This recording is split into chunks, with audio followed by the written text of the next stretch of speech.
Welcome to HOJO Radio. This is Sandy Becker saying, keep cooking with Crisco. It's all vegetable. It's digestible. The Cavalcade of America, presented by DuPont.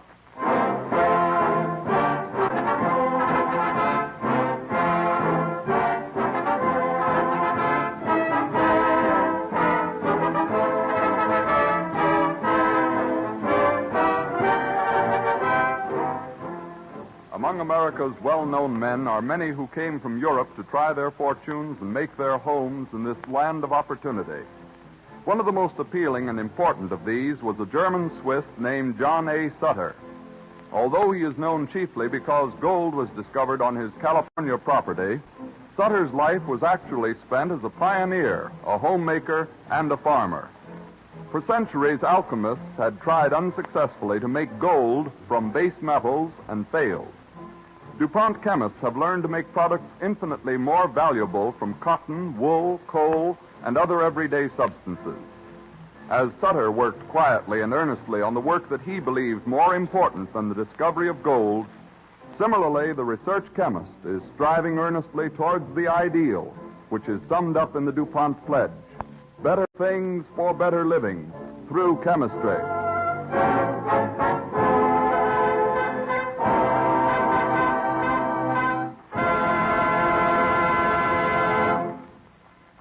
As an overture, Don Voorhees and the DuPont Cavalcade Orchestra will play Allah's Holiday from Rudolf Frimmel's operetta, Katinka.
The DuPont Cavalcade moves on.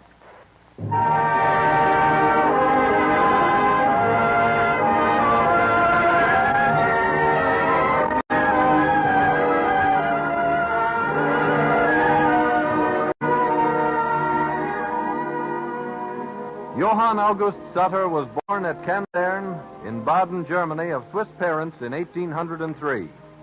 At the age of 31, he left his family in Burgdorf in the canton of Bern and set out for the New World to make his fortune. He landed at New York, pushed westward to St. Louis, and from there he was soon traveling as a trader over the famous Santa Fe Trail. Most of the American Southwest was then Mexican territory, and in the summer of 1835, we find Sutter crossing what was then the boundary line between the United States and Mexico. At this outpost, a crowd, attracted by the dust cloud raised by his wagon wheels, is at the gate. ¡Los americanos! ¡Los caros! ¡La caballera de los americanos! Oh, easy there, easy. Whoa, whoa. Excuse me, senor, but could you tell me where I can find the head of... Could you tell me where I can find the head of... Could you tell me where I can find the head... Could you tell me where I can find the head of the government in Santa Fe? I am the alcalde here, senor. Oh, but I am John Silver, with a caravan of merchandise from St. Louis. I'm glad to stretch my legs after riding so long. You are an Americano, senor. I am Swiss, but I hope to become an American. Ah, senor, you should be a Mexican. That is a great country, the land of opportunity. What more could I ask in the fine land of the American West? Ah, then you have never seen California. California? Well, I've heard of it. Is it all they claim? Senor, there is no place to equal it. I cannot wait to return. Beauty, fertility, it has everything. And the climate, senor, the climate of California. Speaking of climate, do you mind if we get a little in out of the sun, huh? Pardon me, senor. My hacienda is close by. We shall find cooler shade there. Come. Enter, senor. Thank you. Sit down, senor. If you'll excuse me, I should like to present my passports, pay my duties, and tend to my business here. Afterward, I will be glad to hear more of California. You can hear all about California in one word, senor. I would rather be a peon in California than a free man anywhere else in the world. Well, that should be easy for an alcalde to arrange. Alas, no. The Mexican government has other ideas, senor. It thinks I have value here. Well, I hope my cargo has 1/10 your value, alcalde. Well, we need almost everything here. So no matter what you bring, it will quickly be converted into gold and silver. Oh, then I shall be as lucky as King Midas, without his curse. Pardon me. King Midas? Who is he? Oh, he is in a story I used to tell my children. A miser who wished that everything he touched would turn into gold. But, senor, where is the curse in that? Why, a man cannot eat and drink gold, senor. And when King Midas touched food... Ah, see, I understand. He turned to gold and he starved. That is a good story. But fortunately in California, the greatest riches come from its golden sunlight. Oh, then someday I will go to California. To me, there is no gold so fine as a field of wheat ripening in the summer sun.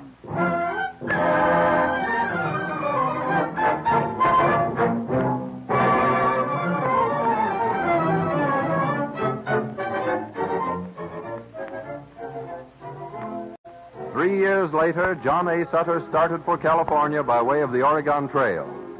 Arriving in Vancouver in October, he found that he couldn't get south by land until spring, so he boarded a ship bound for Honolulu. From there, he went to Sitka, Alaska, which was then Russian territory, with a load of merchandise. With the supplies he received in exchange, he sailed south, and at last entered the picturesque city of Monterey, the capital of Mexican California.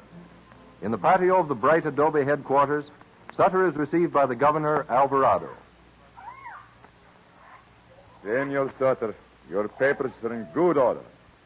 And the letters you bring me from my friends in Honolulu speak most highly of you. What do you want of me? I understand you are granting land. I want a place where I can make myself a home. I'll take land you cannot govern easily because it's far away. Will you be responsible for keeping order there? Yes, and it will be like an outpost for you to protect your lands along the seacoast. Let me see. There is the Sacramento Valley. Some say it is beautiful and fertile, very far away. I think it might do you very well. I am ready to start any time. You are very confident, senor. I like action. Senor, you go select your land. If you still want it a year from today, come back. Then I will make you a citizen of California and the ruler of your own land.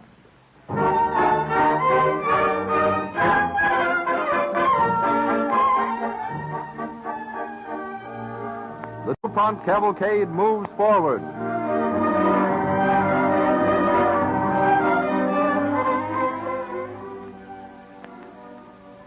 The land John Sutter selected was in the beautiful valley where the American River flows into the Sacramento. With firmness and justice, he gained the confidence of the Indians who lived there. They helped him and his white followers to build homes, plant fields, and tend herds of cattle and sheep. In a year, Governor Alvarado made him owner and ruler of the great farm empire he was founding. As the years slipped by, men came inland from the coast, not wandering trappers, but home builders. In August of 1847, Sutter is in his headquarters as John Bidwell, his right-hand man, comes into the room. Oh, Captain Sutter. Yeah? Yes, Bidwell? Sorry, sir. I didn't mean to interrupt your writing. Oh, I have just finished. I have been writing to my wife and family back in Switzerland. It has been so long since I've seen them. Oh, they'll soon be able to join you. We've had a fine crop of wheat everywhere. The herds have increased by thousands. You're the owner of one of the most fertile valleys on earth. Yeah, I have everything in goods, but as yet no money. Even my supplies from Monterey must be paid for in beaver skin, salmon, and tallow. You'll have plenty of cash one of these days. Every acre of your land is fertile, even the mountains. Yeah. And your trees are already full-grown and plentiful. That's what I came to see you about. We cannot sell trees. Everybody has trees. Oh, I mean we need them for ourselves. We have such a good harvest, we've got to make new threshing floors at all the farms. It'll take too long to hew the timber and smooth it by hand. We've got to have a sawmill. Yeah? Where? Well, there's a good fall of water at American Fork. Well, that's 40 miles from here. I'll build you a road to it. Yeah, but then who will build the mill? There's a good man who's been working on the flour mill with me, name of James Wilson Marshall. Yeah? Send for him. He's right outside. I might have known you'd lose no time, Bidwell. Come in, Marshall. Thanks. How do, Captain? Fine. Sit down. Thanks. Yeah. So, you want to build a sawmill on the American Fork, eh? Sure I will. Yeah. For how much? Well, I don't want to be paid in any of the tin money you use around here. Why? That's the best money there is. But just pieces of tin with stars stamped on them? Yeah, but every star means a full day's work. When a full day's work is equal to a fixed amount of wheat, land, or cattle, we've got a full schedule. Why not give out the goods instead of the tin coins? Because a man out here can only eat so much food and look after a few cattle of his own. So, when he wants to save credit for the future, he takes the coin. Yes, but that kind of money's no good for credit outside of here. It would be if the world had any sense. As long as it ain't, I'll pass up your tin money. Well, what's your proposition for building and managing a sawmill? 1/2 of all the timber cut in it. Oh? Yeah, it sounds fair to me. Hey, Bidwell? I think it is.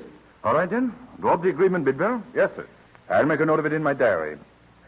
I should think, Marshal, it should be as well off with our tin coins as a pile of lumber out here in the woods. Well, I can turn that lumber into gold in San Francisco. Money is scarce even there. Yes, it's strange no gold has been found in California. Well, maybe it's here, but just buried too deep for our plowing and digging to turn up. I'd give half my land for enough of it to bring my family over here. You know, sometimes I get so lonely for my wife and children. I wish every blade of wheat and every head of cattle were made of solid gold. Might as well make a good wish while you're at it, Captain. Wish it with the stones in the Sacramento. You can laugh, but it isn't funny to me. Well, here's the agreement about the sawmill. If you men don't mind waking up from your pipe dreams, you can sign your names here. Maybe the sawmill will change your luck, Captain. There may be real money in those woods. I only want enough to bring my family here to me.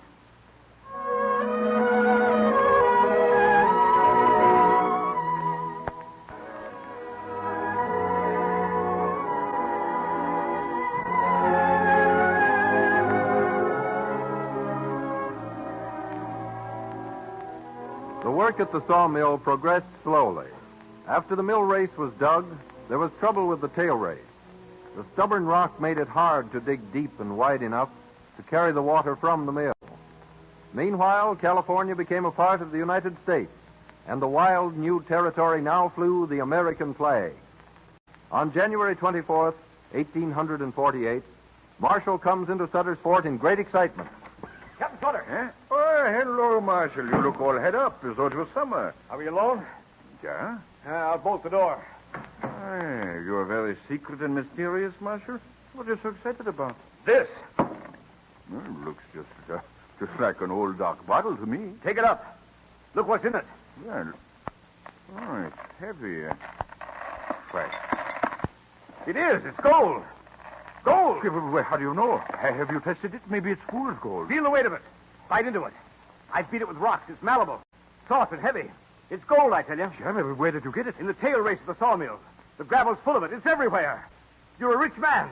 You're worth millions. Billions. I'm not so sure of that. It's your land, isn't it? I don't know.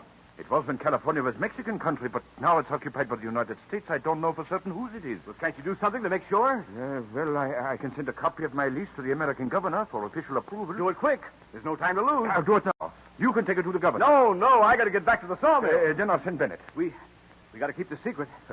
Don't the men know what you found? They watched me, but they think it's just scraps. Not worth losing their pay for. A day's pay. Why, I can pick up more than that in 15 minutes. Good. You'll have everything you want in the world now, Captain. If you can just keep it secret and move fast.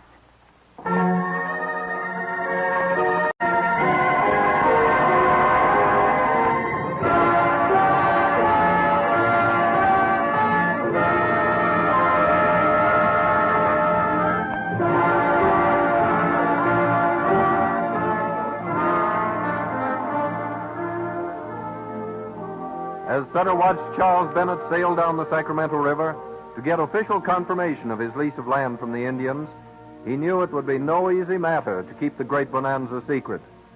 Bennett stops off at Benicia on his way down the river to Monterey and drops into Pfister's General Store to hear the news of the day. Hello there, Pfister. Well, hello, Bennett. What's the news from Sutter's Fort? Well, the flour mill's nearly finished. We're waiting for the millstones. You'll have a long wait. The cart with one of the stones broke down. Say, here, Sutter's building a sawmill. Yep. He's got plenty of fine timber to be cut for the asking. Timber? Huh? Plenty of that around here. Too bad he didn't have real luck like they had over to Monte Diablo. What's that? Coal. They found coal there, scads of it. I tell you, man, California's going to be a great state someday. Coal. Sure, that's nothing. It's more than Sutter's got. Oh, no, it ain't. Not by darn type.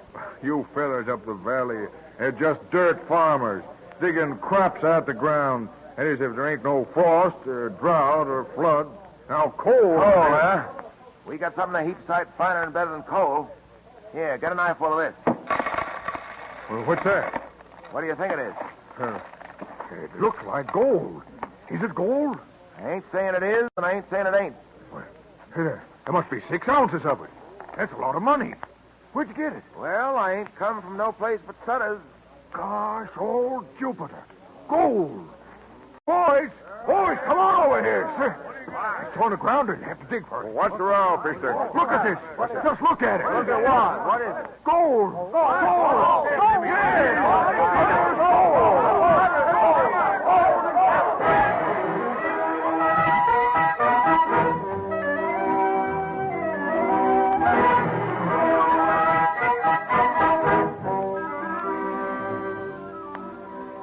Bennett dashes on for Monterey and sees the military governor.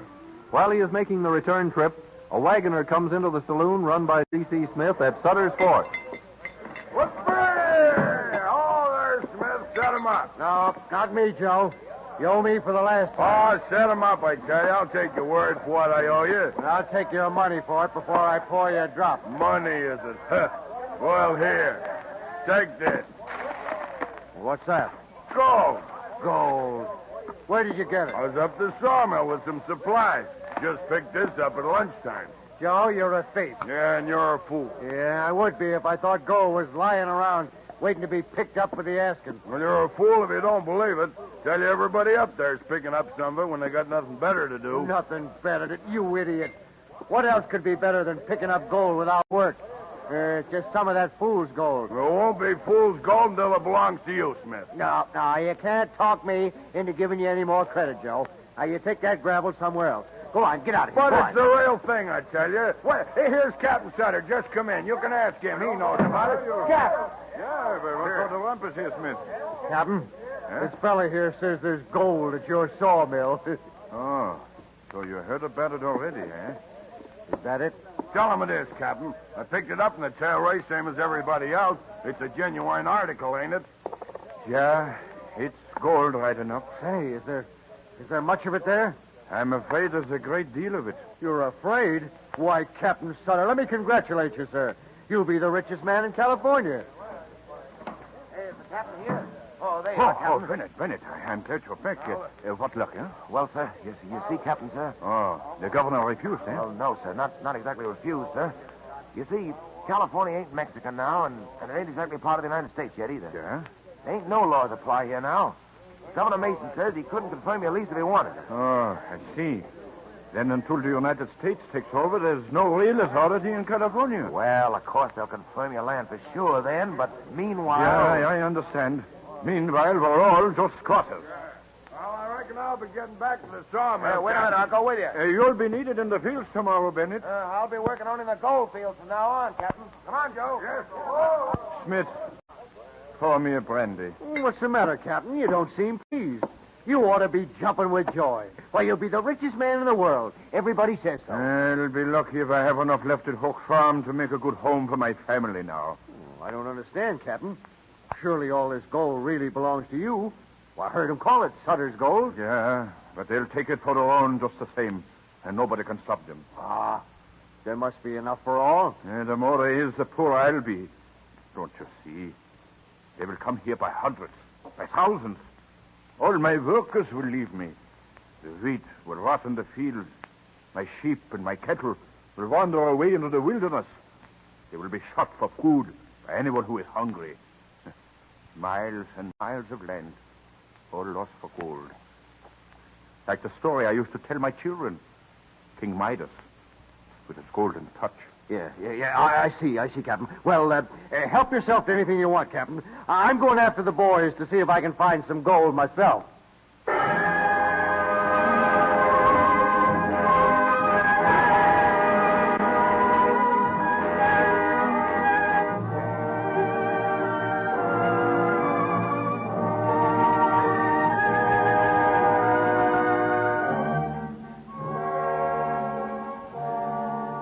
In 1849, the gold rush started in earnest. 42,000 prospectors thronged Sutter's lands, maintaining squatter sovereignty. His lands were no longer wilderness. They were overrun by a horde of people, many of them lawless and wild.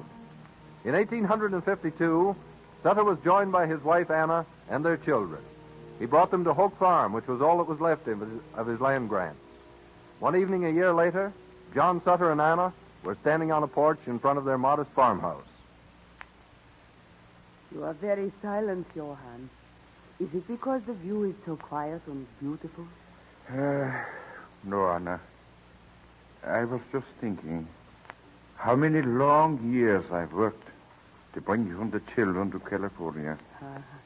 I thought to make you a great lady here. I thought I had everything. And then they find gold. And when you get here, I have nothing. This is a nice farm, Johann, and I like it. It was just a little corner of my land. And I wanted so much for you and the children. Look. Look, here comes a horseman at full gallop. Yeah. But it's our boy John. Something must be wrong. Maybe he brings us good news. There is no good news anymore, Anna. Father! Yeah? Father! Whoa, boy! Whoa! Father, I've got news from Sacramento. Yeah. What is it? The Supreme Court has decided the land is all yours. All of the first grant. All? Father, you're a great man again. Your father has always been a great man. You'll be rich again, Father. No, I'm afraid it is too late. I shall always be poor. But why? The land is yours. Yeah, but how am I going to get it? Thousands of squatters are living on it. They say it is theirs. Yes, but you can make them give it back. That'll take money. Money? Why, all that gold is yours. Not until I get every squatter off my land and move in myself. That means fighting every one of them, one by one, through the courts. Father, all that land and gold, all ours. And we can't touch it. Yeah, it's the curse of the golden touch, son. My sheep and cattle, my fields of wheat and corn, even the view up the Sacramento Valley. Everything turned to gold. No, Johann. Not everything. And now what is left? We are left, Johann. Oh, forgive me, Anna. I was only thinking of what I wanted for you. I have all I want, Johann. A good home and my family all together. Anna, I should have known. I have no gold, but I am still the richest man in the world.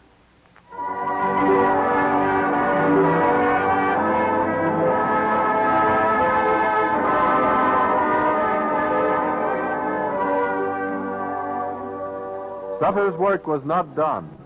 With the more stable early Californians, he saw the need of government. He sat as a delegate in the convention that drafted the state constitution and presided at its first session.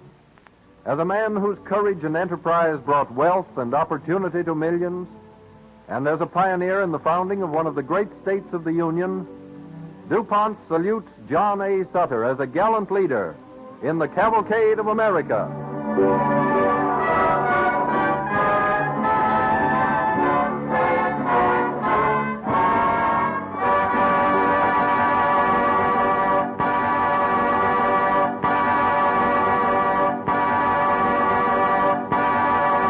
In Sutter's time, hardy adventurers dug into California's hills seeking riches buried by nature. Today, another kind of explorer, the research chemist, is at work in DuPont laboratories exploring nature's innermost secrets, making discoveries even more important to you and to me than veins of gold. Because these chemical discoveries mean greater comfort, convenience, and enjoyment for people everywhere. This evening we announce another such development, an achievement of DuPont chemists that is real news for every person who owns or drives a truck or automobile. Let's hear how a chemist describes it. DuPont chemists have developed a new rayon yarn for use in automobile tires. DuPont's name for this new rayon yarn is Cordura, and it has a tensile strength as great as steel wire of the same cross-section. Tires made with it have been tested exhaustively, and results show 4 to 5 times more mileage, plus greater safety. 4 to 5 times more mileage with greater safety at the same time. That is news indeed.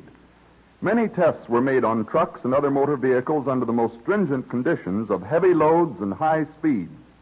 Tire makers point out that one of the main virtues of this new cord, made of DuPont rayon, is that it stands up so much longer under the extreme heat which develops inside a tire when it is run steadily under heavy loads at high speed. And all tests prove that it will stand more flexing without breaking down, which is another important quality. At present, the output of DuPont's new Cordura rayon yarn is limited, and nearly all of it is going into heavy-duty truck and bus tires. However, production is being expanded as rapidly as possible, which means work for more people and eventually greater tire service and safety for all of us. Not so long ago, 5,000 miles was considered good mileage for a tire. But since that time, the tire manufacturer and chemists have made remarkable progress toward better tires. Construction methods have been improved, and DuPont produces chemicals that help reduce the cost of tires by speeding up vulcanizing time. Other DuPont chemical compounds make rubber tougher and help tires combat their natural enemies, heat, sunlight, and the oxygen in the air, all of which cause rubber to break down. And now DuPont chemists have developed this new type of rayon yarn, Cordura. One more outstanding illustration of how DuPont chemists are making good their pledge, better things for better living through chemistry.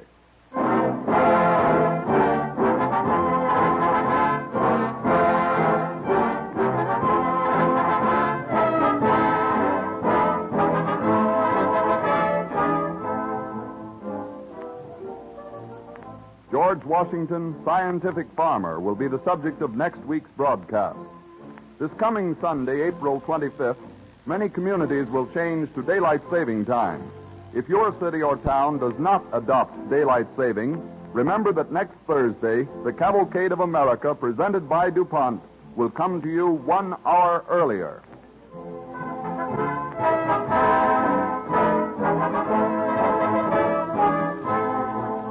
This is the Columbia Broadcasting System.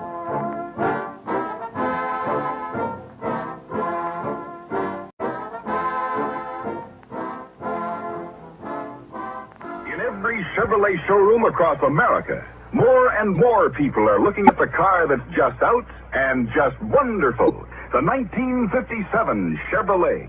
Some are looking at Chevrolet's daring new front-end styling, the bold new grille, big, beautiful sloping hood. Some are looking at Chevy's handsome new rear end with high-fashion fenders and fresh new design. Everyone's enthused about the new color-fashioned interiors and the sleek command post instrument panel. And the biggest news of all, Chevrolet's fuel injection. HOJO Radio, we're your old-time radio headquarters. Stay tuned. Our greeting cards bring you the true and exciting story of the man who conquered Devil's Island. Our star is one of Hollywood's most popular young leading men, Van Heflin.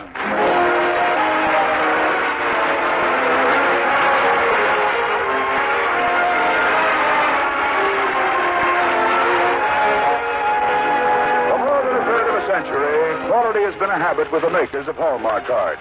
They have the pride of craftsmen in their name, Hallmark, M-A-R-K, Hallmark. Hallmark cards are the kind of cards you can be proud to send, proud to receive. So when you want to send the very finest, look on the back for those three identifying words, a Hallmark card. Those three words, a Hallmark card, are your assurance of finest quality. They tell your friends you cared enough to send the very best. To be doubly sure, always look in the back of the card you choose for those three identifying words, a Hallmark card. Now to the side of our program this evening is our regular master of ceremonies, the young Broadway actor and producer, Richard Dahmer.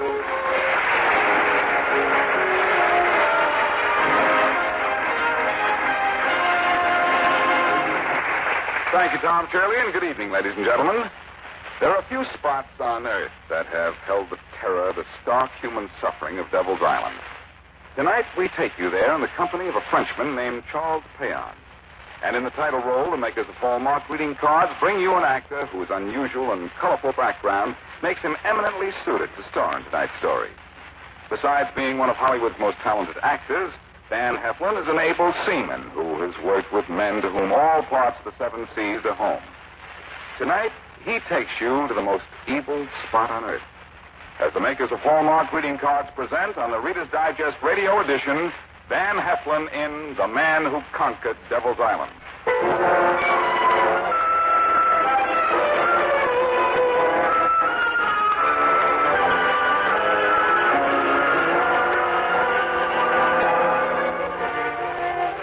Over the jungle was a clean steam. The vapors of the swamp were offensive to the nostrils.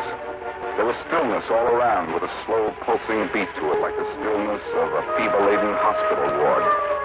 This was Devil's Island. Charles Payan had just come here from France. He didn't like what he saw, but then he hadn't expected to like it.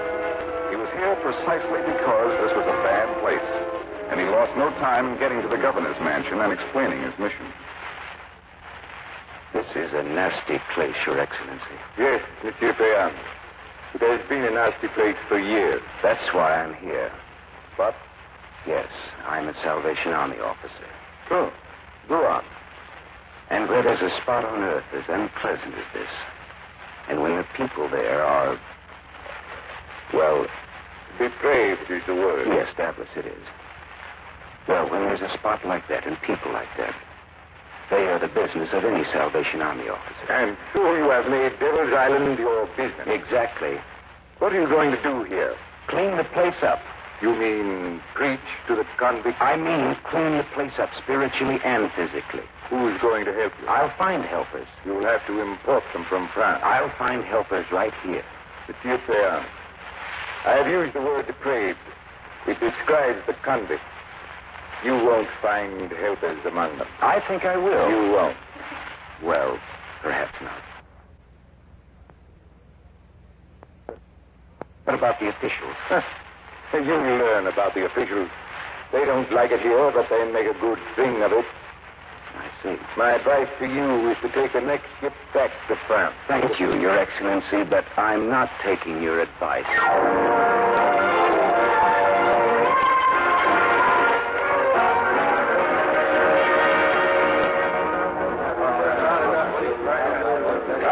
Come on, back towards there.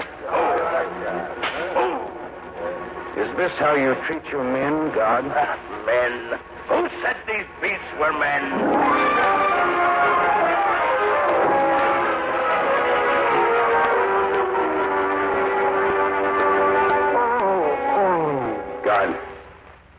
God, this man is dying. Sure he's dying. He tried to escape, and 5 days in the swamp cured him of the wish.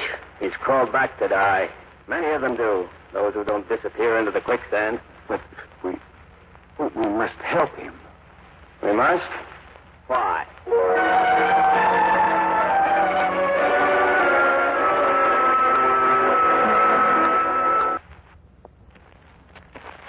Tell me, sir, where is the chaplain of this colony? We have no chaplain. No priest? No priest. No minister? No minister. Well, then surely you must have a chapel where the men can themselves conduct services. You don't seem to understand, Mr. Peon. The convicts on Devil's Island are damned.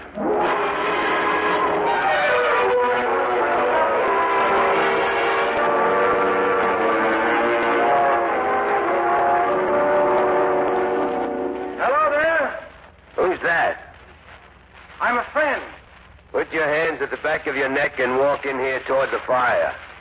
Very well, but there's no need for you to be suspicious of me. You can put down that knife. I'm your friend. What are you doing here? I saw the light of your campfire. I thought I'd get acquainted. What's your game? Well, may I sit down? Keep your hands where they are. Well, it's just that it's a little difficult to sit down that way. There. Those are fine clothes you're wearing. Yes, they're not bad. Take them off. You're going to steal my clothing? What do you think? Very well, but first, talk to me. Take those clothes off. No, you may have my clothes. I just hope you'll give me yours in return. You're welcome to these rags. Now, first, I'd like to know something about you. Not your name. I'm not going to report you to the authorities. But I want to know what you're doing here. Cooking these beans. Where did you get them? I stole them. Now get those clothes. Just a minute, please. I'm curious. Here you are, a Frenchman like myself. And here you are on Devil's Island, but you're not a convict. Well, then why are you here? What do you care? I'm a Salvation Army man. I care very much what happens to any fellow human being. I'm a liberator. Oh, yes, I've heard of the liberators. But I don't know much about them. Well, you know one thing about them now. They steal. Take off your clothes. I will in just a moment. A liberator is a freed convict, isn't he? Naturally. Well, then why doesn't he go back to France? You really don't know? No, if he's served his term, if he's free. Free. Well, that's what liberator means, doesn't it? Liberated, freed. You never heard of doublage? No, I'd like to hear about it from you. Yeah. Suppose you're sentenced to 5 years on Devil's Island. At the end of 5 years, you're freed. Sure, free to serve your doublage. You have to stay on this island, not a convict, not a prisoner, but not allowed to leave either for 5 more years. That's what doublage means. But the law requires you to stay here for double your term in prison. That's infamous. Naturally. You know what we liberates say? We say that when freedom is gained, the sentence begins. Come on, give me your clothes. Why do you want my clothes? How else can I dress? Well, you can't earn money? Naturally not. You steal everything? Yes, including your clothes. Tell me, when are you going back to France? Never. Why not? We have to pay our own passage. Where would I get money? Can you do carpentry? Why? Can you do carpentry? And do you know other libres who can do carpentry? Why? Well, we'll have to build a shelter, a place where you can be fed without the necessity of stealing. What are you talking about? And we'll have to arrange a system of payment for that work so that you'll be able to buy your passage back to France. No, I don't believe... No. It's true. I'm a Salvation Army man. I'm here to help you people. But back to Fred? Back to Fred? It'll be a very long time yet, because you'll have to earn that money. Oh, monsieur, this is... I can't speak. No, that's all right. Here. Now put down your knife, and I'll change clothing with you.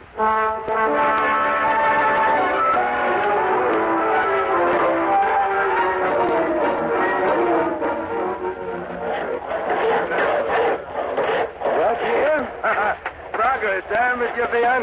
Oh, yes. Great progress. I still can't believe it. Well, you'll believe it when the shelter's completely built. And that'll only be about another week.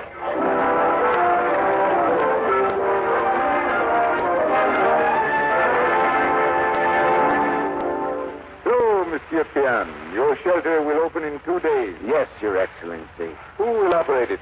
The Libres? Yeah? The murderer? Jean? Embezzler? Maurice? I don't know Maurice, but he's like the others, doubtless. And I tell you, Payan, your shelter will be a failure with men like these running it. Well, the difference between you and me, Your Excellency, is that I have faith in my weak fellow beings, while you have faith only in your fellow beings' weakness.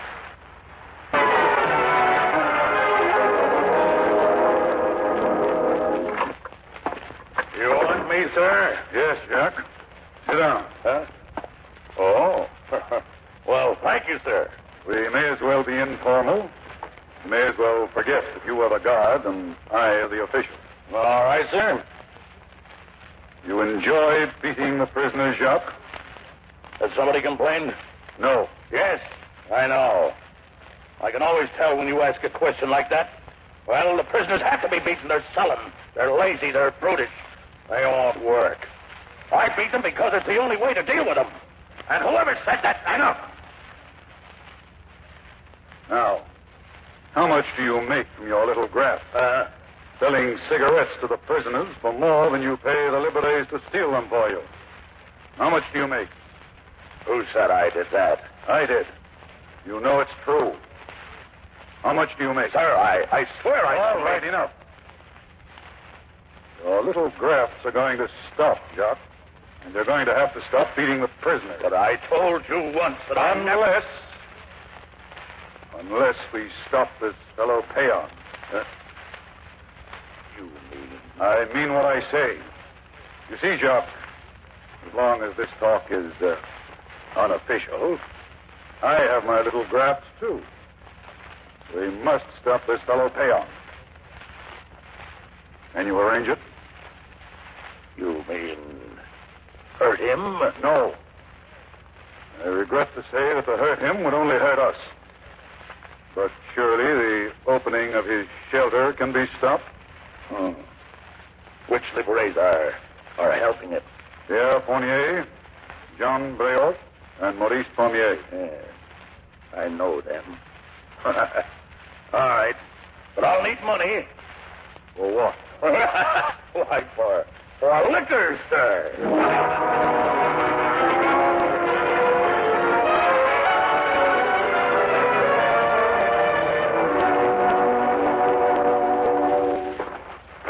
Well, Payan, I haven't come this way since you started building.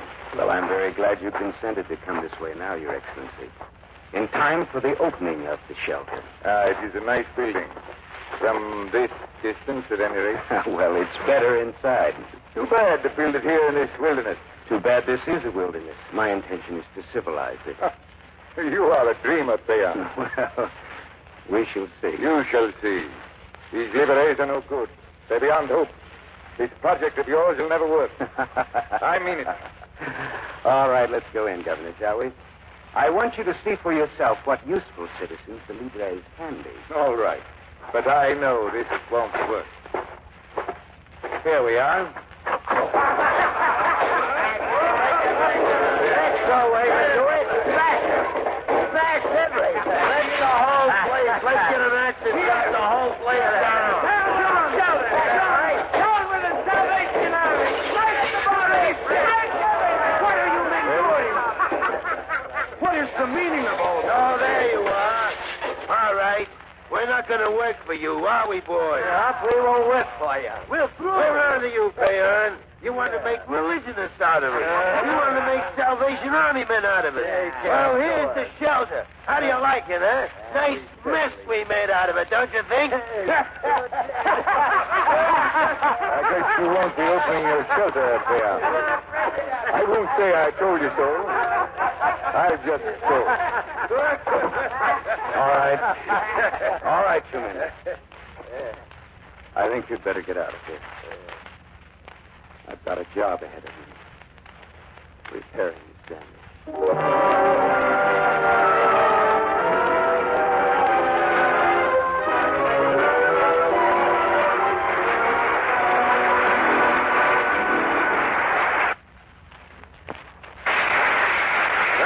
Just a moment of tonight's drama by Hallmark Read from the pages of America's favorite magazine. Now, here's Dick Calmer. You know, Easter is one of the nicest times of the year to remember friends and loved ones. And one of the nicest ways to remember them is with Hallmark cards. There's a Hallmark Easter card that says just what you want to say the way you want to say it. And there's one that is just right for everyone you know. You'll find Hallmark Easter cards that express the deep spiritual joy of Easter, fond messages of affection, or a cheery hello, and there are always those gay cutout Easter bunnies and other Easter favorites for the children. Yes, Easter is just 3 short days away, so stop in at your Hallmark dealers tomorrow. You'll find a regular Easter parade of Hallmark cards, for remember, it means so much more when you send a Hallmark card. You see, for more than a third of a century, quality has been a habit with the makers of Hallmark cards. That's why, on Easter, as always, discriminating folks look on the back of the cards they send and receive for the 3 identifying words, a Hallmark card. Those 3 words, a Hallmark card, are your assurance of finest quality. They tell your friends you cared enough to send the very best.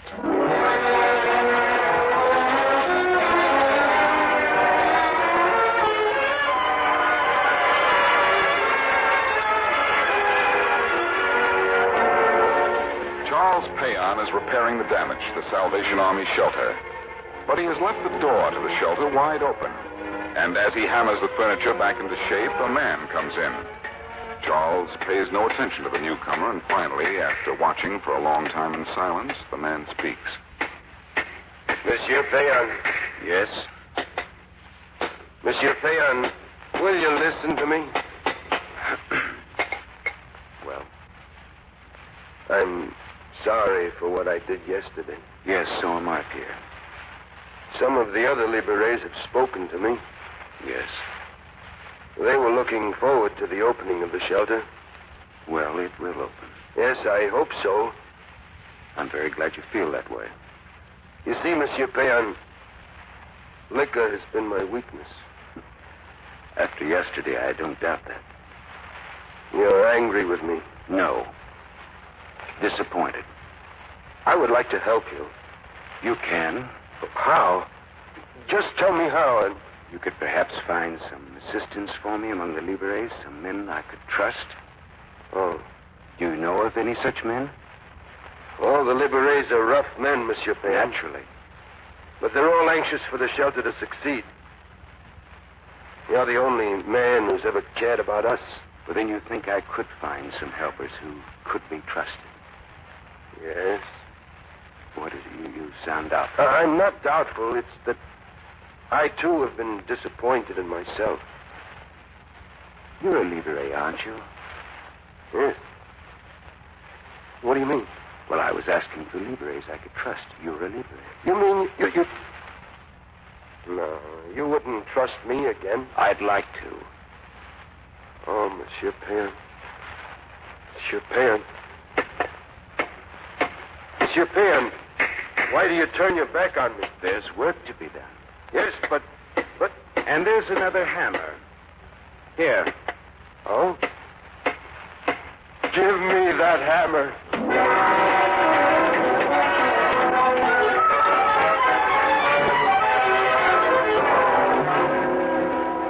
All right, men. Tomorrow, we open the shelter.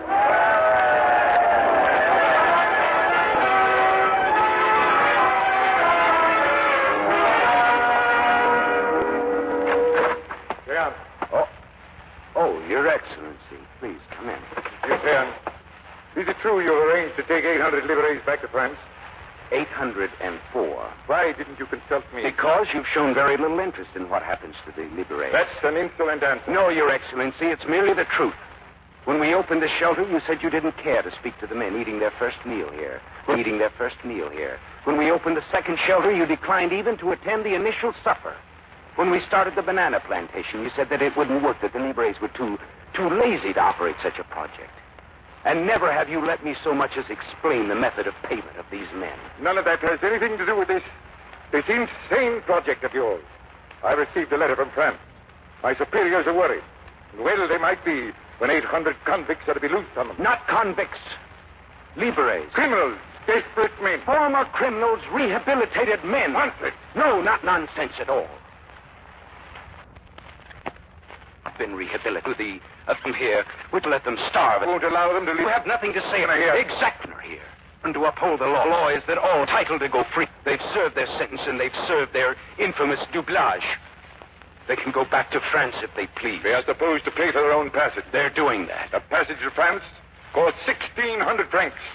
Where would a libre get that much money? You never would let me explain how these men were paid.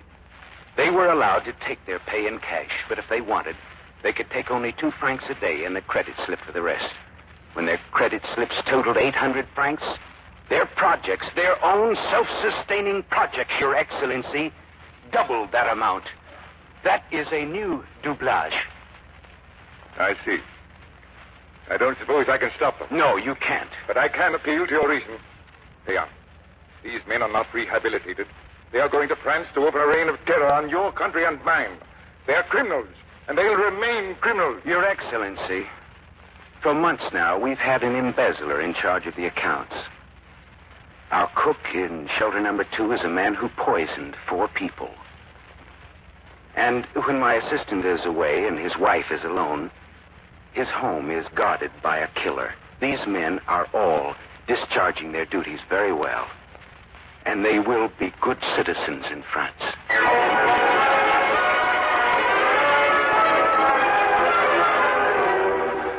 Hundreds of ex-convicts from Devil's Island land at Cherbourg.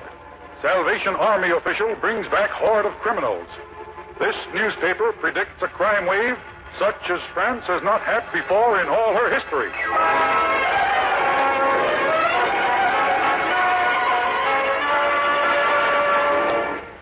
It is a privilege, gentlemen, to address this committee of the Chamber of Deputies.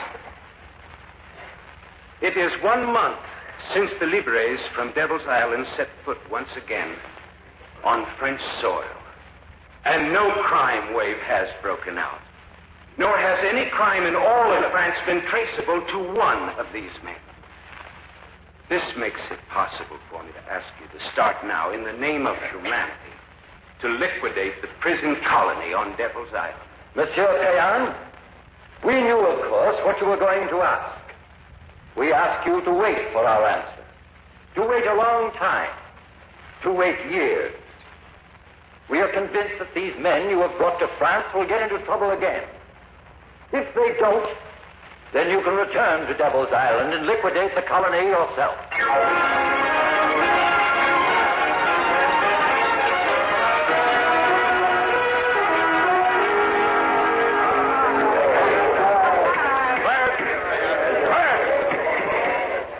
Liberates of Devil's Island, you are waiting to cheer a man who has come back to this colony with an important announcement for all of us. Well, cheer him in. Monsieur Charles Payan.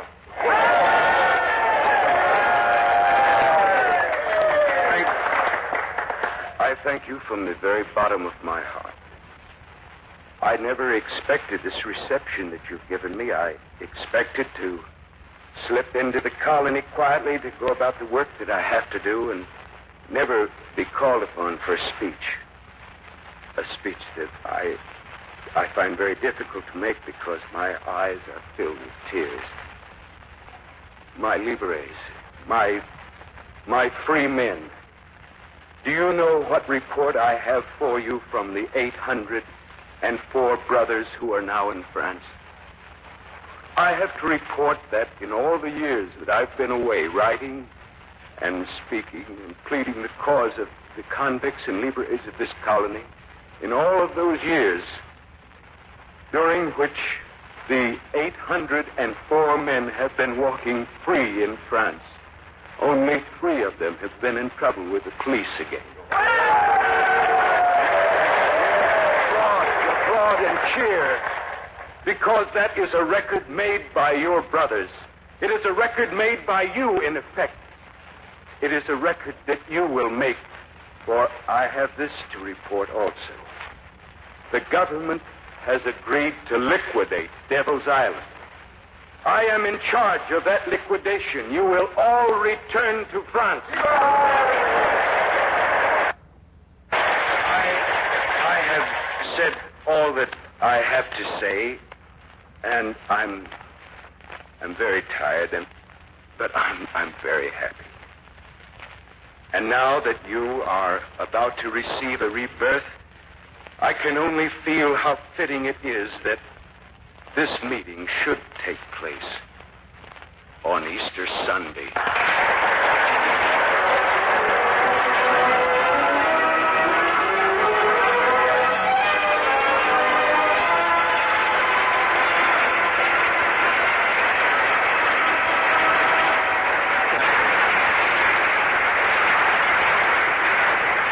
Thank you, Van Heflin, for an inspiring performance. Well, I'm very glad that I had the opportunity to play that part, Dick. That's a story that's certainly appropriate to Easter. It's just 1 year ago that Devil's Island was actually liquidated. You wonder what Charles Peon had that could make him do so much. Well, I think I know. I found it in something that I read recently in the Reader's Digest. Something that could be well written with the greetings on those Hallmark Easter cards. What was it, man? It was from an article by Bruce Barton called Yardstick of the Spirit. Will you read it for us? Yes, I'd be glad to. The sentence in the Bible, which can do most for the spirit of man these days, is the saying of Jesus, I have compassion on the multitude. Compassion is not pity. It is fellowship in feeling, an outgoing of sympathy that shares another's burden. Trust in God and do something. Today, as never before, we must tend the small wicks of personal compassion in our hearts. Else the light of 2,000 years may be extinguished.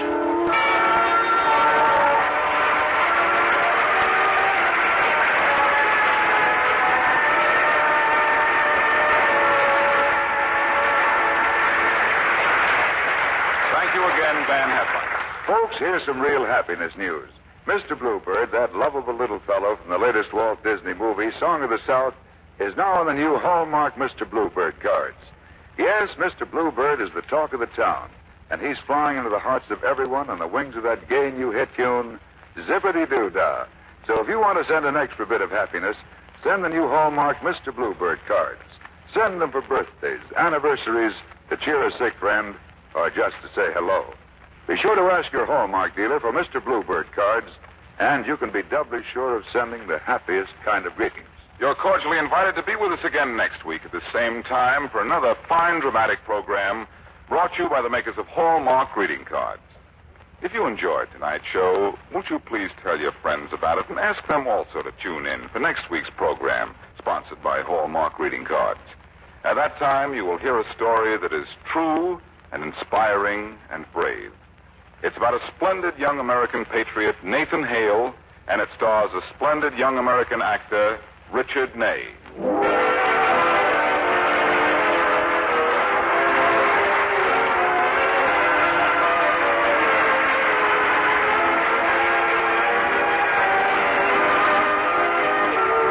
Van Heflin appeared by arrangement with Metro-Goldwyn-Mayer, producers of Sea Brass. Mr. Heflin was supported by Edwin Jerome in the role of the governor and Joe DeSantis as Pierre. The Man Who Conquered Devil's Island was dramatized by Robert Sanadella from the Reader's Digest, America's favorite magazine. The Hallmark program was directed by Mark Slobe, with music especially composed by Jack Miller. to be doubly sure of the finest quality, always look in the back of your cards for those three identifying words, a Hallmark card. This is Tom Shirley speaking for the makers of Hallmark greeting cards and for your friendly Hallmark dealer. You will find a wide selection of Hallmark cards at America's finest shops and stores. Remember, a Hallmark card will best express your perfect taste, your thoughtfulness.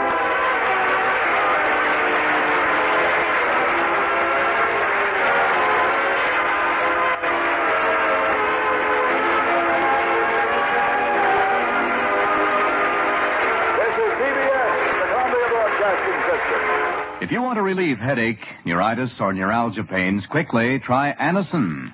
The relief it brings is incredibly fast. Here's why. Anacin is made like a doctor's prescription, contains not just one, but a combination of medically active and proved ingredients. Get Anacin from your druggist in easy-to-take tablet form. Keep it handy. And then next time you have a headache pain or suffer pain of neuritis or neuralgia, take Anacin tablets. For most effective relief, use only as directed. Anacin, A-N-A-C-I-N. Stay tuned to HOJO Radio. Palmolive Soap, your beauty hope, and Luster Cream Shampoo for soft, glamorous dream girl hair bring you Our Miss Brooks, starring Eve Arden.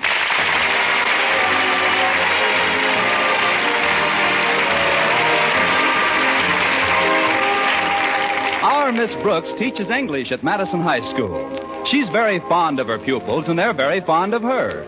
She's also very fond of biology teacher Philip Boynton, and he's very fond of his frogs and guinea pigs.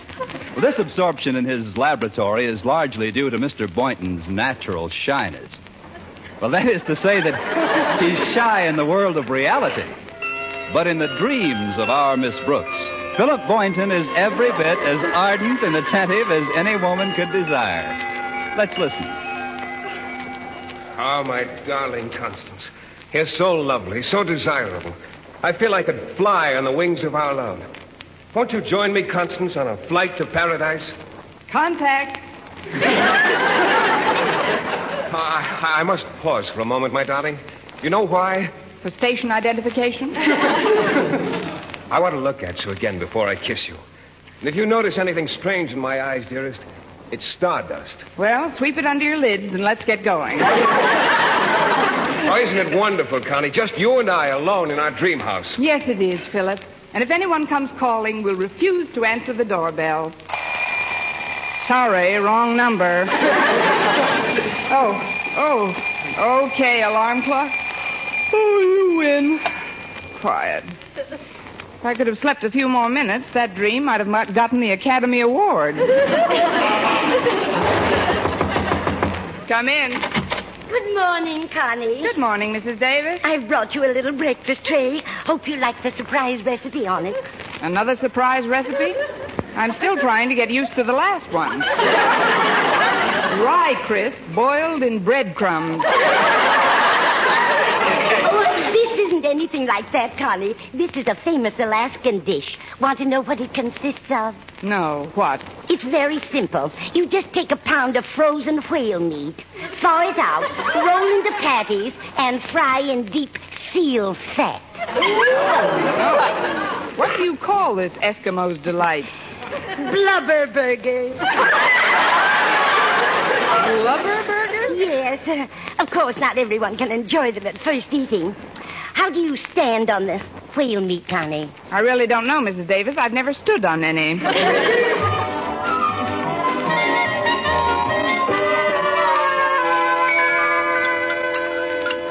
It was nice of you to bring a tray into my room, Mrs. Davis, but I'd rather have breakfast out here in the dinette with you. Oh, thank you, Connie. But you haven't had a thing but a glass of milk. I know. You can't fry that. That is, I didn't feel very hungry. Oh, that's too bad. Today of all days. What's so special about today? Don't you know? Let's see. Oh, certainly. Yesterday was payday, so today must be rent day. What do I owe you, Mrs. Davis? I'm not worried about the rent, Connie, although I could use a small loan. How much? Well, $5 would do nicely. It's for a donation I promised the Ailing Newsboys Fund. All right, Mrs. Davis, I can let you have $5. You sure you won't miss it? No, I won't miss it. The people I owe the payment on my car might miss it, but I'll take care of that later. I've had my eye on a bag in Justin's department store, and I've decided to throw caution to the winds and buy it this afternoon. The one you told me about, green alligator skin? That's the one. Of course, I'll have to postpone a lot of my time payments. The car, my coat, the watch I bought for Mr. Boynton, but it's worth it. Wait till you see that bag, Mrs. Davis. But what about your creditors? What'll you tell them? I'll write them all polite letters. Letters? What'll you say? Oh, I'll think of something. I'm an English teacher, ain't I? Aren't I? Am I not? You certainly must have your heart set on that bag. Oh, I have. Do you think Mr. Boynton will like it? He likes frogs and lizards and things. Then this alligator bag ought to be right up his alley. Lucky alligator bag to be up an alley with Mr. Boynton. Oh, that must be Walter Denton. He's giving me a lift to school. I'll be there in a minute, Walter. Is your car in the repair shop again, Connie? Yes, the garage says they just have to get one more part for the car before I can drive it again. What part is that? A motor. Only fine. Hello, Walter. Come in. Thanks, Miss Brooks. I just came in to tell you to be sure and bring a coat with you this morning. It's colder than a school teacher's heart out. I mean, some school teachers' hearts, Miss Brooks. You're a warm one. Thanks, Walter. You can butter me up on the way to school. I'll go get a coat. I'll just be a few minutes. Did someone let that cat in again? It's me, Mrs. Davis. Oh, Walter, I'm glad you came in. We've got to make arrangements for the surprise party. Does she know it's her birthday? No, just like last year, she's forgotten about it completely. Swell, then the party will go over that much bigger. Did you find out what she wants? Yes, I did, Walter. It's a green bag in Justin's, but she's threatened to buy it for herself. Golly, that's no good. I know. So I've thought up this scheme.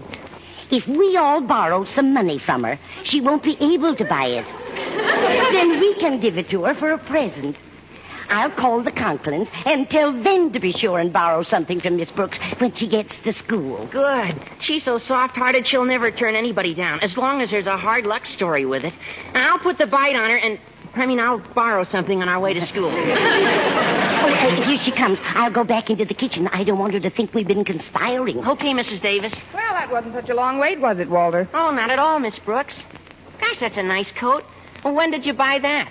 Within the next 18 months. Let's hurry, Walter. I couldn't touch a morsel of Mrs. Davis's breakfast. I'd like to get a bite on our way. Don't worry, you will.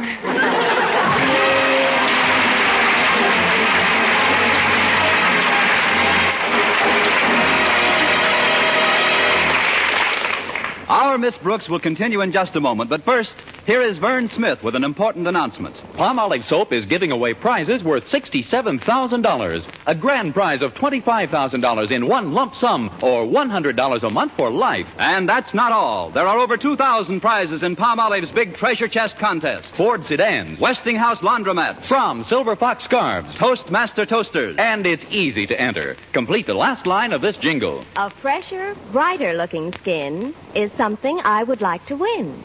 I'll get Palmolive soap today. Da-da-da-da-da-da-da-da. Write your last line on a plain sheet of paper or use an official entry blank giving complete rules obtainable at your dealers. Include your own and dealer's name and address and mail with the big word Palmolive from the front of the wrapper of one regular and one bath-size cake of Palmolive soap to Palmolive, Box 92, New York 8, New York. Now, here's the jingle once more. A fresher, brighter-looking skin is something I would like to win. I'll get Palmolive soap today. Da-da-da-da-da-da-da. Mail your entry to Palmolive, Box 92, New York 8, New York. Get Palmolive soap for a lovelier complexion. Remember, doctors prove Palmolive's beauty results.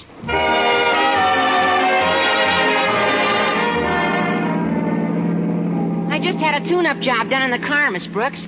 Runs pretty smooth, doesn't it? Yes, it does, Walter. What kind of a car was this? Is this? A 1938 Hudson. Certainly held together for the past 10 years. So have you, Miss Brooks. Not that I'm comparing you with a car or anything, but, well, you're still so youthful. Nature's treated you extremely well. Why, you haven't even got any crow's feet. Nature probably knows I can't afford shoes for them. I don't like to keep bothering you with my personal problems, Miss Brooks, but could I once more? Could you once more what, Walter? Bother you with a personal problem. It's about a financial matter. What kind of a financial matter? A loan?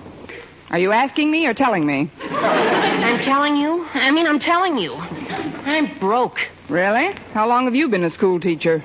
No, I'm serious. I've just got to get some money somewhere. It isn't like it was for myself. I wouldn't even ask if it was for myself. Who is it for? It's for a friend of mine. He's an iceman, and his horse fell down the other day, and he's laid up in the barn now, and my friend hasn't been able to sell any ice. Oh, that's too bad, Walter. He doesn't know when the horse will be on his feet again, and he's just had a baby. The horse? No, the iceman.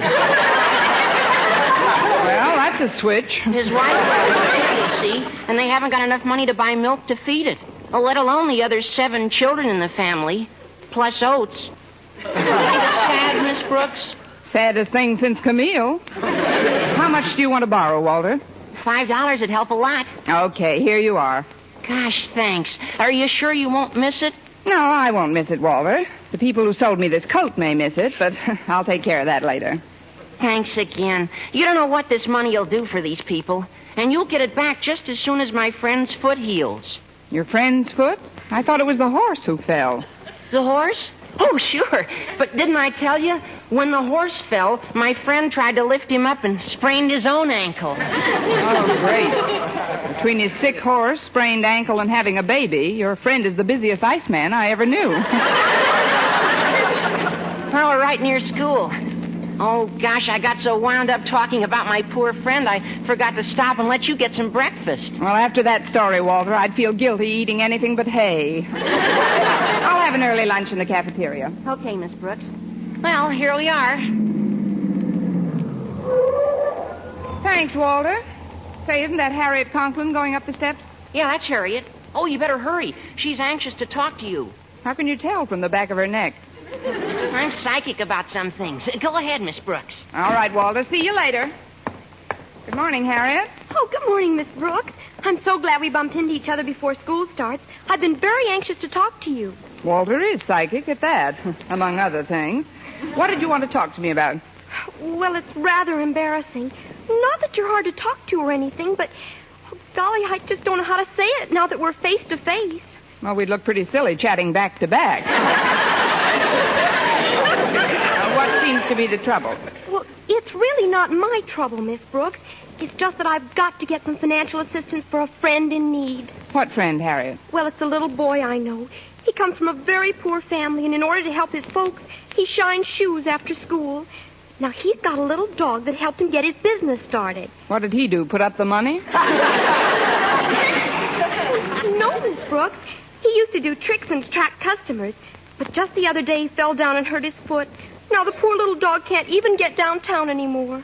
Well, I can get him a lift downtown if he doesn't mind riding on a lame horse. I don't understand. Well, I don't either. But how much do you want to borrow? Well, right after he was hurt, they took the little dog to a hospital, and the bill there was $8. He must have had a semi-private room. Well, here's the $8, Harriet. Oh, thank you, Miss Brooks. You're sure you won't miss it? No, I won't miss it. The people I owe the payment on my watch might miss it, but I'll take care of that later. Anyway, I still have enough left to pick up that bag at Justin's this afternoon. Yeah. Oh, I mean, what bag? A green alligator job that I've had my eye on for weeks. Oh. Well, before you go to your room, Daddy would like you to stop in at his office. Uh-oh, what have I done now? Well, why should you think you've done something, Miss Brooks? Golly, just because Daddy's a principal is no reason for anybody to be afraid of him. No, maybe you're right, Harriet. Good morning. Morning, Daddy. See you later, Miss Brooks. Bye, Harriet. Will you step into my office a moment, Miss Brooks? Certainly, Mr. Conklin. Yeah, at ease. Have a chair. Yes, sir. As you know, I was a major in the last war. Mm-hmm. Spent almost 4 years in charge of the post exchange at Camp Bobrick, Ohio. Stout fella. Yes, although I've been returned to the arms of my loved ones for over 2 years now, I opened my last box of Hershey's in 46. I must confess there are aspects of military life which bear remembering. Such as? The camaraderie, esprit de corps. Don't you agree, Miss Brooks? Oui, mon capitaine. Now, you've been teaching at Madison High for over 5 years, haven't you? That's right, Mr. Conklin. And in that time, I've had a lot of esprit de corps, but very few raises. I think the last one was way now, back in... let's not talk shop, Miss Brooks. I realize that you haven't had a raise in some time, but after all, it's a universal complaint these days, and one which can't be remedied overnight. Meanwhile, you get by very nicely on the money you earn, don't you? Well, speaking frankly... That's the only way to speak, Miss Brooks. Now, if you don't mind, I'll come to the point. I've got to have some financial assistance for a friend of mine in distress. Another one? This poor chap was one of my GI assistants during the war. Just a corporal, but I recommended him for a War Department citation. Really? Yes. You never saw anyone fill a Coke machine like this lad. As for stacking Kleenex boxes... Oh! Well... After the war, he got married and started to raise a family. That was 3 years ago, but luck didn't favor this boy. He lost one job after another. Things went from bad to worse. You mean he became a teacher? No laughing matter, Miss Brooks.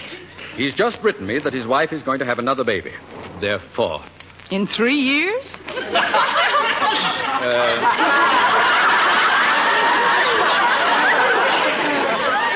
There's a set of twins. In any event, he's desperate. He can't even afford a hospital room for his wife. Well, I know where there's a semi-private room if she doesn't mind dogs. I mean, how much would you like to borrow, Mr. Conklin? Well, I've asked many of my friends for $5 or $10.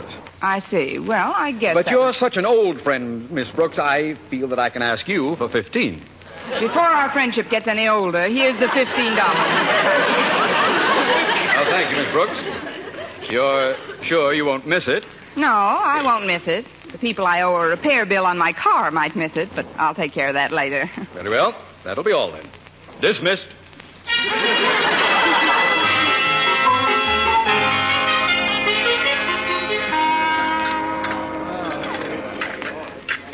Oh, excuse me, Miss Brooks, but may I sit at this table with you? The school cafeteria is pretty crowded today. Oh, sit down, Mr. Boynton. You'll forgive me if I go ahead with my lunch. Oh, of course. I want to eat this salad while it's still warm. There's something I'd like to talk to you about. Yes, Mr. Boynton? I've heard from many people how generous and warm-hearted you are under your veneer of seeming sophistication. Of course, I've always known that you're true blue, a 100% human being, deep down below the surface. Why, Mr. Boynton, you've been peeking at my x-rays. I'm serious. I know that I can appeal to you for assistance without fear of embarrassment. And I know when you hear my story, you'll want to help. Et tu, Boynton? Well, what's your story? Well, I have this friend who's also a biologist. From a poor family? No, his family's very wealthy, as a matter of fact. But he's married and has 7 children and 1 on the way. No, he's a single chap. But he's got a bad sickness. No, he's in the pink of condition. Oh, wait a minute, I know. His little puppy broke its leg. Oh, he hasn't any puppy, but his Great Dane just won a blue ribbon. Wrong again. But give that lady a box of Red Heart and 2 tickets to next week's flea circus. Look, Mr. Boynton, I'll bet your friend's horse is so lame he can't even ride him to work, Well, my friend drives a Cadillac. Look, if you'll just let me finish, I'll be as brief as possible. You see, he's leaving town. He's got about 30 white mice and frogs that he wants to give me. Oh, so that's it. They're sick. Oh, no, not at all. They're wonderful specimens. But they're orphans. Please, Miss Brooks, what I'm trying to tell you is that I'll need about $20 for the added equipment it'll require to house them. Oh, well, why didn't you say so? Here, Mr. Boynton, here's $18. It's all I have left. Let a couple of the mice double up. Thank you, Miss Brooks. I certainly appreciate this, but are you sure you won't miss it? No, I won't miss it. The people I owe the payments on my car, watch, and coat might miss it, but I'll take care of that later. There's only one thing that's not going to be put off, Mr. Boynton. Oh, what's that? A green alligator bag I've got my deep down underneath little warm heart set on. My first stop after school will be the nearest bank that lends money.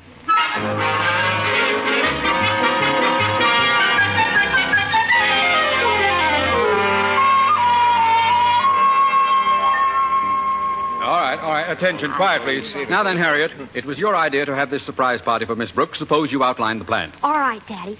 First of all, did we all borrow enough from Miss Brooks to keep her from getting that bag she wants? Mrs. Davis and I took $5 each from her. I nailed her for that is...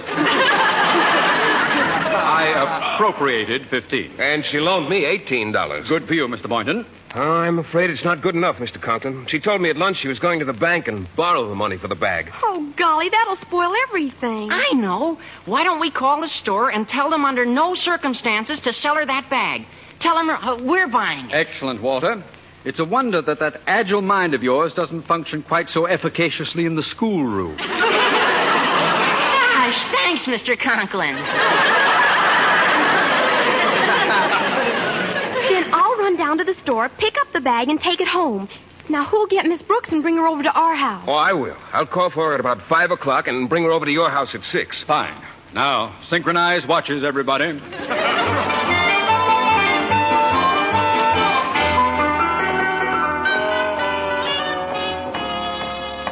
Let's see, confidential loan department. This is it.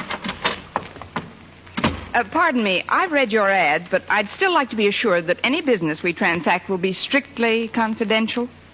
You may be quite certain of that, miss. What? I said we treat all our transactions with the utmost secrecy.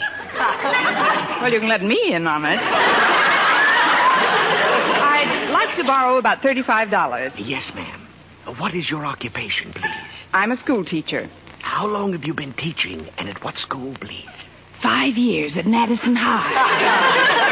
And how do you sound when you've got laryngitis? Very comical.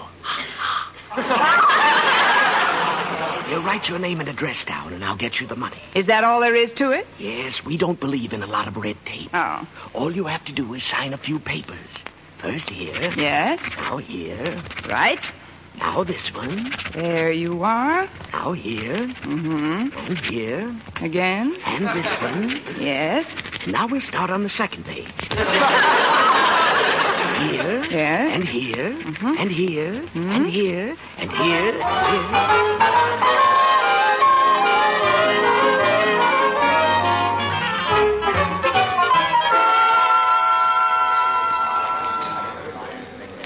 Can I help you, madam? It's Miss Brooks. I'd like to see an item your department has been featuring in your window display. What item is that, Miss Brooks? It's a green alligator. What? A green alligator. I've seen it in your window every day for weeks now. Have you ever heard of Alcoholics Anonymous? Do you mean to tell me you don't know what I'm talking about? Oh, not at all, Miss Brooks. You know you don't know what you're talking about, don't you? Or do you? Of course I do. Let's start all over again. There's a purse made of green alligator skin that's been in your window for the past... Oh, that thing. Oh, you wouldn't want to own that. Why, it wouldn't do a thing for you. It wouldn't have to. I've got a job. May I see it, please? Funny thing about that model, I sold the last one not a half hour ago to, Miss H. Conklin, I believe. Well, couldn't you get one just like it if I... H. Conklin? That's Harriet. Why, that little demon. Maybe if I get her another bag, she'll trade me the green one. No, she wears a lot of green. Besides, she has alligator shoes, too. Well, I might as well go over to her house and see what I can do anyway. I didn't mean to eavesdrop on your monologue. But, H. Conklin won't be home for a while. She said she had a lot of shopping to do. And then she's going to get a manicure at Antoine's. Well, I'll go to her house and wait. Thank you, and good day, J. Edgar Hoover.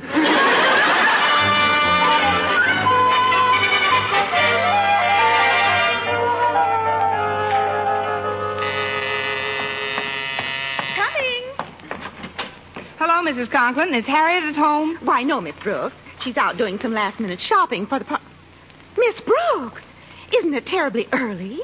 I mean, with the days getting shorter all the time, it seems like about 5 o'clock. It is 5 o'clock. May I come in, Mrs. Conklin? Oh, of course. Who's that at the door, Martha? Oh, it's you, Miss Brooks. Hello, Mr. Conklin. Martha, did Harriet get back with all... Miss Brooks! Isn't it a little early? I mean, it only seems like 5 o'clock. 5-1. the living room a minute, Miss Brooks. Osgood, I'd like to talk to you. Yes, yes. Will you excuse us, please, Miss Brooks? Surely. What happened? Why did you leave so early? Well, I don't know what it was. Somebody must have slipped up. That's all I gotta say. I wonder if they've had a confidential loan lately. I'll be right there. Hello, Walter. Hello, Mrs. Conklin. I got all the stuff.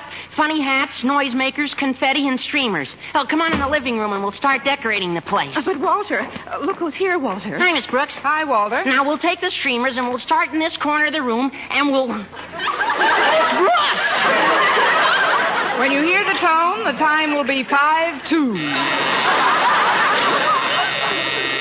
This one's on me.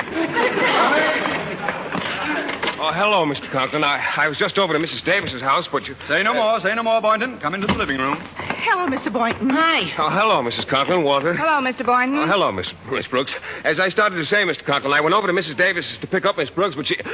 Miss Brooks! I know I'm terribly early, but I wish I knew for what. I'll answer it. Must be Harriet. Hello, dear. Mrs. Davis. Come in, won't you? I got the bag, Mother, and I had it gift wrapped. Oh, it looks just super. I brought the cake, Martha. Well, hello, everybody. Hello, Mrs. Davis. Harriet. Hello, Miss Brooks. Well, there's nothing else that we can do now but wait. Miss Brooks! If somebody says Miss Brooks once more, I'm going to change my name to Lucy Pumpernickel. Well, I guess the cat's out of the bag now. We might as well tell her. Miss Brooks, this little gathering is in honor of your birthday. My birthday? How do you like that? I forgot it again. Miss Brooks, as a token of our esteem and affection, may we present you with this little gift. Go on, Miss Brooks. Open it. The gift is something you wanted for a long time, Connie. Oh, the green alligator bag. So that's why everybody borrowed money from me today. That's right. We didn't want you to get it for yourself. Well, this is certainly the nicest present anybody ever bought me, with or without my money. Oh, we didn't get this with your money, Miss Brooks. Look inside the purse. Why? Oh, what's this? 5, 10, 20? It's all here. That's right, Miss Brooks. Well, now that we all know it's your birthday, suppose you tell us how old you are. Happy birthday to me. Happy birthday to me. Happy birthday, our Miss Brooks. Happy birthday to you.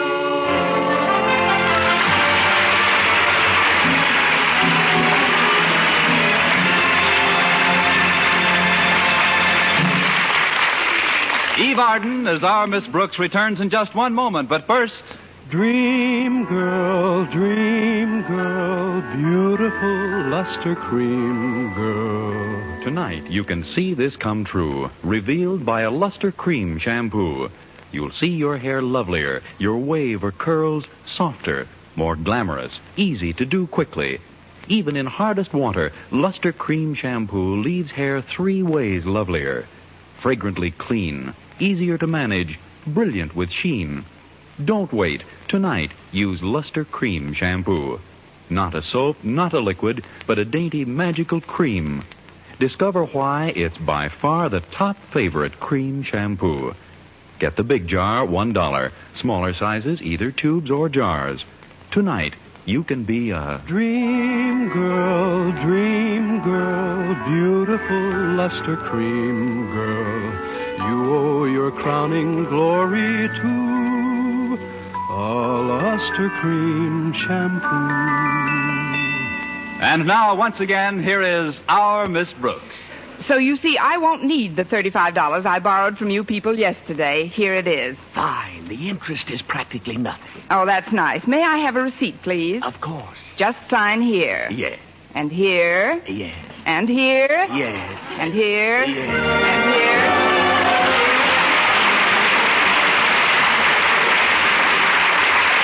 Next week, tune into another Our Miss Brooks show brought to you by Palmolive Soap, Your Beauty Hope, and Luster Cream Shampoo for soft, glamorous dream girl hair. Our Miss Brooks, starring Eve Arden, is produced by Larry Burns, written and directed by Al Lewis, with music by Wilbur Hatch. I'd like to say a few words about health. Over 50% of all family colds can be traced to uneven heat or overheating in the home. So protect your family's health by burning blue coal, America's finest anthracite. Then you'll be sure of steady, lasting, healthful heat at less cost. The next time you order fuel, ask for blue coal by name. You don't have to get a full supply. Your nearest blue coal dealer will be glad to send you a trial ton. Phone him tomorrow. HOJO Radio, where the classics come alive. The Johnson Wax Program with Fibber McGee and Molly.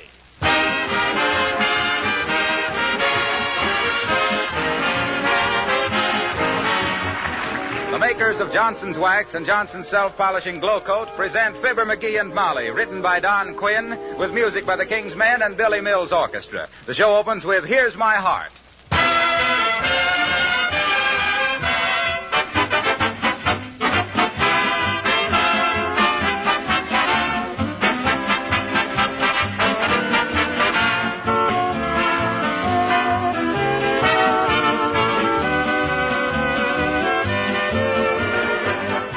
We hear a lot these days about IQ, you know, your intelligence quotient. It's a test the psychologists have developed for measuring your mental powers. Well, I'm going to stick my neck out and start a new one. I'll call it your HIQ. Let's say housekeeping IQ. And my first question is, in how many ways do you use Johnson's Wax to reduce housework, especially to make spring house cleaning a much easier job? Do you Johnson's Wax your floors regularly? Then, they not only gleam with rich beauty that makes your entire home more attractive, but they save you work all year. And they're not an extra chore at spring cleaning time. But floors are only part of the Johnson's Wax labor-saving story. You should wax your furniture and woodwork, your windowsills and radiator covers, your pantry shelves and refrigerator, your picture frames and lampshades, your leather articles and luggage. When all these things are regularly wax beautified and wax protected, then you really haven't a spring cleaning problem at all. And old Professor Wilcox will give you a very high HIQ rating. You can thank me by buying some genuine Johnson's Wax from your dealer this week.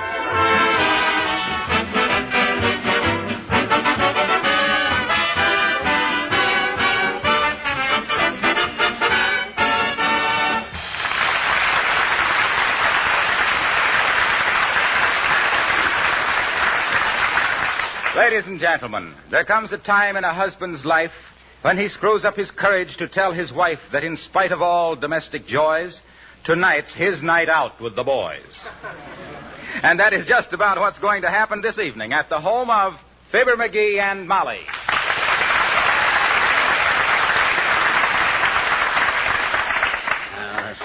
Oh, for goodness sakes, McGee, you're as restless as a bird dog tonight. What's the matter with you? Well, shucks, I thought I don't know. Well, sit down and read the paper or something. I did read the paper. Nothing in it but news. You want to play a game of rummy? No, I guess not. That's kind of tame. Tonight I'm in the mood for I feel kind of... No, I don't want to play cards. McGee, you're bored. Well... And I must say it isn't very flattering to a wife when she knows her husband is bored. Well, shucks, Molly, What you ought to do is get out of this house for a while. Huh? You mean that? Say, I think you got something there. That's exactly what I've been thinking. So if you don't mind, I don't mind a bit. Okay. Get your hat and we'll go to a movie.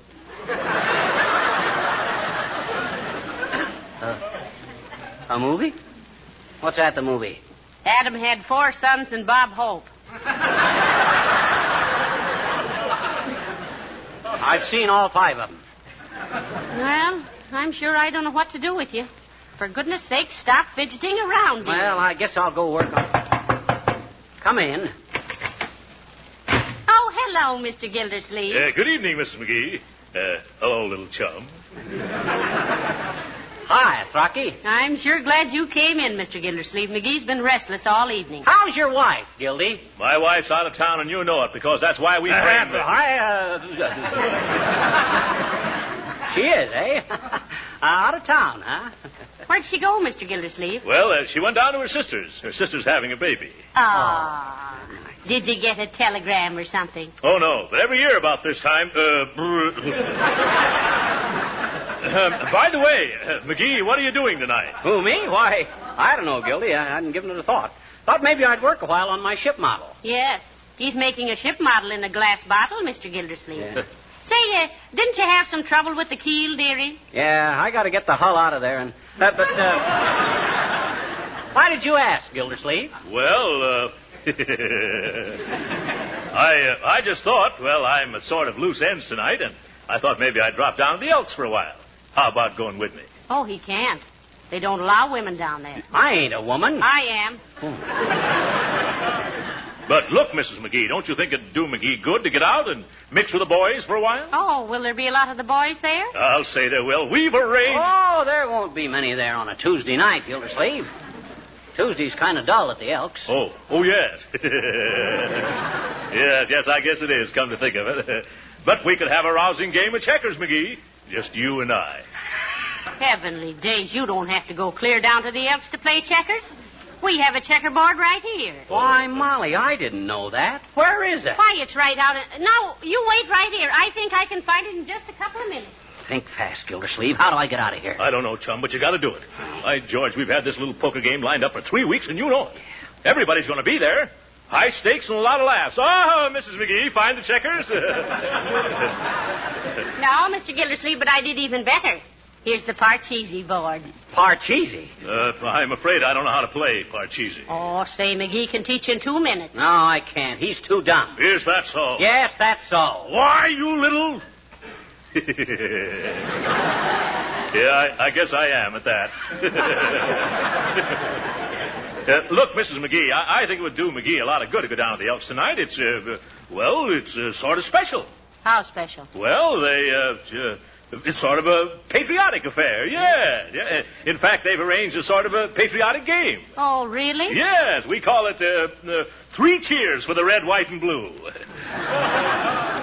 You see, every player gets a certain number of little counters which are colored red, white, and blue. Yeah. Yeah, and the object of the game is to see who can get the most of them. I've played it before, Molly. It's a very fascinating pastime. Yeah.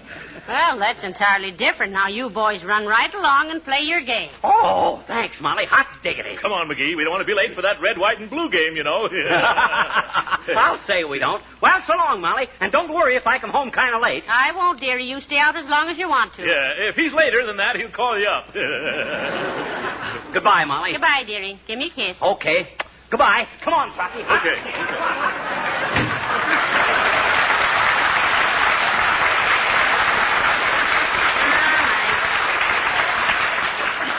Poor McGee. Well, now, let's see. I better get busy on that chili con carne, so... 79 Wistful Vista, Molly McGee speaking. Who? Oh, hello, Mrs. Uppington. What? Oh, we'd love to play bridge, but McGee isn't here. He went down to the Elks with Mr. Gildersleeve. What? Yes, they have a big poker game going on, but they don't think I know it. Yes, 3 cheers for the red, white, and blue. Goodbye, Abigail.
Ah, boy, is this going to be a night. I'm going to paint the town red with purple polka dots. You know, we ought to do this oftener, McGee. My goodness, are we men or are we mice? You'll think I'm a rat before I get through playing poker with you, Gildersleeve. I'm going to send you home in a barrel. Is that so? I'll say so. I'm a woolly wolf from wild Wyoming, and this is my night to howl. Wahoo! It's roundup time. Hey, wait a minute. This is where the old-timer lives. Let's pick him up and take him along to the Elks with us. Come on. He promised he'd be there. Okay, good idea, McGee. You should hope the old boy can get out of it. You bet. I'll play a fine game of poker. Well, hello there, boys. What you want? Come on down to the Elks, old-timer, and let us brand our initials on you with a little red-hot poker. Can't do it, fellas. Mama doesn't want me to go out. Oh, now, come on, assert yourself. You can't back out on this poker game now, old-timer. It would be unethical, unfair. And unprofitable to McGee and me. That's pretty good, Throckmorton. But that ain't the way I heard it. No. The way I heard it, one feller says to t'other feller, says, I see where the government is going to raise the income tax something terrific. Is that so, says t'other feller. Well, what's the joke? It's no joke, Johnny. You'll find out.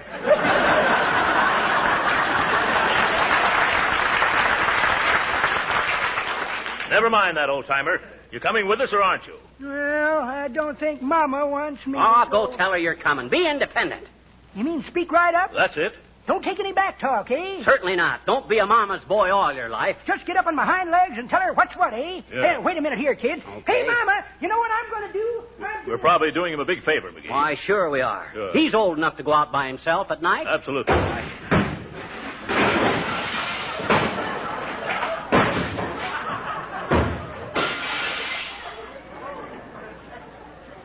Yeah. Sorry, boys. Mama persuaded me to stay home tonight.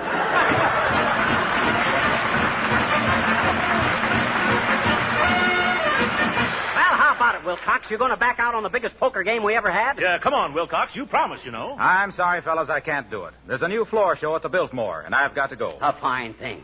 Here you got a chance to go out with a swell bunch of guys, and you pass it up for a gander at a bunch of chorus girls. Grow up, Wilcox. Don't be a playboy all your life. Now, what'll a nightclub do for you that a good poker game can't do? Yeah. The stakes won't be any tougher. I'm sorry. Some other time. Besides, I'm putting on this floor show myself. Oh, my goodness. Okay. You got your foot in the door, Wilcox. You might as well wiggle your toes. Well, I can always play poker, but I can't pass up a chance to show somebody how Johnson's self-polishing glow coat will protect and preserve and beautify their linoleum floors, can I? Well, I don't... No, I can't. Why, when they see how glow coat will cut down their wear and tear and save them hours of mopping and scrubbing by simply pouring on a few drops of Johnson's glow coat and letting it shine as it dries with no rubbing or buffing, it'll mean a lot more to me than sitting around with a bunch of U-mugs in your shirt sleeves squinting at each other over your busted flushes. But here, take this. What is this? $10. I always lose anyway, and I don't want you guys to be out any dough because I didn't show up.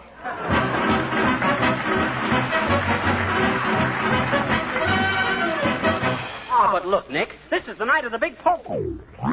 You promised you'd be there, remember? Yes, you're not going to welch on us, are you? I'm not a Welsh. I'm a Greek. Yep. And I'm not going to go to the club tonight. That's all I have to say, and if I don't like it, I know what I can do. But look, Dipopoulos, my wife's out of town and McGee's got the night off, and you know you like to play poker. Certainly I like to play poker. But tonight, I'm afraid you'll have to strangle along with that Dipopoulos, because certain circumstances have come up which make it impossible. Is it your wife? Yes.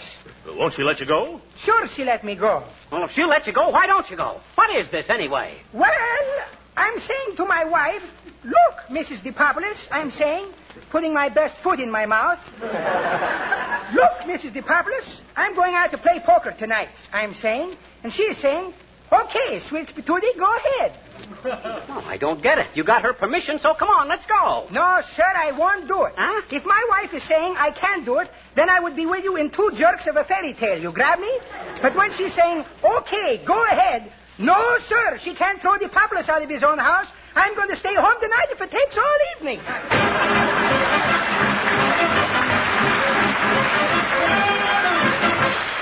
Well, we seem to be the only guys in town with any spirit of independence, don't we, Gildersleeve? Yes, but by George, that isn't going to spoil it for me. No, sir. I'm on the loose, and I've thrown away the wrench. By the way, before we get to the Elks Club, Gildersleeve, there's one thing I want to say. Yeah? What's that, little chump? From the time we sat down to play poker, we ain't friends anymore. From there on in, it's dog eat dog, see? I'm going to raise you so high you can look down the chimney of a full house. Is that so? Why, you little palooka, I'll beat your alleged brains out with deuces back to back. Yeah. Gildersleeve, I hope you got hair on your chest, because you're going home without a shirt. Now, look here, McGee. If you think for 1 minute... That's ridiculous. You couldn't think for 10 seconds. Oh, yeah. Well, you wait till we get... Hi, mister. Oh, hi, sis. Hello there, little girl. Ain't you out kind of late, sis? So are you, I betcha. Oh, that's different. We're grown up. Grown-ups don't need as much sleep as little girls. Why? Well, because they don't, that's all. Children are so constituted that a maximum of relaxation is necessary for their proper physical development. Yeah, but I says kids are so constituted... You try it, Gildersleeve. Okay. Now, look, little girl. All righty. You know what metabolism is? No, do you? Of course I do. Metabolism is the rate at which body energy is built up and torn down. Well, gee, what do you build it up for if you're just going to tear it down again? Why do you? Well, because that's nature. That's why it's a physiological process. It's necessary to the... Take it, McGee. Now, look, sis. Why do you take a nap in the afternoon? Because Mama has a bridge party. No. That ain't the reason at all. You take an afternoon nap to restore the energy expended in your play. You got to give nature a chance to recharge your dynamo, as it were. As it were what? Just as it were. How were it? It were... you try again, Throcky. Okay. Now, look here, little girl. You just consider your energy as fuel. Let's say you're an automobile and your energy is gasoline. How much is ethyl? Well, ethyl is 20. It doesn't matter. It does, too, I betcha. If I'm going to be an automobile, I want to know how much is... This is just a hypothetical case. Gee, is it? Certainly. Now then, let's say when you play outdoors for 3 hours, you burn up 10 gallons of energy, or gasoline. You have to replace that before you can keep on running. You see? I could get somebody to pull me, I bet. Oh! Okay, McGee. What we're trying to get at, sis, is this. Is what? Is this. What? Well, let me tell you, Dad Rabbit. All righty. Now, suppose you never got enough rest or sleep. You know what would happen? You'd get worn out. You'd get pale and anemic. The amount of body sugar that gives you energy... What does? Sugar. I'm hungry. Go on home, sis. Come on, Throcky.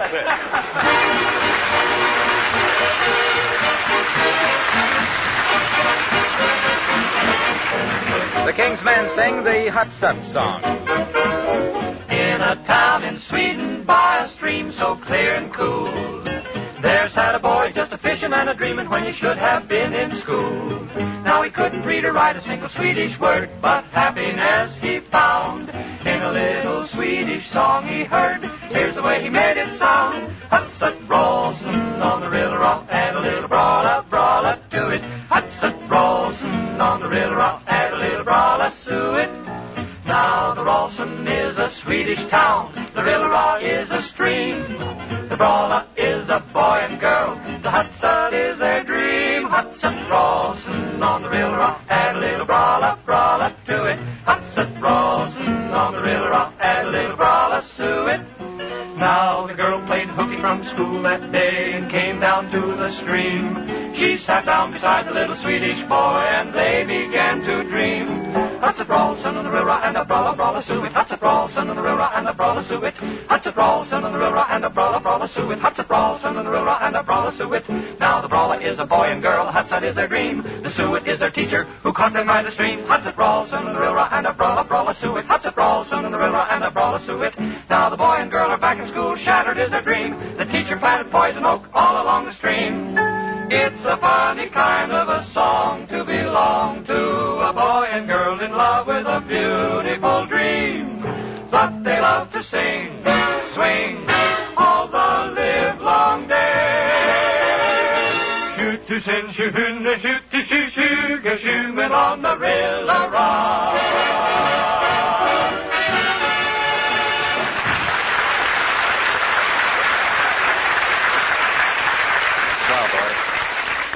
Well, come on in, McGee, and I hope all the card tables aren't taken. Well, if you'd organized this poker game with a little more brains, you'd have reserved a table, Gildersleeve. Now, look here, McGee. You said 3 weeks ago that you were going to organize this poker game. That's why I thought you'd do it. You're always such a Budinsky. Well, this is one time I should have butted in. You feeble, frustrated little fumbler. You couldn't organize a bull weevil party at the Cotton Club. The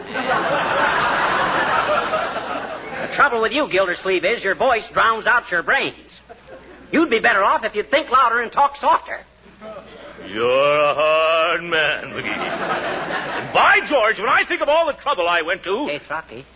What is it, chum? Who's that guy across the street? Ain't he a member of the club? No, I never saw him before. Okay, I just thought he might be a good victim for us. What was we saying? Search me, Oh, yes. By George, when I think of all the trouble I went to make plans for a poker game tonight, I could use your head for a handball. Go on, you can't even use your own head for a head. And if you make one more pass at me, Gildersleeve, I'll pop you so hard... Why, you gabby little grub, you couldn't pop a stick of bubble gum. And furthermore, I've heard enough of your twaddle. I wouldn't play poker with you tonight if you were the last man on earth. Oh, yeah? Yeah. You probably will be because you'll bore everybody else to death. That's okay with me, you big bag of balloon juice. There's plenty of other guys in the club to play with. I don't need you. I can have a better time without you anyway. And that goes for me, too, in spades, doubled and redoubled. I'm going to the telegraph office and send a night letter to my wife. That's swell. Give her my love. That'll give her the illusion there's a man in the family. Oh! I'll kill that guy.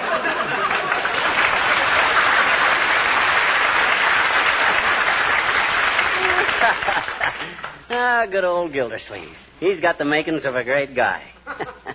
Got the makings, but he can't roll them. Oh, well. Now to show a few of these guys how to play poker. Hi, everybody. Get out the tables and the cards. I'll be back in a flash with the putts. Hey, is anybody here? Well, that's funny. There ought to be a few guys around here. Well, this is a fine state of how do you do. Here I am, spring in my heart, full of sulfur and molasses, and what happens? Everybody walks out on me. Hey, Porter. Hey, Peabody. Yes, sir? Ain't there anybody around this joint but me? Yes, sir. Only Mr. Wallace Wimple, sir. He's sitting in the library. Oh, well, he's better than nobody, but not much. Oh, thanks, Peabody. Rien de tout, sir. Huh? That's French, for think nothing of it. Oh. Well, I'll go in and talk to Wimple. Maybe I can whoop him up to go to a show or something. Hi, Wimple, old man. Remember me? Shiver McGee? Oh, yes, indeed. Good evening, Mr. McGee. How about a little game of 500 rummy? Penny a point. No, thank you. I never gamble. Oh, you don't? Well, have a cigar? Thank you, Mr. McGee. I don't smoke. You don't? Well, if we had a piece of string, we could play cat's cradle. What say we have Peabody bring us in some root beer? You want to wet your whistle? I can't whistle. I had braces on my teeth till I was 27. Look, Wimple, if you don't want to play cards or billiards or smoke or be a he-man, why the Sam Hill did you ever join the Elks? I like to sit in the window. It's the peachiest place in town to watch parades from. Hey, Wimple, I'm desperate. I started out tonight to kick the gong around and somebody's hid the gong. I want to have some fun. I want to laugh and play. I could take you home and show you my stamp collection. But my wife is mad at me. Oh, she is, huh? What'd you do? I talked back to her. That's why I'm here. I'm a wife-ugee.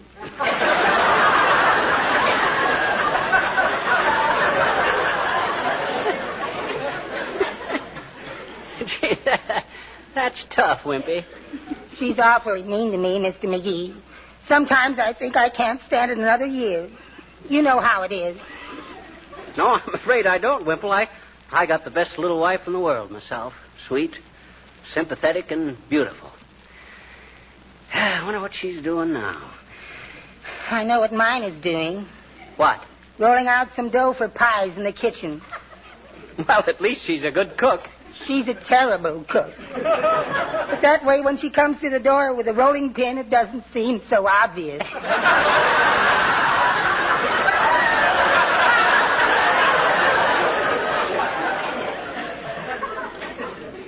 Well, I guess I didn't realize how well off I am. I'm probably the happiest married guy in the world, Wimple. Why, when I think of the fun me and Molly have together, I don't know why I ever want to go out alone. In fact, I don't know why I'm out alone tonight, even. Why am I out alone? I'm going home. Good night, Wimple. Good night.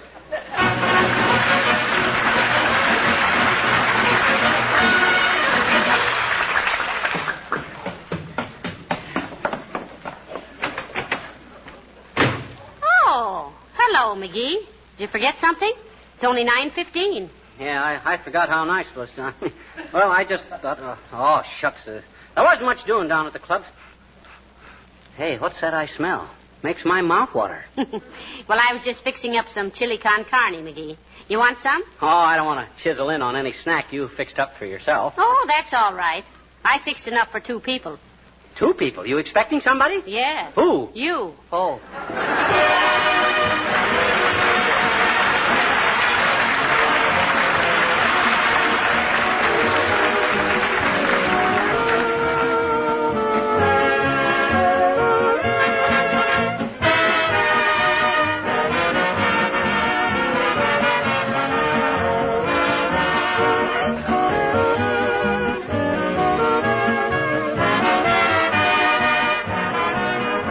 Fibber and Molly will be back in just a moment.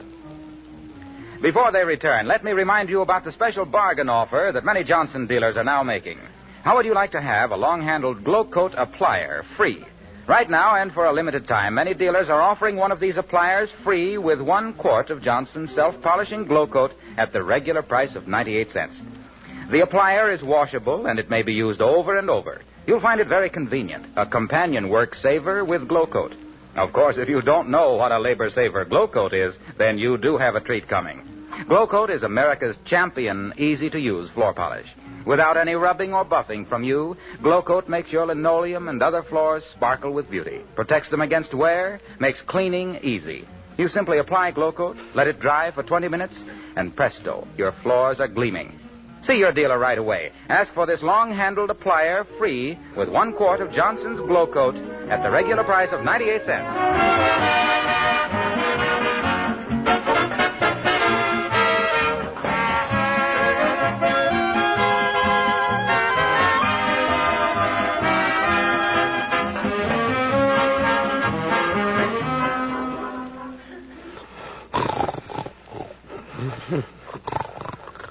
Give me another stack of chips, fellas. Oh, McGee. McGee, wake up. You're dreaming. Huh? Oh, thank goodness. I had an awful nightmare. Sounded like it. I don't feel good either. I'm sick. Oh, are you sick? Get me another blanket, will you? Chili? Must have been. I had 2 bowls of it. Good night. Good night, all.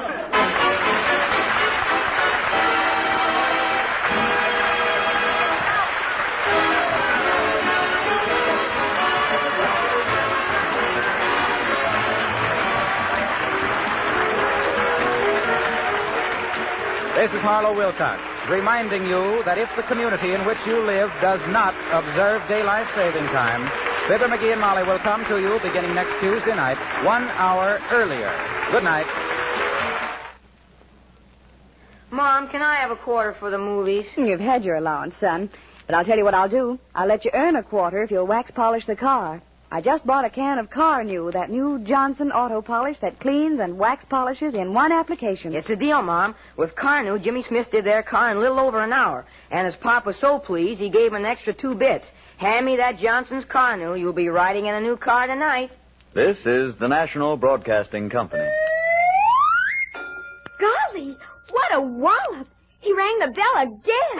He's feeling his Cheerios. Yes, Cheerios, that energizing breakfast cereal made from oats. Good, old-fashioned, nourishing oats, all ready to eat. Cheerios gives you a kind of nourishment that really counts. Cheerios is a cereal that really helps you build up strength and energy. So for your better breakfast, always start with Cheerios. Cheerios. Cheerios. Keep it tuned right here to HOJO Radio for more classic old-time radio.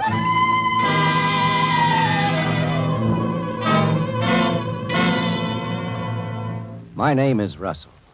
I'm the man whose adventures you will hear about in the Mystery Theater, which follows right away.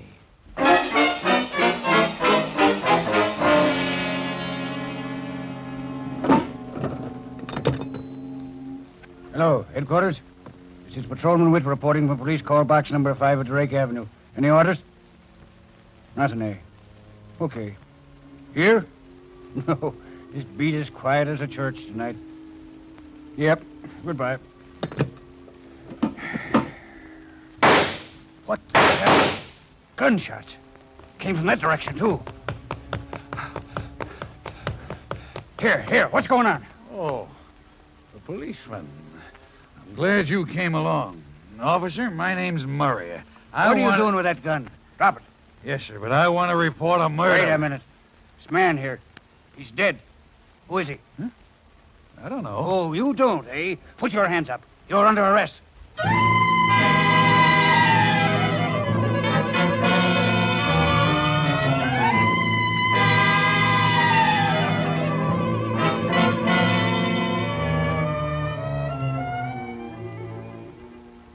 Good evening, ladies and gentlemen.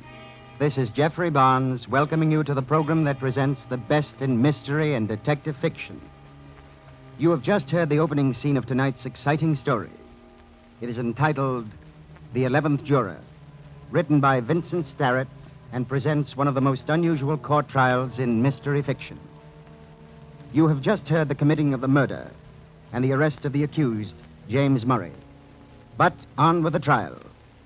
We take you now to the jury room where you will meet the leading character of Vincent Starrett's dramatic story, The 11th Juror.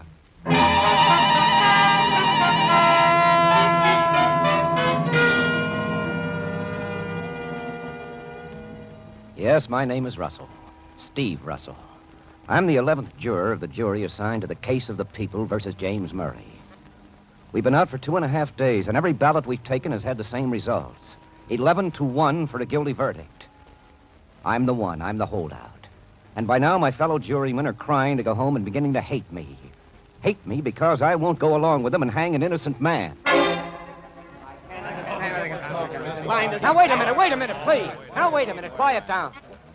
Now, look here, Mr. Dean.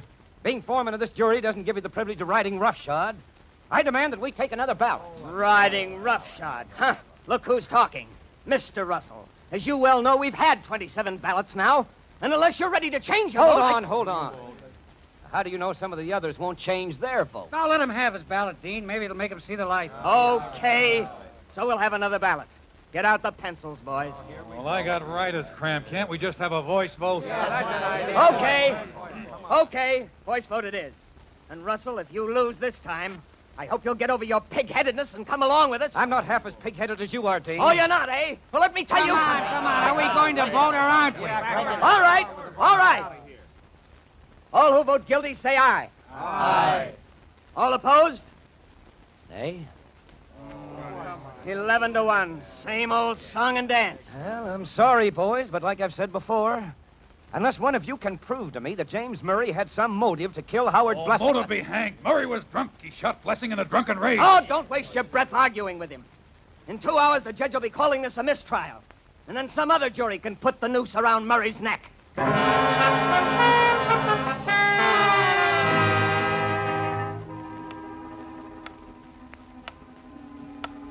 They all want to hang Murray so that they can go home. Well, who doesn't want to go home? I dare say my business suffers from my absence more than theirs does. You know, if it wasn't for Dean, I think my argument about James Murray having no motive for this killing would carry more weight. Because Murray didn't have any motive. He didn't have any at all. Let me tell you about the trial, and you'll see what I mean. Just the highlights. First, there was a testimony of Patrolman Witt. He was the policeman who made the arrest.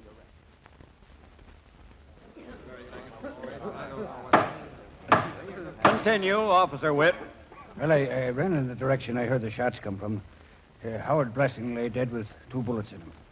James Murray stood there just looking at the gun in his hand, sort of dazed like. I could tell he'd been doing a lot of drinking. Now, how long between the time you heard the shots and the time you reached the scene, officer? About half a minute. Then isn't it possible that someone other than Murray could have fired the shots, dropped the gun, and run, leaving Murray to pick the gun up before you reached the scene? Well, Never mind, that's all. State's witness. Officer Witt, is it not so that the murder took place directly beneath a street light? Yes, sir. when you rounded the corner of Belvedere and Lambeth, a quarter block away, did you see anyone else in the street? Anyone at all? No, sir. Not a soul. Just the prisoner, James Murray, and the deceased, Howard Blessing. There you are, gentlemen. Why, the defense is evidently trying to confuse you by implying that some unknown murderer exists. Had anyone else fired those shots and run, leaving poor Mr. Murray holding the gun, Officer Witt would have seen this unknown man in the streetlight. Objection. Even the prosecutor could run out of the range of the streetlight inside of a few seconds. We are wasting time, Your Honor. I am not concerned with a mythical murderer, a galloping ghost. We are concerned with James Murray, caught standing over a dead man and holding a smoking revolver in his hand.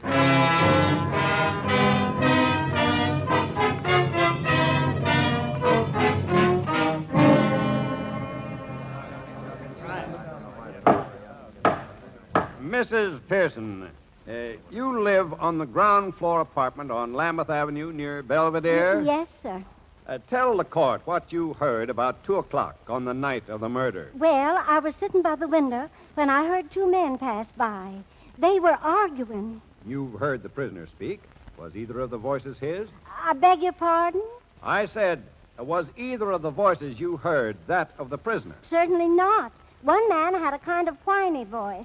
The other was deep and rumbly-like. Gentlemen, Howard Blessing, the murdered man, had a whiny voice. We can prove that. James Murray is far from having a deep one. That's all, Mrs. Pearson. Thank you. Your witness, Mr. Prosecutor. Mrs. Pearson, you didn't see these men, did you? What was that? I say you didn't see the men? Oh, no, it was too dark. Yes, but you heard them plainly. How? But you heard them. Yes, sir. Mrs. Pearson, did you hear the shots fired a few minutes later? Beg pardon? I said, did you hear the revolver shots? No, Gentlemen, Mrs. Pearson heard 2 men arguing through a closed window, yet she couldn't hear 3 pistol shots less than a block away. She can barely hear my questions in this room. That's all, Mrs. Pearson.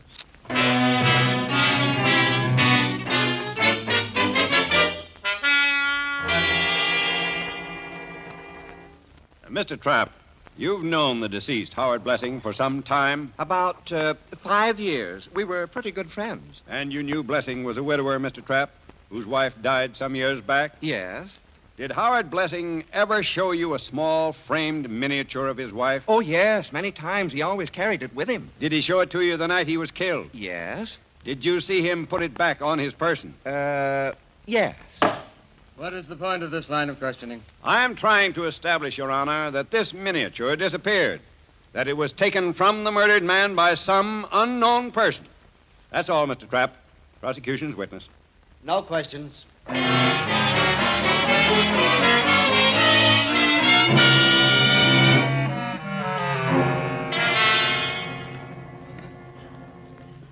Mr. Murray, how did you happen to be at Belvedere and Lambeth at the time of the murder? Well, I was on my way home. I had had several drinks. I don't know, frankly, how I got where I was. I was just there. Did you have a gun on your person when you left the Black Owl Tavern to go home? Oh, certainly not. Mr. Murray, did you ever know or hear of the deceased Howard Blessing until the morning of your arrest? Oh, never. So help me God, I never knew him, never heard of him. He was a total stranger? Yes, a total stranger. That's all. Prosecution's witness. Mr. Murray. Mr. Murray, where do you live? 102 Bedford Road. And you were drinking at the Black Owl Tavern on Oak Street? Yes, sir. Then how could you have been on your way home at Belvedere and Lambeth? Well, I don't know. I just wandered that way. I see. And in your wandering, Mr. Murray, you plucked a gun out of thin air, huh? No, that is, I don't know how I got it. Gentlemen, why go on? In summing up Mr. Murray's testimony, we find that he says he was innocent, but admits he was too drunk to know. We find that he was on his way home, but going in the opposite direction. We learn that Mr. Murray didn't have a gun with him. But, gentlemen, the gun found in his hand and marked Exhibit A on that table, that is no mirage. Nor was the dead Howard Blessing a mirage. Nor the bullets that killed him. That is stark truth. That is murder. Now, what has the defense offered as proof of Murray's innocence? A witness so hard of hearing that she couldn't hear revolver shots, yet who claims she heard 2 men argue as they passed her window. A vague story about a miniature which the dead man didn't have on his person. And then the fact that Murray didn't know Blessing. Oh, that is a honey. Is Blessing any less dead because he was a stranger to this gun-toting drunkard? No, gentlemen. Murray killed Blessing. Stranger or not, he's guilty. Murray must hang.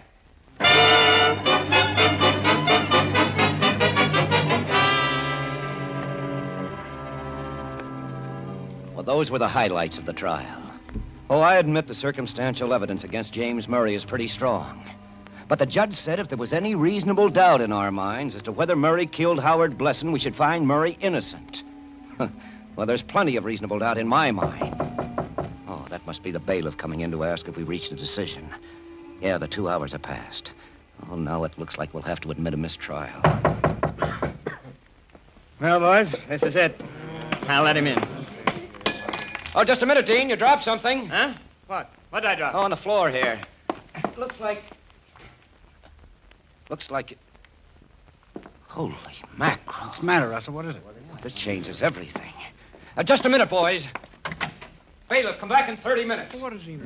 Hey, what goes? Yeah, what's the idea, Russell? What was that you picked up off the floor? Look here, Russell. What do you think you are telling the bailiff to come back in 30 minutes? You'll find out all too soon, Mr. Dean. Fellow jurors, now you'll have to listen to me. Fellow jurors, listen to me. You all remember during the testimony that the defense made a point out of the fact that a certain miniature bearing the picture of Howard Blessing's wife disappeared from Blessing's pocket just before he was murdered. Yeah, what's that got to do with it? Well, boys, before we decide to hang Murray, perhaps Mr. Dean would like to explain what this miniature happened to be doing in his pocket. And now back to Jeffrey Barnes and Act 2 of The 11th Juror. James Murray, a smoking gun in his hand, has been found standing drunkenly over the body of one Howard Blessing. All the jurymen, with the exception of Steve Russell, believe Murray is guilty of murder. Russell has held out for nearly 3 days. Just as the foreman of the jury, a Mr. Dean, is about to report a mistrial to the court, Russell electrifies the jury room by demanding to know how a mysterious miniature, supposedly belonging to the murdered man, has found its way into Dean's pocket.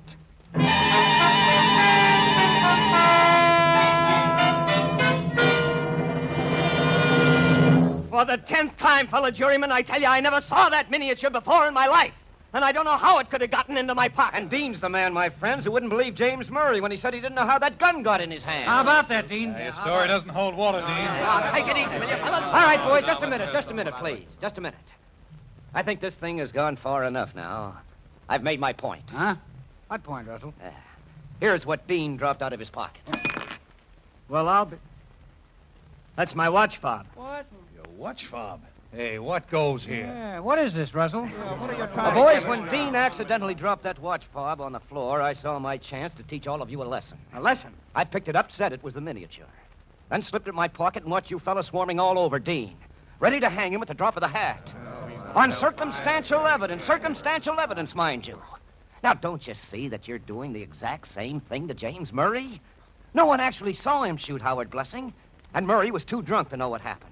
I claim somebody else could have shot Blessing, shoved the gun into Murray's hand, and beat it. Now, wait a minute, Russell. I admit you've made us all look like fools over this watch fob, but that doesn't prove your story about an unknown killer. Not for my money, it doesn't. Oh, why not? Perhaps a hold-up man, a thug killed Blessing. Why wasn't his money taken? Okay, so it wasn't a hold-up man. Perhaps it was some enemy of his. Why, there could have been 100 different reasons why somebody might have wanted to kill Blessing. Oh, yeah? Name one. Name one? I could give you a dozen right here and now. I said give just one. What's the matter, Russell? Did he call you bluff? You can't even name one. No, wait a minute. Do I understand you fellas to mean that if I can make up a story showing how Blessing was killed, you'll admit there's a reasonable doubt of Murray's guilt? Huh? Why not? Well, I, for one, would, anyhow. How about the rest of you? Okay, sit tight and hold your hats. As I said, I can make up a dozen different stories. So this is just one way the murder might have happened. Now, let's say about 10 years ago in a small Ohio town, there's a guy named Smith. Let's call him George Smith. 10 years ago. Some start. Quiet, Dean. I'll give him a chance. Smith's standing on the station platform with a girl, and we'll call her Elsie. She's crying a little, and he's talking to her. He says... I don't want to go, sweetheart. But I can't make a set in this burg. You want to marry me, don't you, dear? And she says... Yes, darling, yes. And I know you're right. I know Father won't let us marry till you've got money and a good job. But it might take so long, and I love you so much. There, you get the picture? Smith is leaving for the big city to make lots of money so the old man will okay his marrying Elsie. Well, the train's about to go, and they kiss. And Smith hops aboard, shouting... Wait for me, darling. Wait. And she says... Forever, George, forever. Well, get this. She doesn't wait. No, it's not her fault. Another guy comes on the scene. He's a rat of a guy with flashy clothes and a fast line of patter. And he works on Elsie, real slow and smooth. And the rat says... Hi, Elsie. Was talking to Tommy in the barber shop today. Said he heard George was doing well in Chicago. He says his father saw George at one of the hot spots there when he was in Chicago last month. You see? This home base robber starts slow, but let's say in about a year he's got Elsie so she believes most anything. Now... Look, Russell, I don't see what this corny story of yours has to do with the case. Dean, let me finish. Okay, shoot. By the way, Russell, who is this rat? Suppose we say his name's Howard Blessing. What? Blessing? The murdered man? Hey, what are you getting at? Shut up and let him talk. What happens next, Russell? Well, Smith had no way of figuring out why when his letters weren't answered. He stays on in the city, and finally a wedding announcement reached him. Just a wedding announcement. So Blessing has ruined the boy meets girl routine, eh? Right. Now let's say Smith knows Blessing from way back. Well, it burns him up, see? Mr. and Mrs. Blessing instead of Mr. and Mrs. Smith, get it? But he's a right sort, so he swallows it. Only it hurts going down. Brother, have you got an imagination? You ought to write for the movies. He sure should. But what's all this got to do with Murray? Why do you interrupt so much, Dean? Well, don't you want me to finish the story? Well, I have no objection. All right, then. Shut up. Go ahead, Russell. Right. Now, let's say a few years pass, and one day Smith gets a letter. And it's a letter from the girl's mother. It's a sad letter saying... Dear George, my baby married a fiend whose brutality and unfaithfulness finally became more than she could bear. We found my poor little girl hanging in her cellar last Monday as suicide. Howard Blessing is as much a murderer as though he had done it. So let's say the letter went something like that, huh? Now, if you fellows sat in judgment on Blessing, what would you do?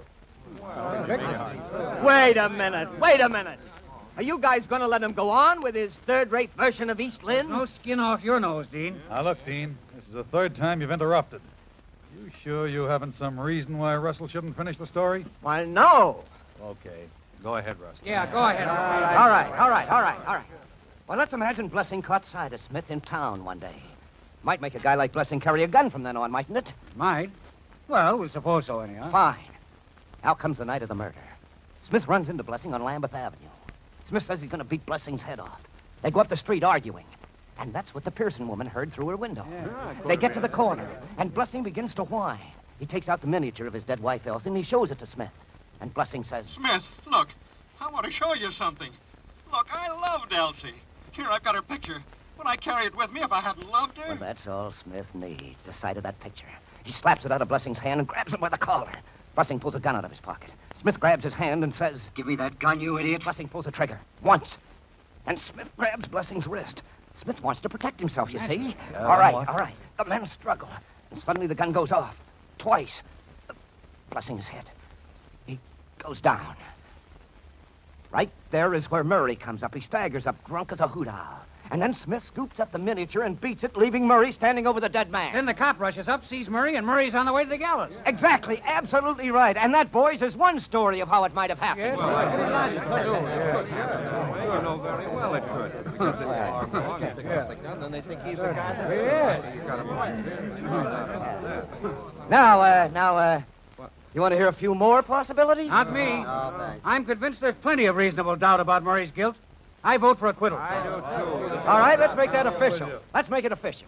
All in favor of acquittal signify by saying aye. Aye. Well, that does it.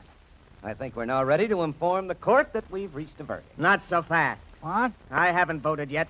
A few questions. Yes, Dean? You say you made this story up? That's right. Then it proves nothing, right? Sure it does, Dean. It proves somebody besides Murray might have killed Blessing. It proves reasonable doubt. Not in my book, it doesn't. I still think Murray is guilty. So this is still a mistrial. What? Oh, right back where we start. This is the last straw. So let's call the bailiff and get it over with. Bailiff! Bailiff! He'll be here in a minute, and what do you think of that, Russell? I think I'm licked. Huh? I think I can't stall any longer. What? Dean, I've convinced everyone but you. Now I'm going to convince you. Take a look at this. What is it? Now, let me see. What's it? This is a miniature. A miniature? That's right. And this means that you're... Right again. Take a good look, boys. The George Smith in my story is me. Steve Russell. Holy mackerel. Gee, Hossafat. By coincidence, luck, chance, I was called on this jury. And then I couldn't stand to see Murray die. Well, where do we go from here? You called me, Foreman? Huh? Oh, yes, bailiff. You can tell the judge we've arrived at a verdict. Yes, sir. And bailiff. Yes? Yes, Mr. Dean? Bailiff, step outside a moment. Yes, sir. Boys, we all know Murray is innocent. But what are we going to do about Russell? As you know, the proceedings in this jury room are confidential. Any recommendation we make must be made officially to the court.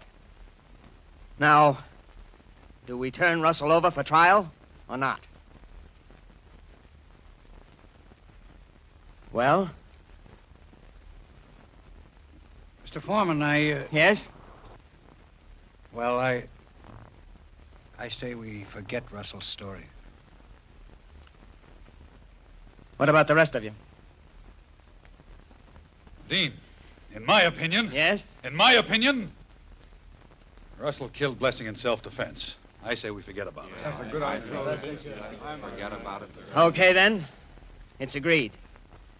We find Murray not guilty and let it go at that. The case is closed.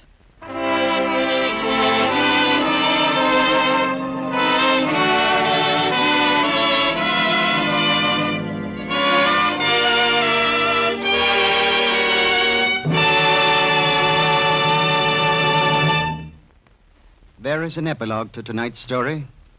Steve Russell eventually, of his own volition, stood trial and was acquitted. Yes, mystery fans, I think we can call the 11th juror's attempt to save an innocent man a complete success.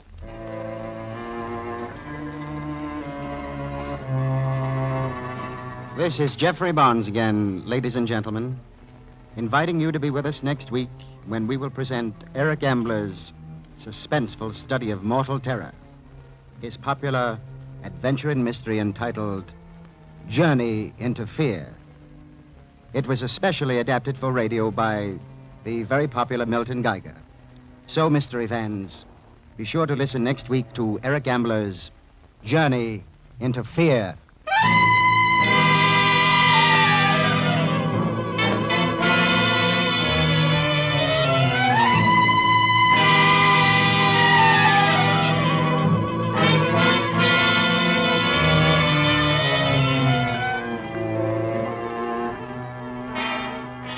The original music is composed and conducted by Jack Miller. The 11th Juror was written by Vincent Starrett and adapted for radio by Christopher Mayo.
This is the Armed Forces Radio Service.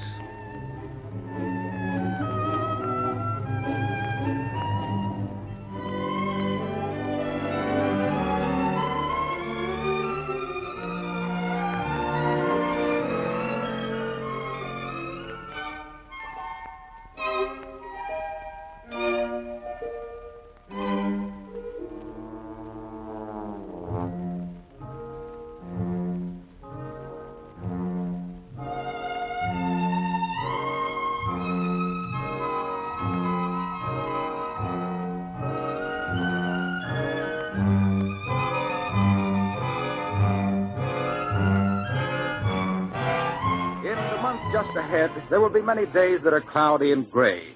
Isn't it very important on such days to have your home bright and cheerful? Your kitchen especially, where you spend so many hours? There's one thing that will brighten your kitchen more than anything else. Gleaming linoleum floors kept fresh and spotless with Johnson's self-polishing Glow Coat. Glow Coat requires no rubbing or buffing. There's practically no work to it. You just apply Glow Coat, it shines while it dries with no further work from you. It not only keeps your floors beautiful, but it actually makes linoleum last many times longer than an unprotected floor. Glow Coat is safe, easy to use, and sure to please. Try some tomorrow on your floors. Ask for Johnson's Self-Polishing Glow Coat. GLO-COAT. Stay tuned to HOJO Radio. From Hollywood, the NBC Theater presents...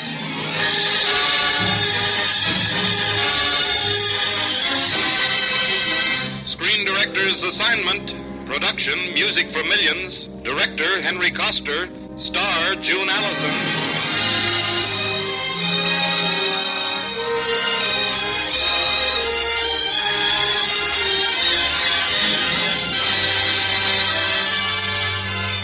The Hollywood Screen Directors present the words and music of a human symphony, Music for Millions, starring June Allison in her original role and introducing the director of the film, Henry Koster.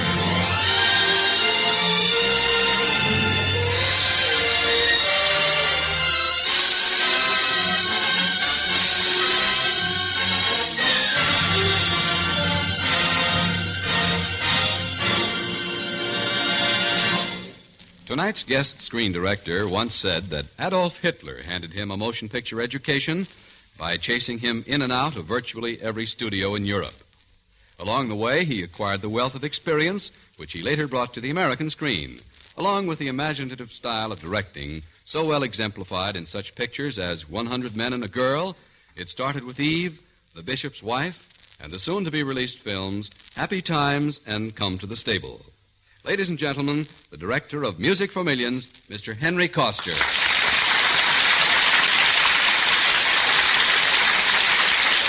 Thank you.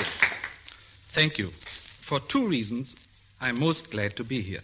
The first, well, it is always a thrill for a director to hear his picture translated into another medium, into radio. But the second, that is the important reason. You see, I'm a June Allison fan. For me, she is a new force in motion pictures, fresh, vital, spontaneous. But more than that, she is a highly talented actress. So now, with you, I settle back to enjoy June Allison's performance as Barbara Ainsworth in Music for Millions. We switch you now to Symphony Hall in Manhattan. The next voice you hear will be that of NBC's distinguished music commentator, Laverne Shelby. Go ahead, Laverne Shelby at Symphony Hall.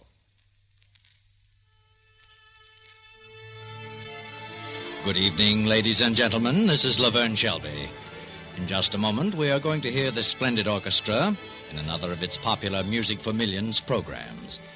And the first selection is to be the always enchanting overture to Mozart's Marriage of Figaro. Because so many men are at war, our orchestra tonight is largely composed of women. There's Marie Oliphant, clarinet, Rosalind Dresser, oboe, Barbara Ainsworth, string bass. Ah, yes, I see Maestro Nikolai Stepner has just taken the rostrum to conduct the orchestra in Mozart's celebrated overture to Marriage of Figaro.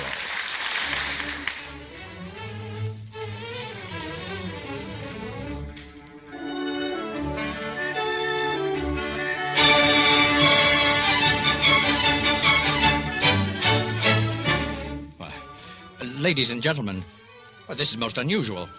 Barbara Ainsworth, string bass, has stopped playing her enormous violin. She is running toward the wings. Why, a little girl is running out to meet her. They're embracing on the stage. Oh, yes, the audience loves it. They're applauding. And now Barbara and the little girl seem to be aware of their surroundings, and they're running off into the wings, hand in hand. I'll try to find out what that charming little drama was all about and tell you later. But now back to our stage and to our music.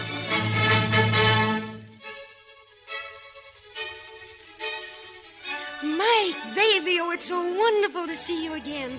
Gosh, I'm so excited. Golly, sis, I'm excited, too. I didn't mean to go out on the stage. Well, where on earth did you come from, Mike? Grand Central Station. Haven't you gotten fat, sis? Oh, no, dear. Why didn't someone say you were coming to New York? Aunt Kate wrote you a letter. Haven't you put on weight? I never got a letter. Your dress looks kind of tight to me. Look, Monkey, I've got to go out there and play, but you wait right here, and when the concert is over, we'll go to our apartment and have a celebration with Roz and Marie. That's very nice. May I eat more pickles than usual?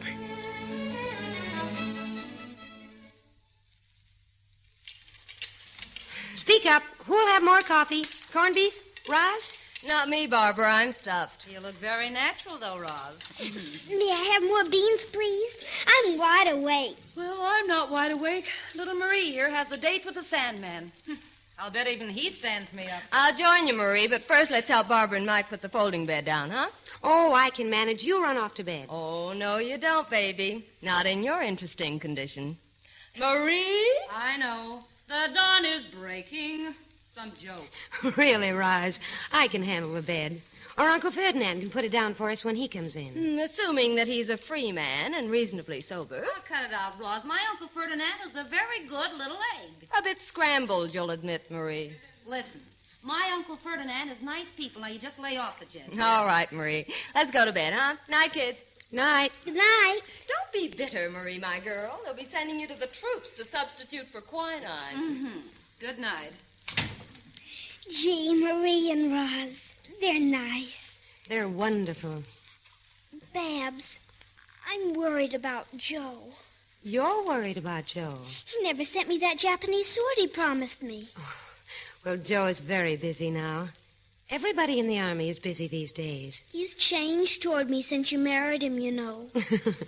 Well, I'll get after him in my letter tomorrow. Do you write him every day? Every day. Does he write you every day? Goodness, no. Every week?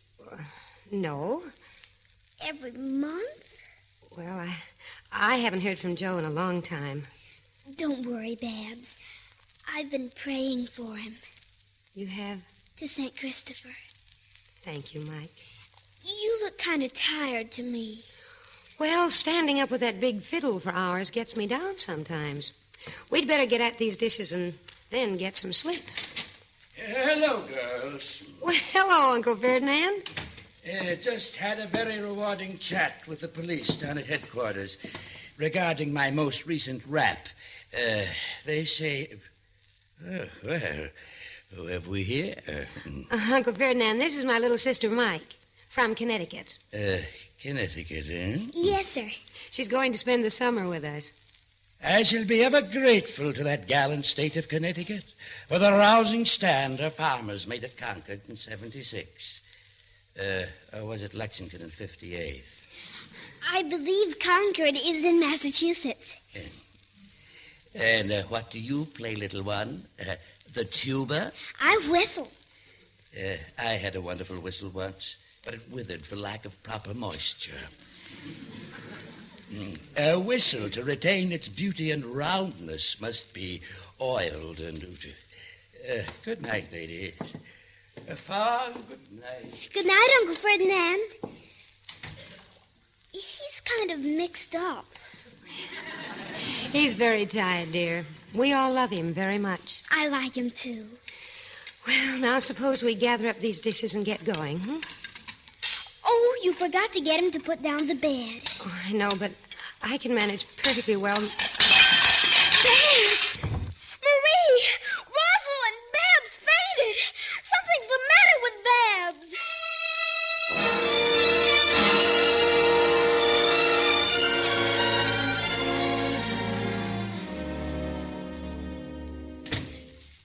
Is she all right, Doctor? Is my sister all right? Why, there's nothing really the matter with your sister. She fainted, didn't she? Can you keep a secret? I'll try. Well, you're going to be an aunt. Me? Your big sister is going to have a baby. A baby? You won't tell anyone. Not even Babs?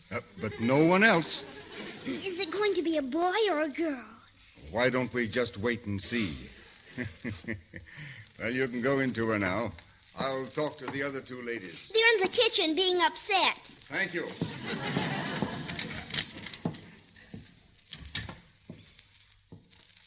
Barbara. Come in, Monkey, and don't look so serious. Babs. I'm perfectly all right. Do you feel strong enough to keep a secret? What size secret? You're going to have a baby. No. I thought you ought to know. Oh, that's wonderful. Thank you for telling me. I'm pretty excited, aren't you? Oh, yes, very excited and very happy. Tell me, Mike, is it going to be a boy or a girl? Why don't we just wait and see?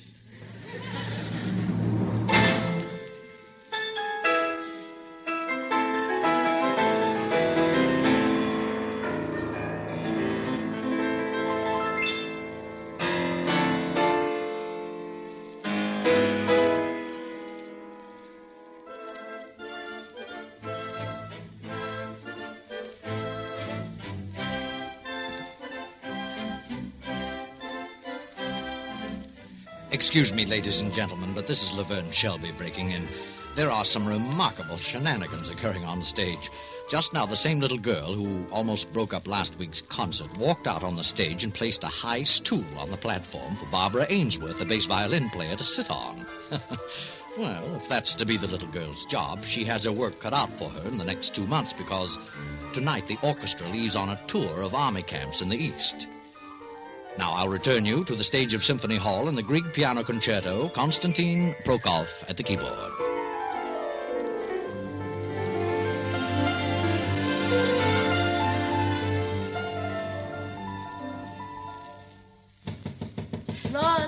Roz, are you decent? Come in, Marie. Well, what's the matter, Marie? Did we lose the war? Roz, I just got a telegram. Anything wrong? It isn't for me. It's for Barbara. But with her Joe overseas and all, I took the telegram, said I was Mrs. Joe Ainsworth. Oh, is it Joe? The War Department regrets. Oh, no. We can't let her know, Roz. Not until after she's had the baby. Oh, and we were going to go out tonight and celebrate at Florio's before hitting the road. Can't let on to Barbara that anything's wrong. Oh, what a rotten shame. Hurry up, Marie. Florio's.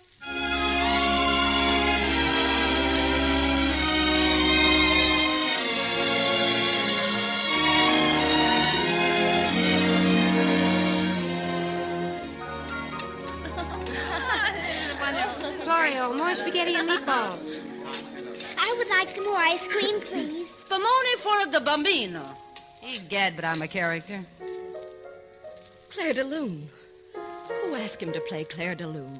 Oh, it's all right, Roz. Florio knows it was Joe's favorite tune when we came here before the war. Claire de Lune.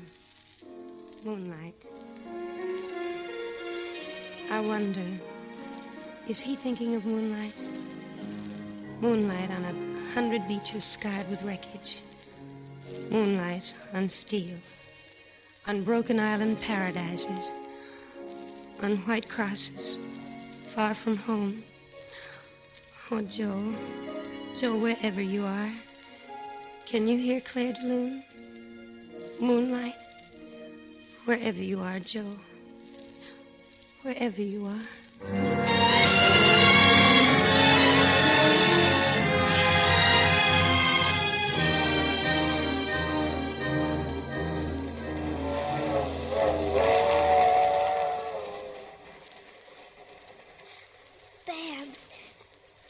Get in your berth with you? Oh, yes, Monkey. You're crying. No, I have a cold. You're crying. There hasn't been a letter from Joe in months. Maybe there'll be one next week. Oh, there won't be a letter next week or ever. Joe's never going to see his baby.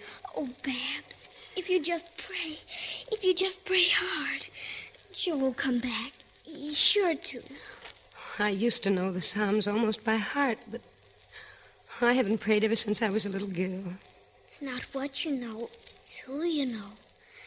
I talked to St. Christopher, and he passes it along. You're such a wise little person, Mike. I know. And don't forget to say please. No, I won't forget.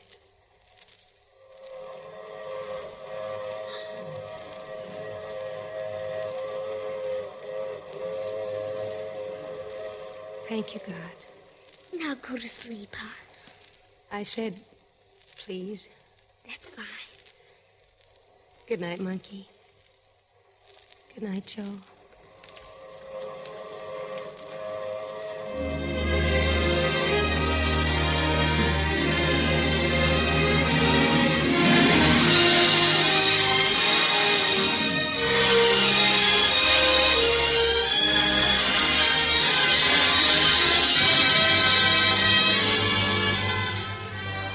You are listening to the Hollywood Screen Directors presentation of Music for Millions, starring June Allison and introducing the director of the film, Henry Coster.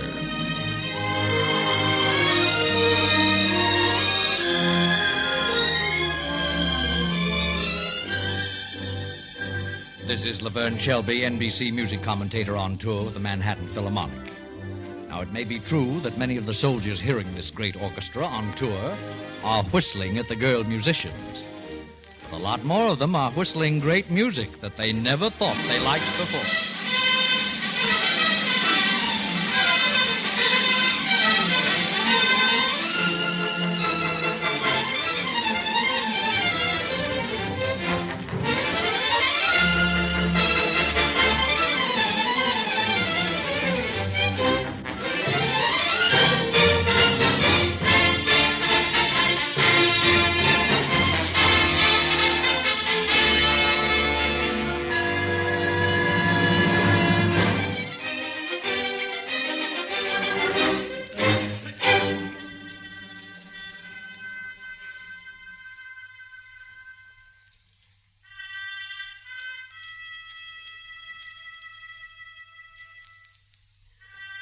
What a day. What a tour. Men, men, men. I wish they wouldn't always play that at bedtime. Yeah, always do. Well, good night, Barbara. Good night, Marie.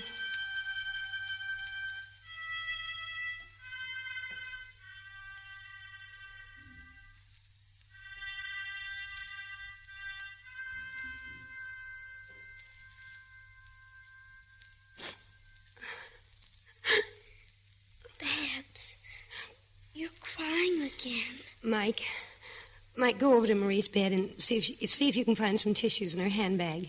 She always has some. All right, Babs. She and her Silas. Sinus, dear. Don't wake her up. I won't. Have you got the bag? I have it. Oh! Who's that? Hold her, I'll shoot or something. Don't shoot. Mike! Hey, what's the idea of nosing around in my handbag? I just asked her to find some cleansing tissues for me. Well, I like my privacy, and that goes for Mike or you or anyone else in this orchestra. Well, all right. I'm sorry. Gee, she didn't have to skin me alive. It's all right, honey. It won't happen again, Marie. No, forget it. I didn't break anything or read old telegram. Gee whiz. Telegram? How could I anyhow? It's so dark. Telegram.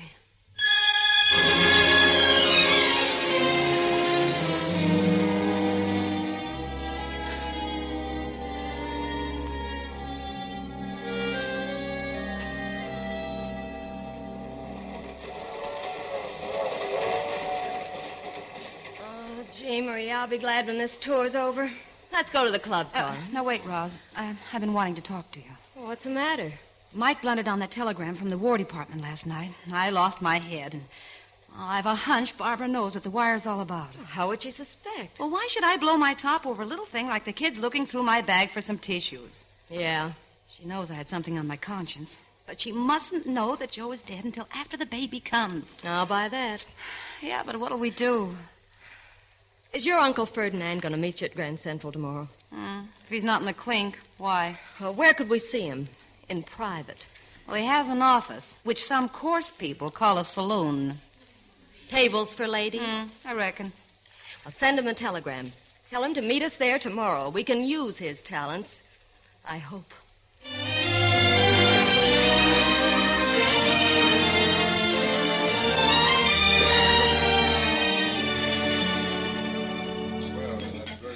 Uncle Ferdinand, we made this appointment with you because, well, we've got work for you. Work? Excuse me, girls. Sit down, Uncle. This is right up your alley. I deplore the implication that I frequent alleys, even if I do. I want you to study the handwriting in this letter. Letter? I took it out of a box of letters Barbara saves from Joe. What for? What for? We want you to forge a letter from Joe to Barbara, so she'll think he's alive. Isn't he? No, Uncle, he isn't. Can do. America know-how is winning this war, ain't it? Oh, Uncle, I love you dearly. I will have to work on it carefully and in solitude. It must be the mail. See? Didn't I tell you my uncle was the most painstaking forger at large? It will have the tang of the deep Pacific on it. It'll even be censored.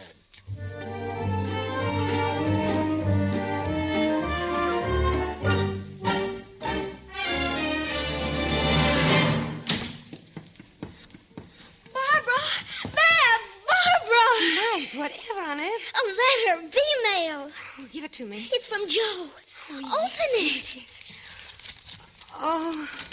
Hey, what's all the shouting for? What's up? B-mail. Joe? Marie, Roz, listen. Yeah. Joe was lost on an island for 4 months. He had to parachute from a plane, but he's safe and sound and so happy. Listen, I'm fine now. I lost a few pounds and had coconut poisoning, I think, but I'm in the pink now. I'm all brown from the sun and hard as nails. I've got an idea I'm even getting handsome. Gee, he sounds so gay. Doesn't he sound gay? Yeah. He was never like that, was he? Well, he used to be so quiet and serious. I knew it'd be all right. Oh, Mike, you were right, weren't you, about saying please? That reminds me. I've got to thank somebody for something. I'll go with you, Mike. Oh, excuse us, girls. We'll see you in church. Well, it worked. Oh, we had to do it, Roz. Poor little Mike and her St. Christopher.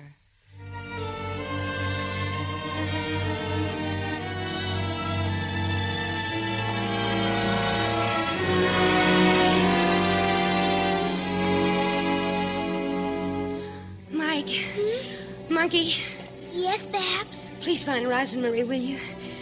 Tell them I'd like to go to the hospital now.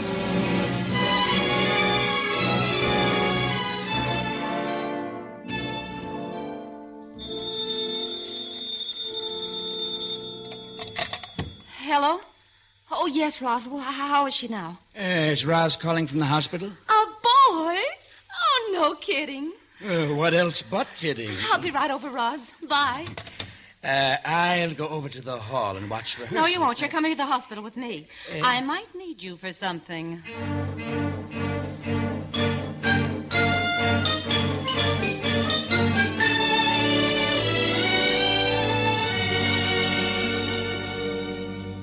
Hello, Barbara, kid. Hi, Marie. Uncle Ferdinand. Hello, Doesn't she look fine? Did the nurse tell you about Joe? Joe? No, what? I mean the baby, Joe. Oh. I'm going to name him Joe, Jr. Unique. Oh, I'm so happy and calm, at peace. Oh, I'm glad. When I knew I had little Joe, Joe Jr., I knew that even if Joe had really died, it would have hurt, yes, but I'd know someone had planned it that way. Someone wise and kindly, beyond our understanding. And I'd be content with the image of Joe. Oh, but now I have both of them. Do you still feel that way? I mean, about Joe not coming back? Oh, I would feel that way, but I don't have to now. Joe is safe. His letter said so. Barbara, I have a confession to make for us. Confession. Barbara, now, this has got to be fast and blunt, or I'll never say it. Joe didn't write that letter you got. Joe didn't write? Uncle Ferdinand wrote it. Uncle Ferdinand? What? Well, I'm telling her that you wrote that letter from Joe. But that's absurd. What letter? The letter Roz and I got you to forge, Joe to Babs. Oh, now I remember. Yeah, I thought you would. What is this? I remember that I clean forgot to write that letter. You didn't write that letter? I'm awful sorry, Marie. Sorry? Sorry? Well, Barbara, Joe is alive. Well, of course he is. That letter really was from Joe. Yes, I know. Well, excuse me, gentle people. I gotta go out and make a telephone call. Oh, hallelujah. And I'm not kidding.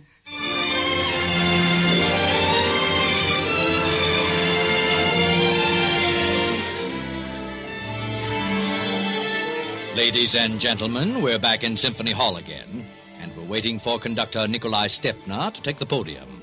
And, I see there's a last-minute change in the program tonight. The opening selection has been changed to the Hallelujah Chorus from Handel's Messiah. Oh, here comes Mr. Stepner. A mimeograph footnote on the program informs me that the change was requested by two very important people.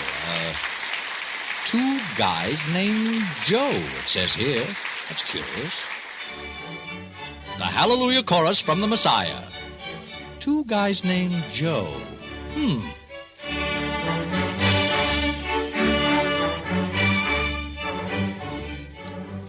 I hope the radio won't disturb anybody in the hospital. You like it, Barbara? Oh, it's beautiful. I gotta thank somebody for something. I'll go with you, Mike. Well, have fun, Mother. Come on, monkey. I've got to thank somebody for something. Blessed be the Lord, who raiseth the poor out of the dust, and maketh the woman to dwell in her house, a joyful mother of children. He has heard the voice of my supplications. In him my heart hath trusted, and I am helped. Oh, blessed be the Lord our God. And let the people say, Amen. Hallelujah. Hallelujah.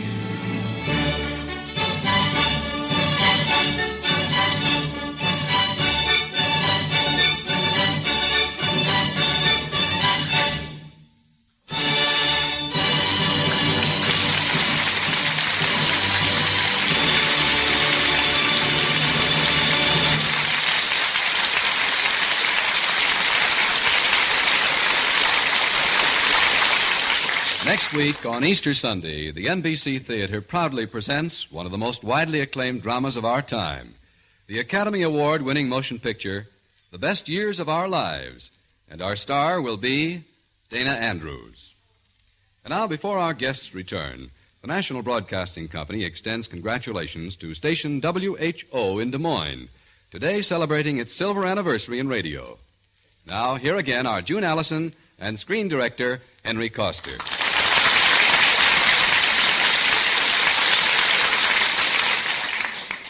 Henry, how does it feel to be a motion picture man of the world? A motion picture man of the world? That sounds like somebody who wears striped pants to a Saturday matinee. I mean that you've directed pictures in Berlin and Vienna, Paris, Budapest, and Amsterdam, and now you're directing them in Hollywood. I tell you, June, at first it was very confusing. In 6 languages, I had to learn how to say, no, it isn't right. Do it again. Is that all? Do it again. What else does a director have to say? Oh, Henry, you're not fooling anybody. Everyone knows you're one of the greatest directors in Hollywood. And you're very sweet. Shh, June, don't say that. I'm a very tough guy. Okay, Mr. Tough Guy. But before we say goodnight, I want to say thanks, Henry. Thanks for sharing all that wonderful motion picture knowledge with us actors and actresses. And, Henry... Yes, June? I still think you're sweet. And I think I'm going to kiss you. Oh. My, what a deep sigh. That wasn't a sigh, June. That's how you say do it again in any language. Good night, Henry. Good night, everyone. Good night. And good night to you, June Allison and Henry Coster. Music for Millions was presented by arrangement with Metro-Goldwyn-Mayer, producers of Take Me Out to the Ball Game, starring Frank Sinatra, Esther Williams, and Gene Kelly. June Allison can currently be seen in the Metro-Goldwyn-Mayer Technicolor production, Little Women, co-starring with Peter Lawford, Margaret O'Brien, and Elizabeth Taylor. Included in tonight's cast were Ann Whitfield, Gigi Pearson, Betty Moran, Herbert Rollinson, Wilms Herbert, Joe Kearns, and Dan Ritz. Music for Millions was adapted for radio by Milton Geiger, and original music was composed and conducted by Henry Russell. Production was under the supervision of Howard Wiley, associate producer Ray Dietrich. Your announcer has been Frank Barton. Listen again next week when the NBC Theater presents Screen Director's Assignment, production The Best Years of Our Lives, director William Wyler, star Dana Andrews.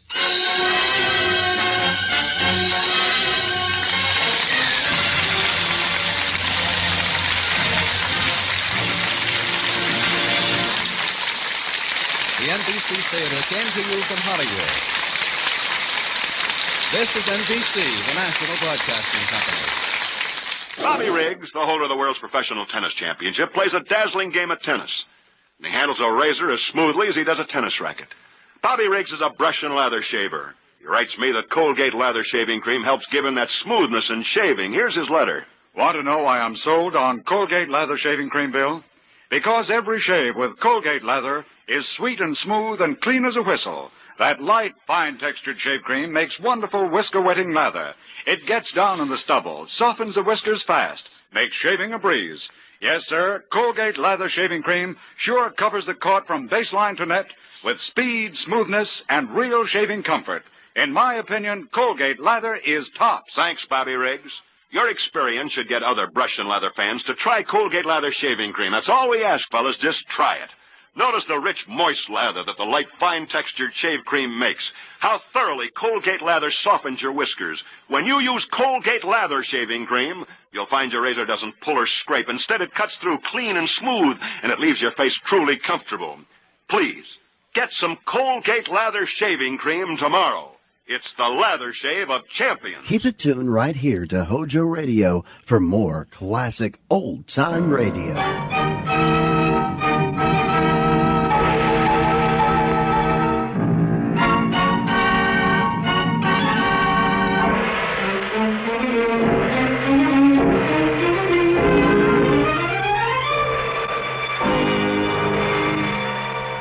Presenting Orson Welles as the Third Man.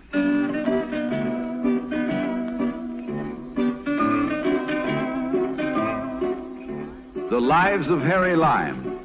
The fabulous stories of the immortal character originally created in the motion picture The Third Man, with zither music by Anton Kara.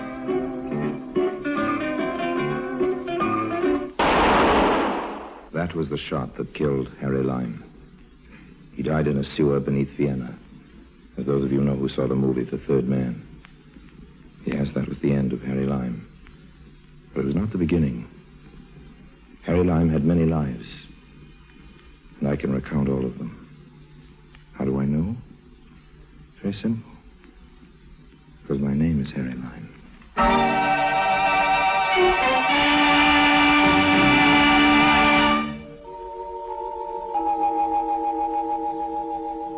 Friends, the story of my marriage. My first marriage, and believe you me, my last. It all began in the funny little city of Beccarata. There isn't much to do there except get married. Principal local occupation, of course, is getting rich, and that's what brought me to Beccarata. It's hidden away, as you probably know, in a remote corner of Saudi Arabia. Mines of black gold, oil derricks dot the landscape as far as you can see, and huddled beneath these modern steel skeletons lies a city as old as the East. Curio dealers hawk their wares in the narrow winding streets. Beggars doze in shadowed doorways. Robed Arabs mingle with Europeans in soiled whites. And the city drowses with all the indolence of Asia. An ideal place for a murder and a double cross in oil. Oil to grease the skids of fortune for Harry Lime.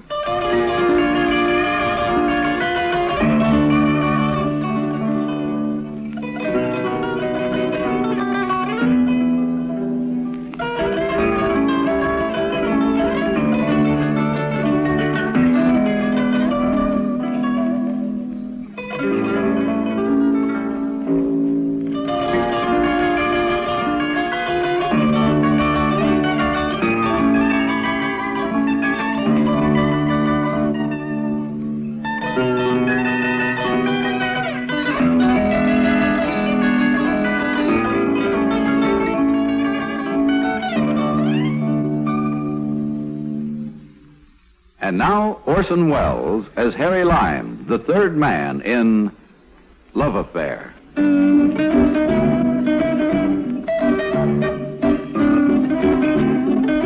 Decorata, Saudi Arabia. Harry Lime, that's me. A happy young bachelor strolling along the narrow street that led from the Grand Hotel to the native bazaar. Oh, noble one, a moment of your time. I'm sorry, friend. I am not a beggar, O heaven-born. I am teller of fortune. Yes, but The past, the present, the future. I see all, I tell all. Very interesting. Oh, sure. greatest of great lords, may your back never bend. Thank you. May your beard never grow white. Well, I'll try not to. Thank A you. little backsheesh, and I read your fortune. Thanks very much, old man. I'm busy making my fortune. I don't need to have it told. Show me your palm, noble one. Let me but see the line of your destiny. Okay, friend, but make it snappy. Ah, the hand of the wanderer, the seeker. It is difficult to tell your fortune, my lord, because you have no fortune. You have many fortune. Well, that's nice to hear, old man, but let's get down to cases. When am I going to get rich? You will always be near to wealth and see many women. Oh, that's good. Beautiful women. Well, that's better. Dark women. I like blondes, too. But only one wife. Also redheads. What's that about a wife? Noble one, you will only be married once. And once is too much. To put it mildly, I'm afraid you've got your fortunes mixed up. You will travel, great one, quickly and across many lands. And you travel with a wife. Okay, now you've had your fun. I'll say goodbye. Wait, you have not paid me. Why should I, friend? I'm Harry Lime. But you don't know about me. It'd fill a book, and nobody's going to write it without paying me royalties. So long, old man. Feel the same sweet, generous Harry Lime. Schweig, what are you doing, Beccarata? Just exactly what you think I'm doing. Checking up on you. The same sweet, lovable Carl Schweig. Where can we talk, eh? Almost anywhere. It's the time for salat. No one will bother us. Come on. Go into this cafe here. It doesn't look very clean. It'll answer your needs, don't you think? You follow me? Well, there doesn't seem to be anyone around. What do you want, Schweig? What do I want? I want to know whether you've obtained the oil leases. That is what you're being paid for, isn't it, Mr. Lyon? I'm not too well paid. Quit toying with me, Harry. I'm not toying with you. What do you expect? Everything in this city moves by inches. I made friends here. I'm real chummy with Aliphan. I think I've got him in a receptive mood. Actually, I'm sure he doesn't realize how important oil is going to be here in a few years. I can't force him to sign the minute. Things don't work that way. I know. We have perfect confidence in you. And why did you come here? To make sure that our confidence wasn't misplaced. Oh, I see. Yeah. And you think you might be able to settle the matter of the oil lease? I have an appointment with the Aliphan late this afternoon. He's out at his summer palace now. It's about 40 miles from the city. When I get back, I'll get in touch with you. You'll be at the Grand Hotel, I guess. I'll be gone by this afternoon, Harry, but I do have others working for me. I'll know it if you try to double-cross me. Your government will get the leases, Schweig. Now, about the money. I brought you a draft to pay for your services to date. Here. And thank you. Hey, what's this? This hardly covers my hotel bill. My fare getting here. You're trying to... Your final payment will be waiting for you at the Bank International when you have concluded negotiations. And how will anyone at the bank know when I... They'll know, Harry. They'll know.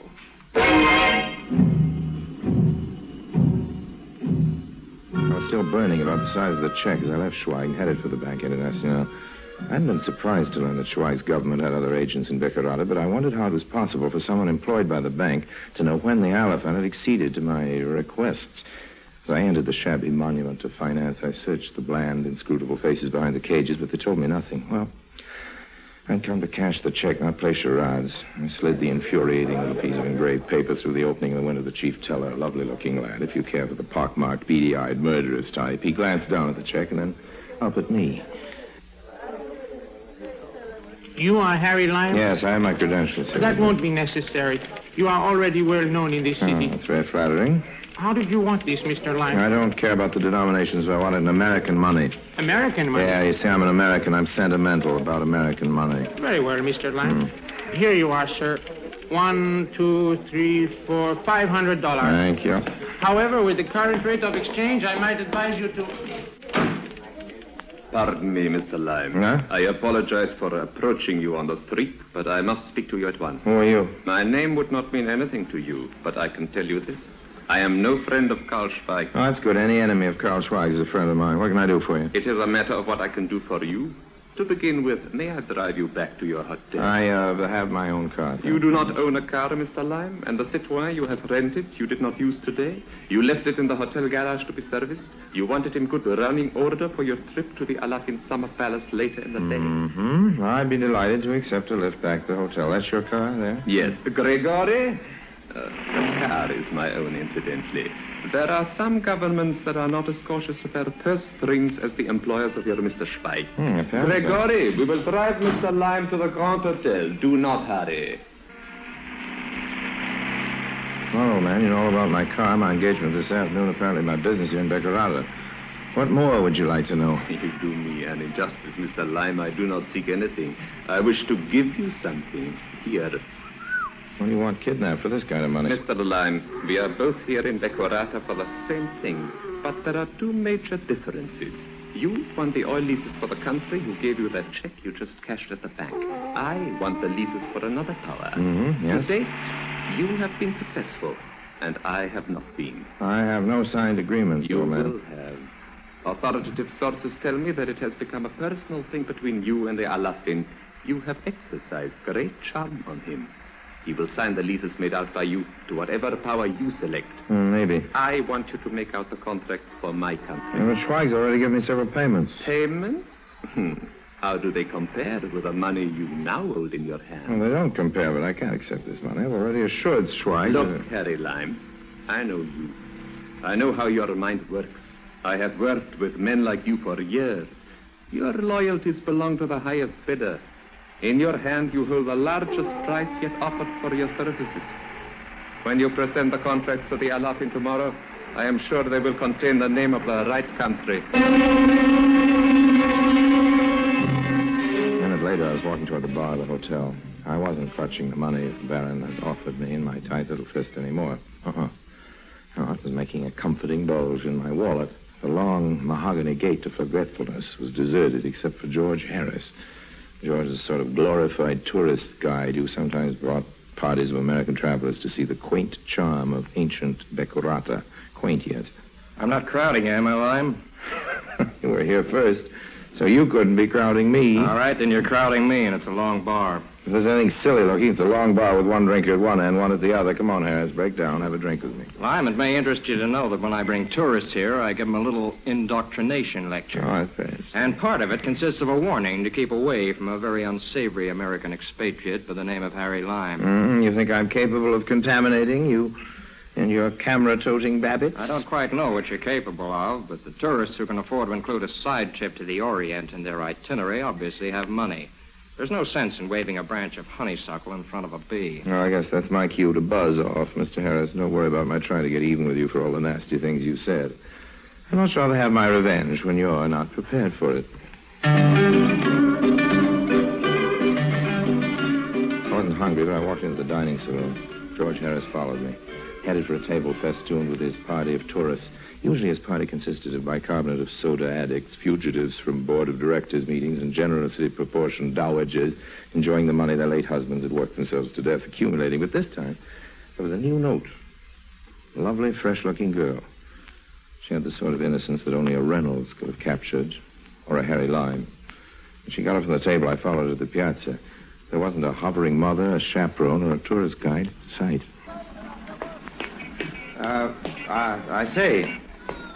you didn't drop your handkerchief. What? If you had, I could have picked it up and returned it to you. We could have started talking. I would have offered to show you the city. I have a guide, thank you. Yes, I know, but I could show you places George Harris wouldn't dream of taking a 17-year-old girl to. I'm 19. Oh, I've been wondering. Now, I've been wondering about a few other things, too, as a matter of fact. You must be the Harry Lime Mr. Harris was telling us about. Oh, surely I'm not the only man in Beccarata capable of speculating a bit about a beautiful American girl. I'm terribly sorry, Mr. Lime, but the others will be coming out from lunch soon, and I mustn't be seen talking to you here in broad daylight. But it won't be broad daylight forever. Will it? Perhaps we'll meet this evening, Miss... Perhaps.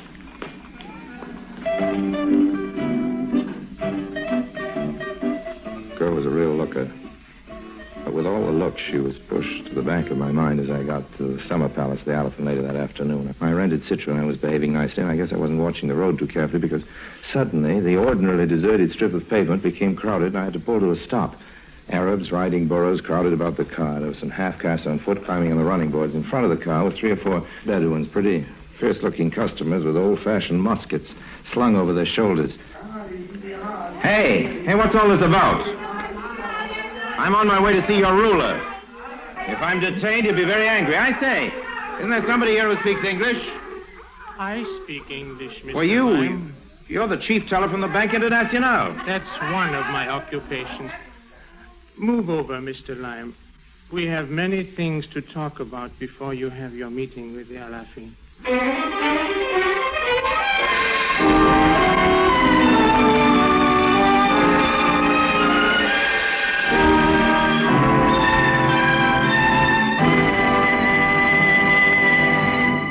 Orson Welles returns in just a moment as the third man.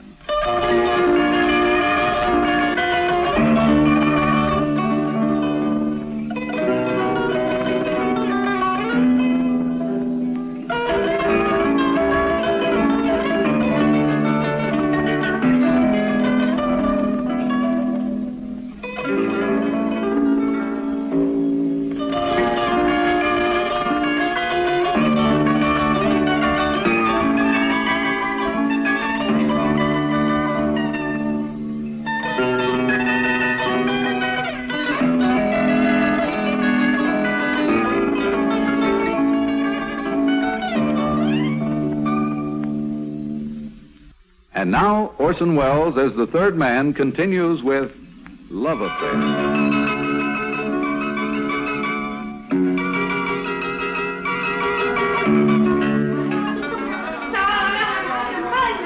The beady-eyed, pockmarked Arab was sitting next to me in the front seat of my rented Citroen. The near equatorial afternoon was growing cold. The leather of the car's upholstery damp and clammy under my hand. And as the motley crew outside the car crowded close, I made an instinctive gesture toward the bulgy wallet that rested in my inside pocket. If you're thinking of reaching for a gun, Mr. Lime, I might inform you that these few friends represent only a portion of Mr. Schweig's representatives in Bacurata. So you're Schweig's man in the bank? Precisely. Well, you can relax. I wasn't reaching for a gun. I have no need to relax, Mr. Lime. But you appear a trifle nervous. Oh, no, not at all. No. But perhaps your gesture toward your pocket was only to assure yourself that your wallet was still safe. What are you getting at? I saw you get into Mordecai Varin's car outside the bank today. It would not be healthy to go against Mr. Schweig's wishes. No, I have no intention of doing that. No. I thought the idea might have occurred. Oh, no, not for a minute. If Monsieur Varin's offer was more interesting? Don't try it, Mr. Lime. Keep your promise to Schweig. And then get out of town before Varin knows you completed our arrangements with the Alafin.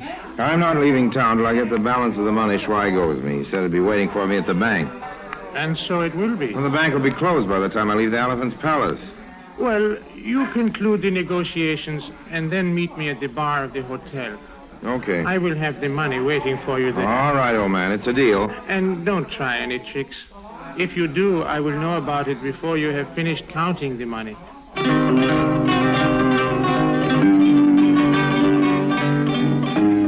meeting with the high potentate of Bacurata was an infuriating ordeal of delay.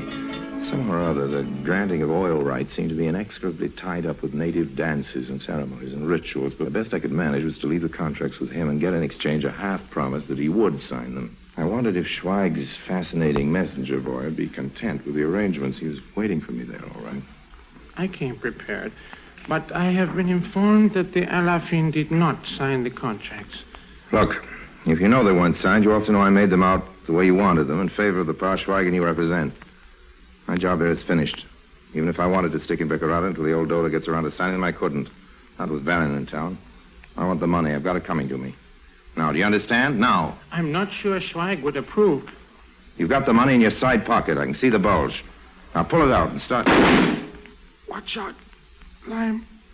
Varin knows. He must have been dead almost before I reached over and took the money from his side pocket. I could hear him topple from his chair as Barron and a handful of thugs burst into the room through the doorway. Each one of them had shot him. They fired after me as I streaked out of the back door, and I reached the rear of the hotel and jumped into the Citroën. Stepped on the starter, and as the motor caught, I clashed the gears. The car leaped toward a narrow, tortuous street. I wasn't sure where it led, but already I could hear other cars starting behind me. Natives and animals sprang out of my way as I careened down the winding street.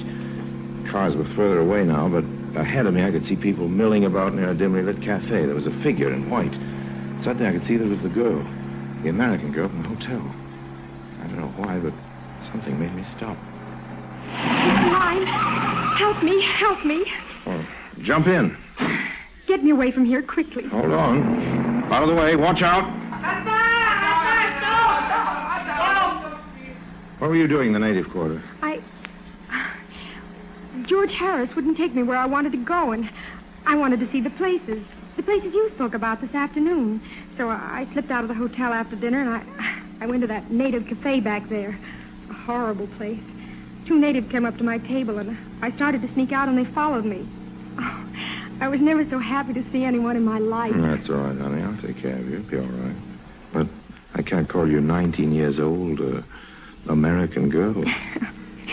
Well, my name's Marion Lawrence. Hello, Marion. I'm an orphan, and a distant relative of mine died a few months ago and left me a little money.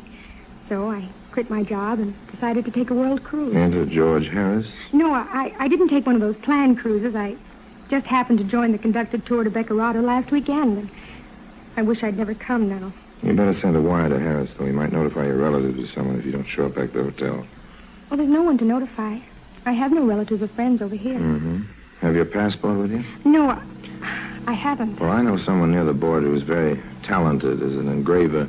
However, we might obviate a lot of trouble by having him make out your passports with some new names. Say, Mr. and Mrs. Joe Smith of Cleveland, Ohio. That might do for both of us. How's that sound to you? Sounds real exciting. Like we were spies or espionage agents or something. It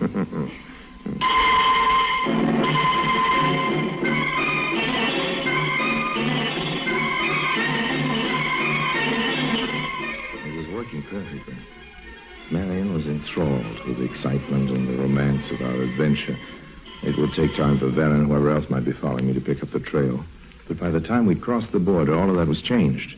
Marion and I were Mr. and Mrs. Joe Smith of Cleveland, Ohio, USA. Oh, yes, it was working perfectly because, as far as I could tell, Marion was the perfect bride, adoring, starry-eyed, and really in love with me. Because she was in love with me, she asked no embarrassing questions. There was an added feature to it. It had become apparent that her little inheritance wasn't so little at all. Her purse contained a roll of large denomination bills big enough to choke a custom official. Did I embarrass you, dear, insisting on paying for my own clothes? Oh, no, you didn't embarrass me at all. But I'm constantly being surprised to find that you can buy Parisian models almost anywhere in the world if you have the money. Do you think it's safe traveling by car? Don't you think maybe we'd better leave it and take a train, Harry? I told you to get in the habit of calling me Joe. Oh, sorry. Why shouldn't I be safe? What are you hinting at? Oh, nothing. It's just that you told me the car was rented, and I thought... Well, stop thinking. Oh, I'm sorry, Marion, old girl. Nerves, I guess.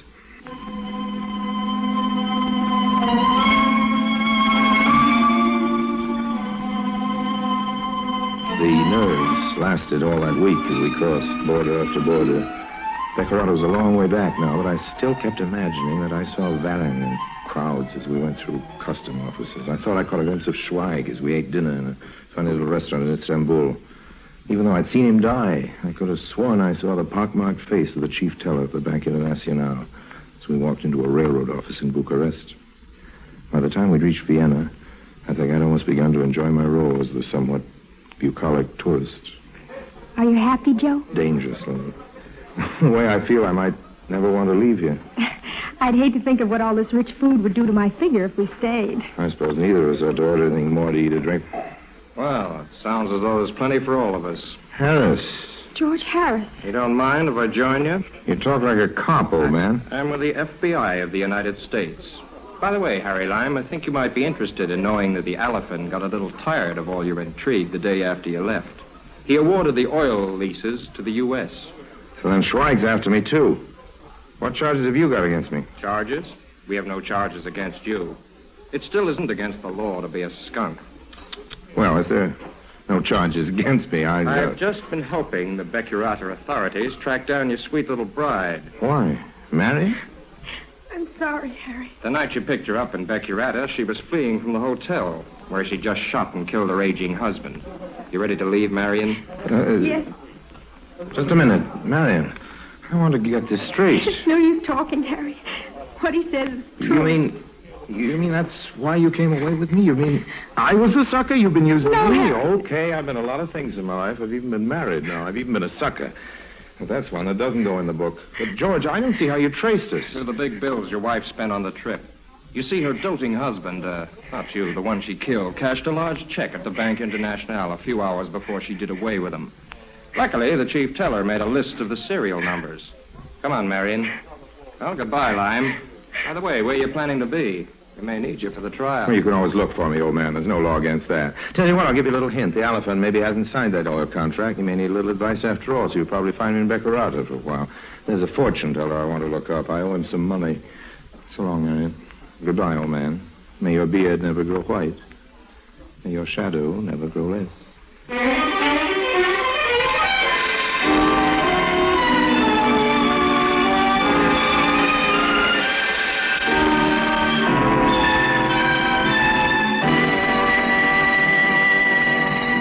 Harry Lime returns in just a moment.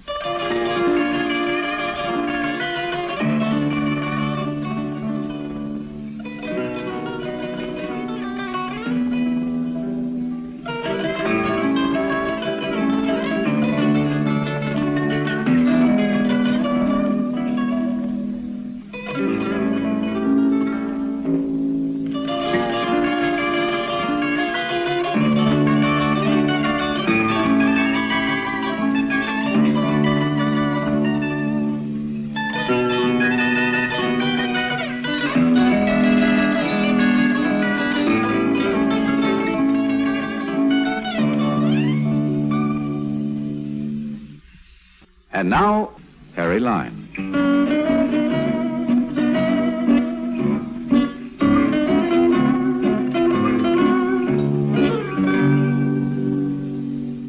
Well, friends, it was a short marriage, but a very pleasant one. If you should settle down somewhere and start enjoying easy living, rich food, and fine liquor, don't worry about what it'll do to your figure. Just about the fat it tends to develop between the ears.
Here's a mighty swell suggestion. Kellogg's Pep! Say, gang, you'll want to spread the news around to all your friends that you're collecting those slick new comic buttons. that now come in packages of Kellogg's Pep. Because that's the only way they'll know you can trade duplicates with them. And you wouldn't want to miss out on that fun. You want to be sure you round out your collection of all 18 different buttons. Yep, that's 18 different comic strip characters, like Smitty and K.O. and Herbie and Superman, of course. And the best part is, you don't have to send in a single penny for these sharp, new comic buttons, not even a box top. Fact is, you can't buy them anywhere. But you can ask Mom to get you a package of that super delicious whole wheat flake cereal, Kellogg's Pep. Inside each package, there's a thrilling prize, one of these bright new comic buttons or a military insignia or warplane button. Remember, that's P-E-P, Pep, made by Kellogg's of Battle Creek. Stay tuned to HOJO Radio. The National Broadcasting Company brings you Brian Donlevy as Steve Mitchell in Dangerous Assignment.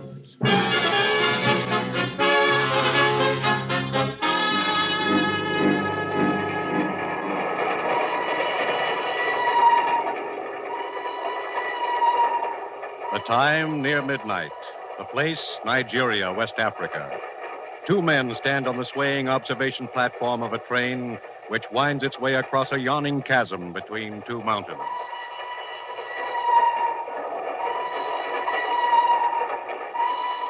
This gorge we're crossing looks pretty deep.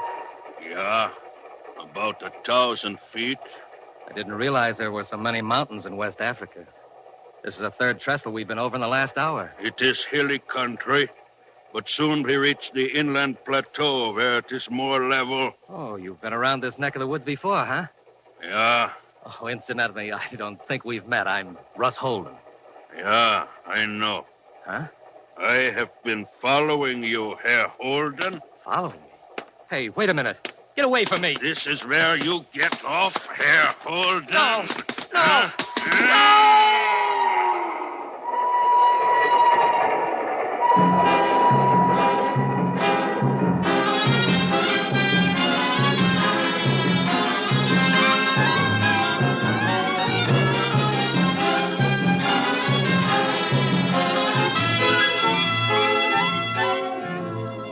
You've seen him as Sergeant Markoff in Bull Guest, as Charles Dana in 2 Years Before the Mast. And now, here is our star, Brian Donlevy, in another two-fisted portrayal as Steve Mitchell in Dangerous Assignment.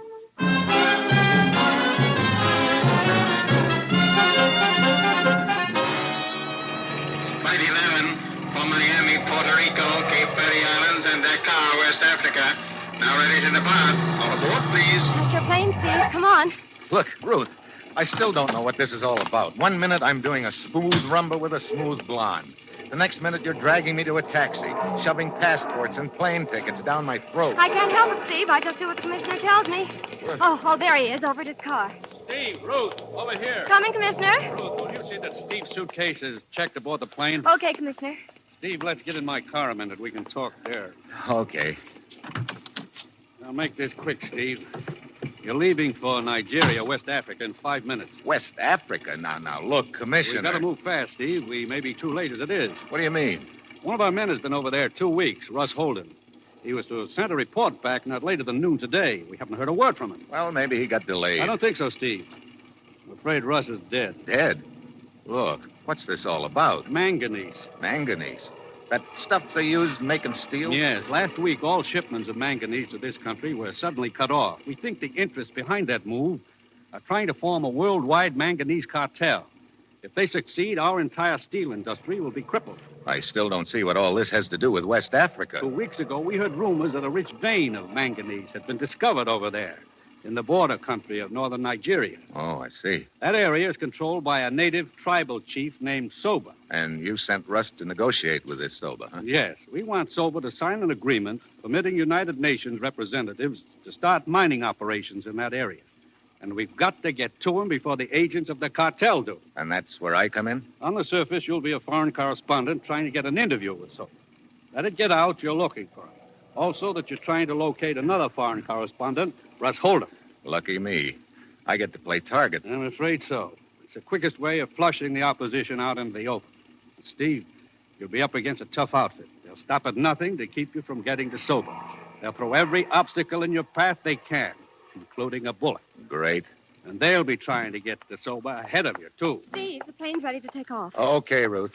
Your first stop in Nigeria will be the Alexandria Hotel. We know Russ stayed there for a while. Alexandria Hotel, right. Steve, if Russ is still alive, find him and work together. If he isn't, go it alone. But above all, get through to Soba and get him to sign that agreement. You've got your assignment. Good luck.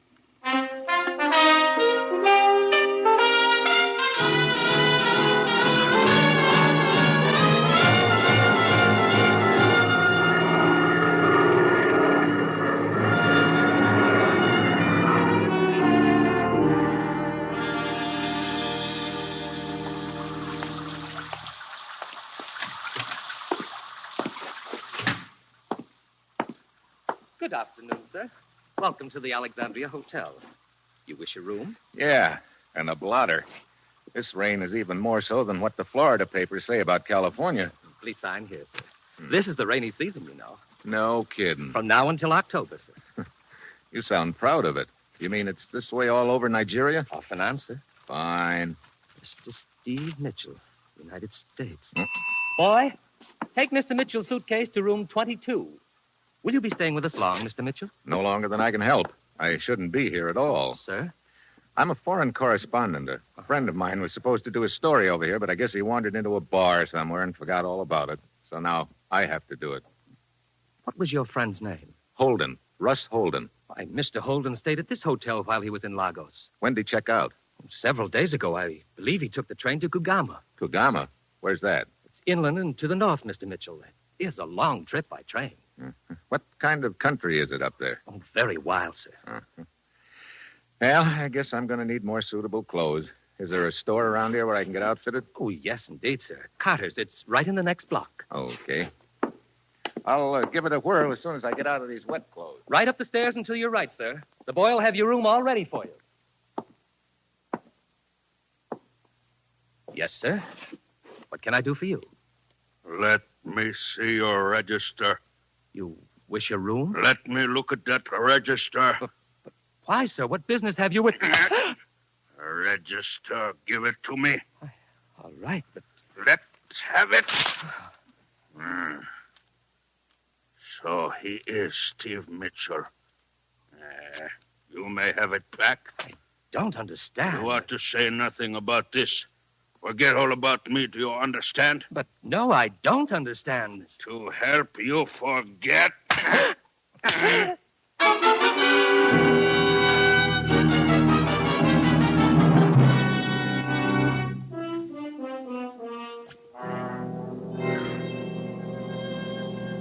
Yes, sir. What can I do for you? The clerk at the hotel told me I could get some clothes for the back country here, but I see you've got some other customers over there. I can wait. To tell the truth, sir, it's a relief to wait on you.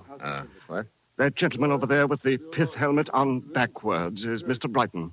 He's being outfitted for his first hunt, and waiting on people like that is always a trying experience. Who's the girl? She don't look very trying. That is Mrs. Brighton.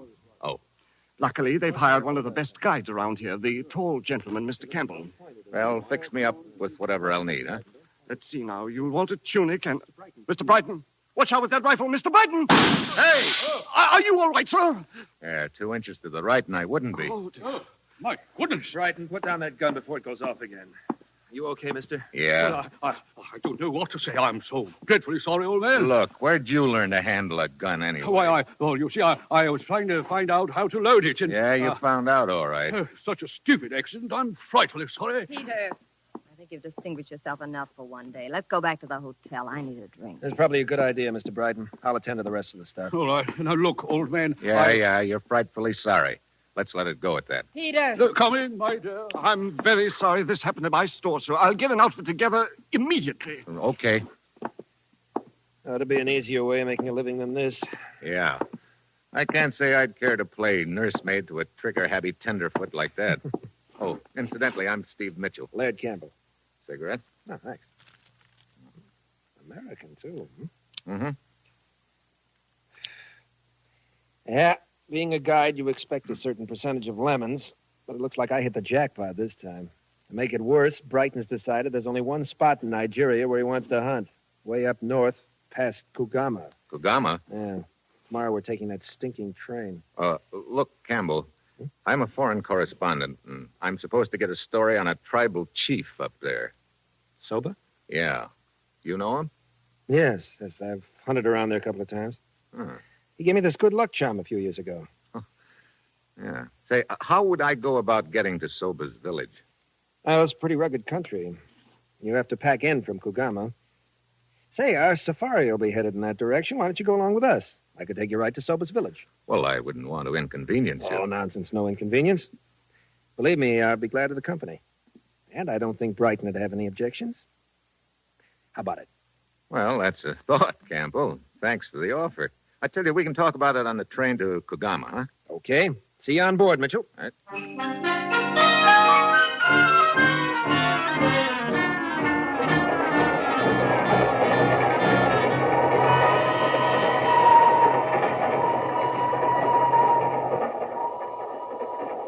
What a cattle train. When do we get to Kugama, anyhow? Tomorrow noon. Care for another drink, Mrs. Brighton? Sure, I'd care for one, but better not. Hmm? Look at Peter over there scowling away. Thinks I've had too many already. Oh, Mr. Brighton doesn't approve, huh? He's one of those physical fitness bugs. He must have read about Teddy Roosevelt when he was a kid. He's been trying to live dangerously ever since. You know, you sound like you come from my side of the Atlantic. Kansas City. Oh. How'd you happen How'd I happen to wind up Mrs. Brighton? Who knows? One day I'm in the chorus at the Palladium in London. The next day, I'm Mrs. Peter Brighton. And I've been on a bicycle ever since. I think I'll have that drink after all. Lola, getting late. You can read me like a book. Oh, well. Is this seat next to you occupied, sir? No, help yourself. Thank you. What were you saying about being on a bicycle, Mrs. Brighton? Last year it was pig sticking in India. Have you ever been pig sticking? Not that I know of. Your husband must have a lot of time on his hands. Doesn't he sure. work? He works. He's always got some big conference going on. He fools around with a lot of different interests, oils, mining, stuff like that. I see. Well, it's getting late. I think I'll turn in. Okay. See you in the morning, Mrs. Brighton. Good night, Mr. Mitchell. All right. It is very amusing. What? Permit me. I am Warchek. What's amusing? That everyone is suddenly going to Kugama. Oh? For years I have operated trading post up there, and nobody pay any attention to that region. But now suddenly everyone is interested in it. No? Does a hunting party and a newspaper hack after a story constitute everybody, Warchek? This hunting expedition and the story you seek, they would not by any chance have to do with the rumors of a discovery of manganese ore in that region, would they? You're doing the talking. If you prefer, I will confine my conversation to the scenery. Like I say, you're doing the talking. As a matter of fact, we are passing through some very beautiful country right now. Oh? Yes. We are approaching a gorge which is quite spectacular. The view from the observation platform is a rewarding one. Is it? Well, I could do with some fresh air anyway. Thanks. You are quite welcome, sir.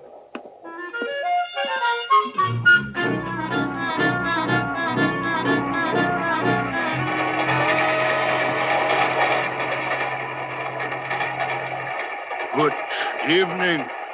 Oh. Enjoying the view? Yeah. That's some gorge we're going over. Yeah. It's almost 1,000 feet deep, Herr Mitchell. Mitchell? How come you know my name? Who are you? Hey, what are you doing? Get your hands off me, will you? This is where you get off, Mitchell. Watch out. A friend awaits you down there. Let go of me when you're up.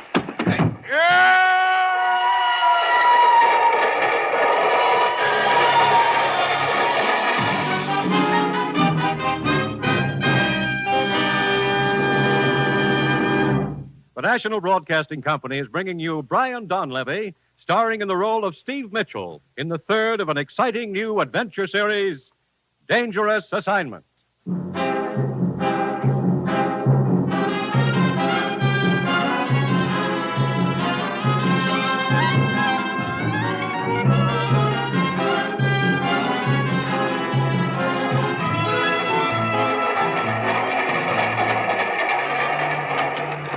Mitchell, you okay?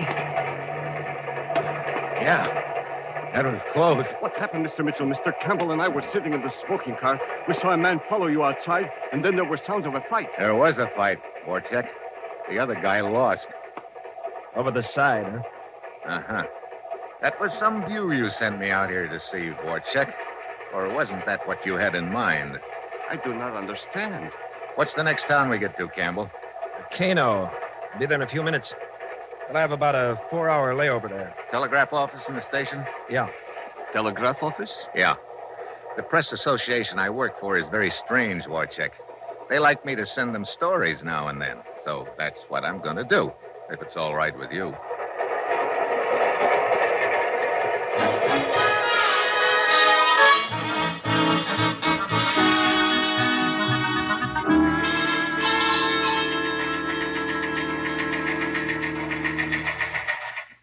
Here's Steve's report, Commissioner. Good, let's have it. Considerable interest being shown in manganese area by tenderfoot hunter named Brighton and trader named Warchek. From joining Brighton Safari to vicinity Chief Sober's village. Good. Sounds like he's been a busy bee, Commissioner. Oh, wait a minute. Almost got tossed into canyon 2 hours ago. What? Afraid Russ Holden wasn't as lucky as I was. Oh, I was afraid of something like that, Ruth. Poor Russ. Hey, wait, there's more. I have 2-hour layover here in Kano. I'm borrowing one of Campbell's native gun bearers to take me back to that ravine I almost got shoved into.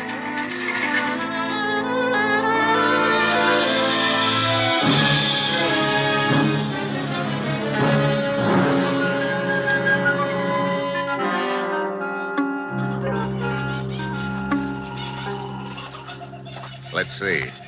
We're just about under that railroad trestle right now, Zuru. Juana, look. Yeah. Not a pretty sight, is it? Yeah, that's the guy who jumped me, all right, Zuru. Juana, Yeah. I have seen that man before. What? Where? No can remember. Well, try to remember. Zuru, try. It's very important. Let's see. He ought to have some identification here in his wallet. There it is. Hunts Graber.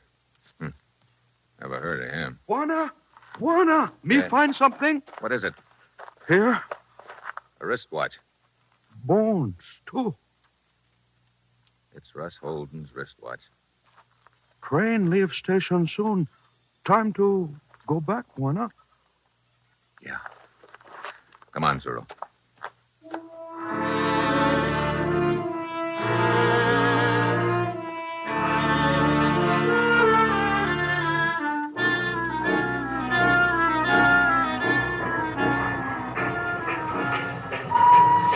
Thanks for lending me your boy, Campbell. He's a good one. Yeah, Zero? One of the best. He lived around this north country most of his life. Matter of fact, he belongs to Soba's tribe. Oh? Mr. Mitchell, did you find anything at the bottom of a ravine? I found what I was looking for, Warchek. The body of man who attacked you? Such a beastly thing to happen, old boy. Somebody have a grudge against you or some such silly thing? Apparently somebody does, Brighton. Still the man of mystery, Mr. Mitchell? Look, Warchek. Warchek, I've got one rule on safari. Everybody minds his own business. But of course, Mr. Campbell. Warchek going with us? Yeah. He asked Brighton if he could tag along as far as his trading post. Always glad of company. Helps keep my wife from getting bored. How much longer before we get there, Campbell? I will pull into Kugama about noon. It'll take a couple of hours to load the jeeps. That'll get us started around 2. By sunset tonight, we'll be camped in the bush.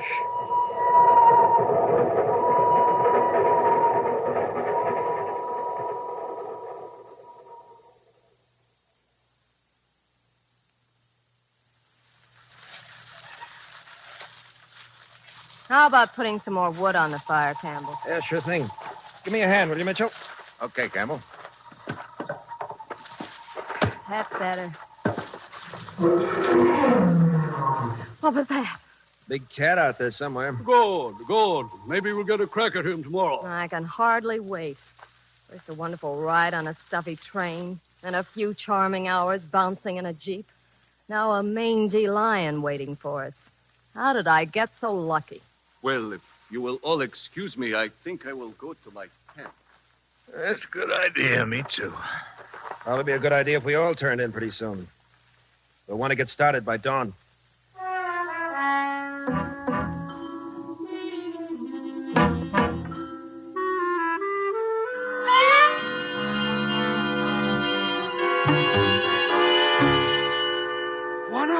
Guana? Huh? Who's out there? Zorro? Oh, come on in, Zorro. What is it? Guana Campbell with you? No, Campbell's in his tent, isn't Not in tent. he? Wait a minute. He said he was going to check the jeeps before he turned in. We'll look for him there. Something I can do, Zorro? No, me talk to Guana Campbell. Oh, incidentally, have you remembered yet where you saw that dead guy in the ravine? Me only talk to Guana Campbell. Only talk to Guana Campbell. What's with him? Mr. Mitchell. Huh? It's Marla Brighton. Oh, hi. What can I do for you? Buy me a drink. Afraid I don't have anything. Fine. I might have known Peter would carefully omit any liquor from his provision list. But what was that? Came from over there in that brush. Campbell! Campbell! Here I am, Mitchell. Zuru. Oh, what happened? Just going back to my tent. I heard Zero scream, found him like this.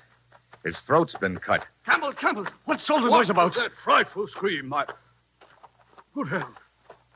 Best boy I ever had. And he's dead. Murdered. Murdered? By whom? That's just what I'm wondering, Warchick. Perhaps a fight with one of the other bearers. Yeah. Perhaps.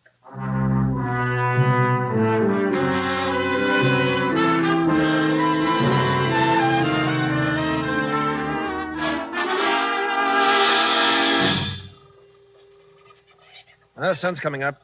We'll leave as soon as Brighton's ready.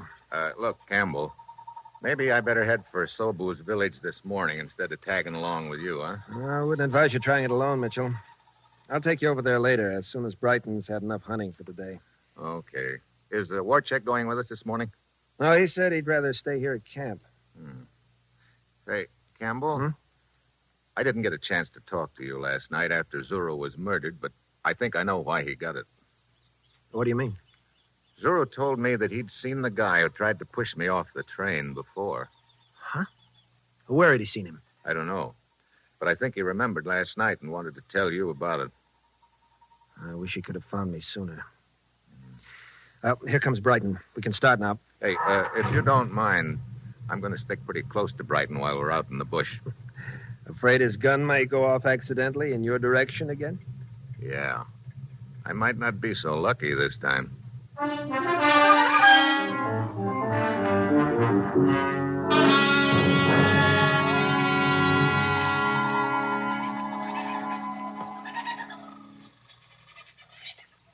What time is it, Mitchell?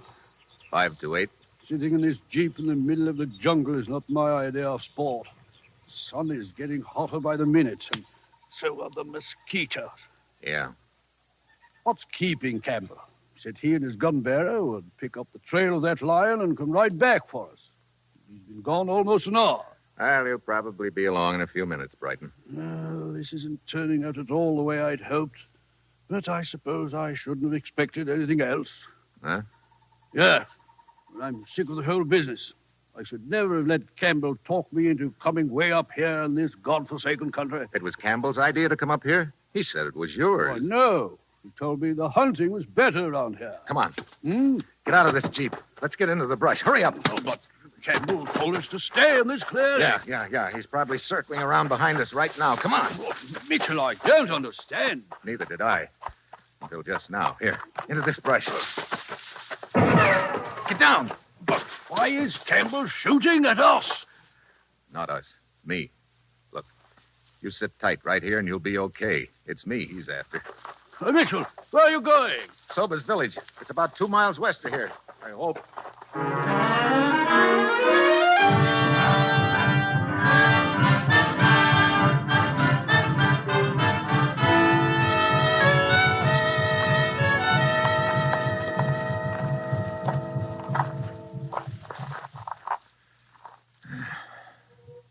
Hey, what's that? Sounds like the village just ahead.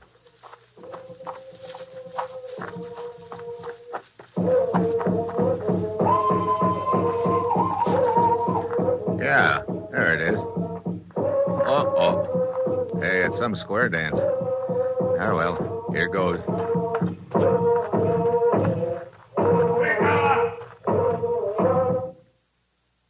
Hey, look. Don't let me stop the feast. If one of you will just tell me where your chief is. Is not feast. Death does. Who are you? I want to talk to Soba, your chief. Is he around? Moronga, Jolo. Hey, now, wait a minute. Look. Moronga, what is it? A white man want to talk to you. Is your name Soba? Yes, you come at bad time, white man. We have death dance for one of my people, Zuru. Bring his body into village this morning. Yeah, I know. Look, Soba, this is important. I've got to talk to you right away. Go to my hut, white man. We finish death dance, then we talk.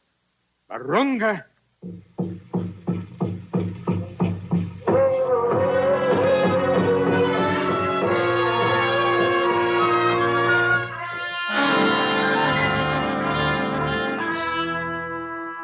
You sound like men who speak with straight tongue, Juana Mitchell. Maybe your people are right ones to dig in my ground for metal. Good. But you are too late. What? Other man promised my tribe much food and medicine. What other man? His trader man, Warchek. Warchek? Oh, looks like I pegged the wrong guy. Where is he? He's still in village. Yeah, I see him. Over by that other hut. Excuse me, Soba. Warchek. Warchek. Ah, Mr. Mitchell. It would seem you arrived too late. Now, look, Warchek. I've been through too much in this deal to let that cartel you're working for come out on top now. But you're mistaken, Mitchell. I work for no cartel, but for myself. What? You are bidding for mining rights. Cartel is also bidding for them. What more profitable place for me than in the middle where I can do business with the highest bidder? Warchek. Looks like Warchek didn't stay in the middle very long. Campbell. Any agreement Warchek has with the chief is void now. And with you out of the way, Mitchell, I think we'll be able to... Your man Garber missed, huh? So you're going to finish the job yourself? Yeah. You ought to get a promotion for this, Campbell. Just money. A lot of it. Yeah. Enough money so you didn't even mind killing Zuru when you realized he remembered seeing you and Graber together. That's a lie. Soba, it's not true. Mitchell here killed Zuru. You killer of Zuru. Look, Soba, I tell you, I didn't kill Zuru. It was Mitchell. White Hunter lies. When my men pick up Zuru's body, they find good luck charm I gave you long time ago. What? Oh, I must have dropped it when I bent over Zuru after he died. No. Good luck charm under Zuru's body. Barunga? No, Soba. Barunga Blogan. No. Mitchell, you... Good, Marunga. Good. He killed one of my people, he die. You don't waste any time, Soba. Mitchell. What? Come. We go to my hut. We talk some more. Good. You can sign the agreement. I have the papers right here. No sign. What? Why? Soba no sign name. Soba can only make X. Oh. Well, look, Chief, don't worry about that. Right now, your X is going to look like $1 million to me. Come on.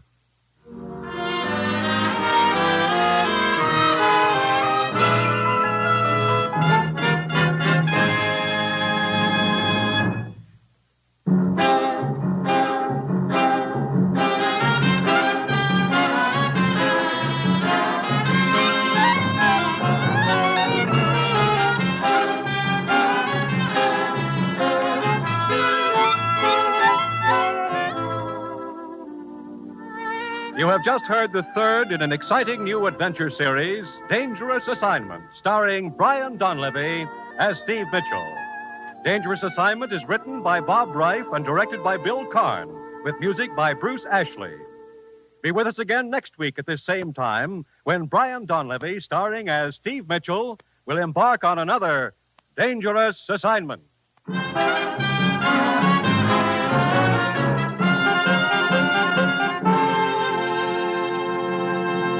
NBC, the national broadcasting company.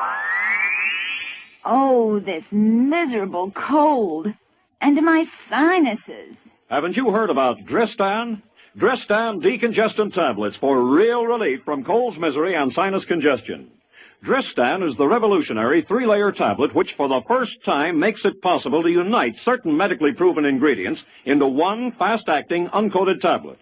Dristan not only helps drain all 8 sinus cavities, critical areas of cold's infection, but circulating through the blood, Dristan's decongestant reaches all congested areas, shrinks all swollen membranes, relieves pressure and pain. An exclusive anti-allergent helps keep breathing passages dry and clear. Pain relievers reduce body aches, fever. Vitamin C helps build body resistance. This is Dristan.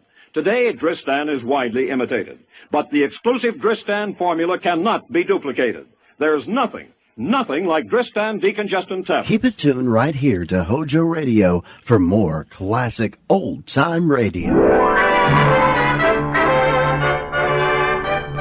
Your neighborhood Chevron gas station invites you to Let George Do It, brought to you by the makers of Chevron Supreme Gasoline and RPM Motor Oil.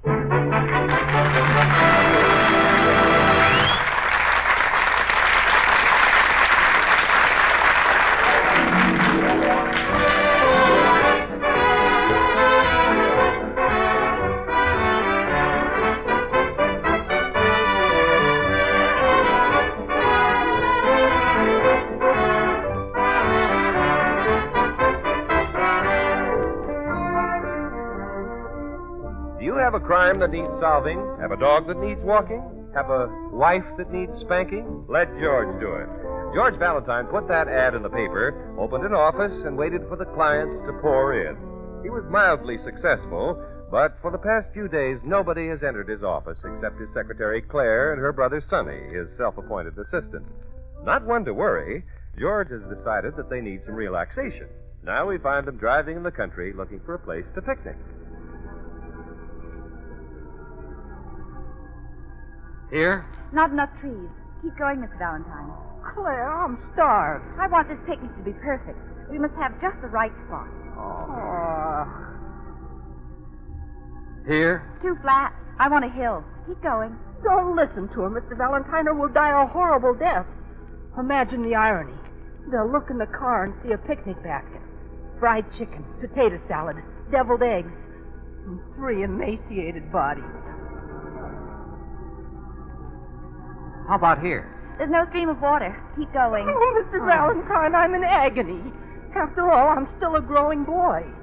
How can I grow when nobody feeds me? Why are you stopping? Because we're going to have our picnic right here. All right, last stop. Everybody out. Mr. Valentine, you can't be serious. Picnic in somebody's front yard? Well, why not? There are trees, grass, a hill. And if you want a stream of water, just ring their doorbell and tell them you're thirsty. I think it's a swell idea. I won't get out of the car. Well, suit yourself. Hand me the basket, Sonny. You bet. Mr. Valentine, I promise. We'll stop at the very next place that looks good. There's nothing wrong with this spot. I like it. But it's private property. We'll be chased off. The place is deserted. Didn't you notice, Claire? It's all boarded up. Nobody home. The perfect spot for a picnic. Chicken leg, Sonny. Wait a minute. I fixed that lunch. Well, then come on and join us. And if you behave yourself, I may even let you sit next to me. Oh, give me that basket. I'll serve. All right, then snap into it. Oh, all right. Nick? Not on an empty stomach. Mr. Valentine. Care for wings? Make that 2 wings and you made a sale. There's nothing I like better than chicken wings. You know, when I was a kid, Ow! What's the matter? Hey, somebody hit me. Come on now, which one of you is guilty? Who hit me? I don't know what you're talking about. Hey, look. Somebody threw a shoe at you. I told you we shouldn't have stopped here. Well, how do you like that? A lady's slipper. Where do you suppose it came from? Oh, from the house, of course. Look up there on the 2nd floor. I don't see anything. Well, there's a window open over to the right. Hey, and I thought the place was deserted. Mr. Valentine, there's a note tied to this slipper. Hey, what does it say? Yeah. A note written in lipstick. Intriguing. Well, don't keep it to yourself. Read it. I am being held prisoner in this house. Please save me. Well, a maiden in distress. Now that's silly. Cute little slipper. 5 AA. Petite. Somebody's trying to play a joke on you. Written in orange lipstick. Hey, she must be a blonde. See you later. Mr. Valentine, where are you going? To rescue the maiden, of course. Yeah, but do you think it's on the level? I don't know, but I'm going to find out. Now, Mr. Valentine, somebody's trying to make a fool out of you. Well, I'm in the mood for it. Wait a minute. You must go, then I'm going with you. You may need help. You may be up against a gang. Are you thinking of the gang or the orange lipstick? What are you thinking of? That's the leading question. Come on, to the rescue.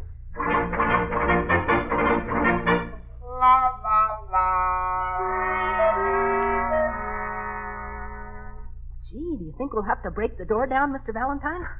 Only as a last resort, Sonny. I've always wanted to see someone break down a door. Hey, this is kind of exciting. What was that? It sounded like a bell. Where'd it come from? Jeepers, I'm sorry, Mr. Valentine. I guess I leaned on the doorbell. Oh, Sonny. Mr. Valentine, I hear someone coming to the door. All right, now you two keep mum. I'll do the talking. Well, what do you want? Oh, I'm very sorry to disturb you, madam. I didn't think there was anyone here. The place is boarded up. That's not your affair at all. Now, what do you want? What are you doing here? We're having a little car trouble. Would you mind if I used your phone? I certainly would. You can't come in. But, madam, we just... Anyway, the phone is out of order. Yes, it's been disconnected. Now, get away from here. Oh, now, wait a minute, lady. Don't close the door. I have nothing else to say to you. Get off my property immediately. Well, what a nice even temper. She almost slammed that door on my nose. Well, Mr. Valentine, now are you satisfied? Nothing wrong in there. She was just an old lady. What about the slipper? And the note written in lipstick? Maybe it didn't even come from this house. It's the only one around for miles. Hey, maybe somebody tossed it out of a tree. Oh, a squirrel? Anyway, it's none of your affair. Let's get away from here. Oh, Claire, where's your sense of chivalry? Well, then why don't you go to the police? Now, there's a sensible suggestion. Why bother the police until I find out what this is all about? Remember, I earn my living getting people out of trouble. But, Mr. Valentine, you don't have a client. Oh, yes, I have. Miss 5AA. She asked me to save her. You saw the note. Yeah, but that old lady won't let you in the door. Well, then I won't use the door. Mr. Valentine, what are you going to do? Nothing. Until it gets dark. Come on, kids. Let's have our picnic.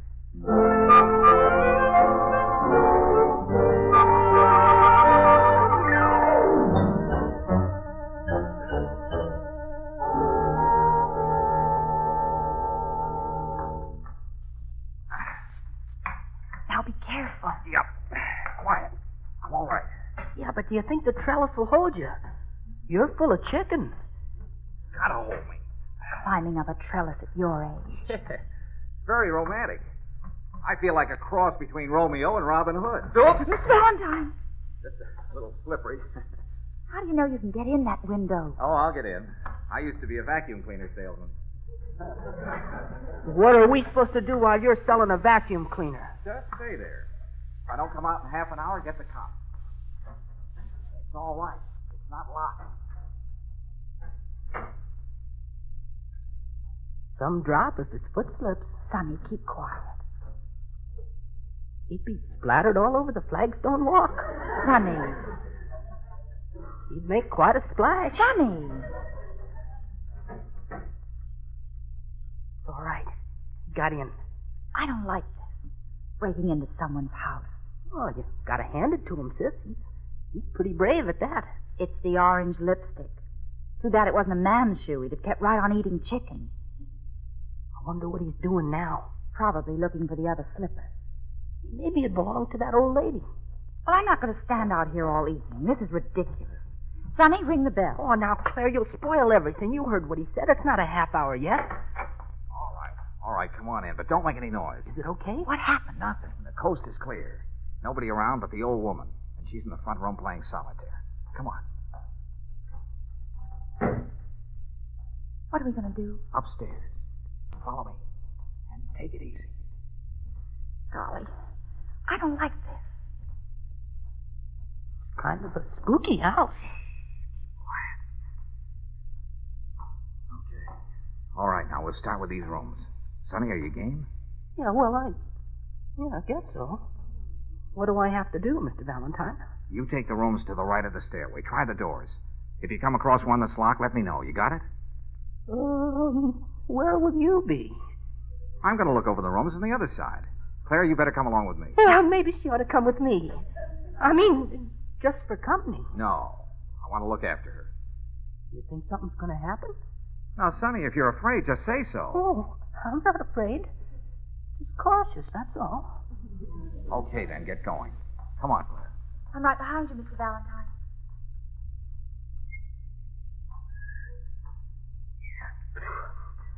Oh, I wish I could whistle. Well, here's the door. Go on, Sonny, open it. Just put your hand on the knob and turn it. Oh, it would be a squeaky door.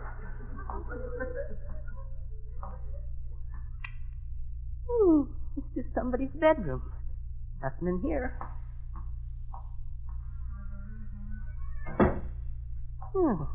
Let's take another door. This is pretty easy. Well, go ahead, Sonny. Open it.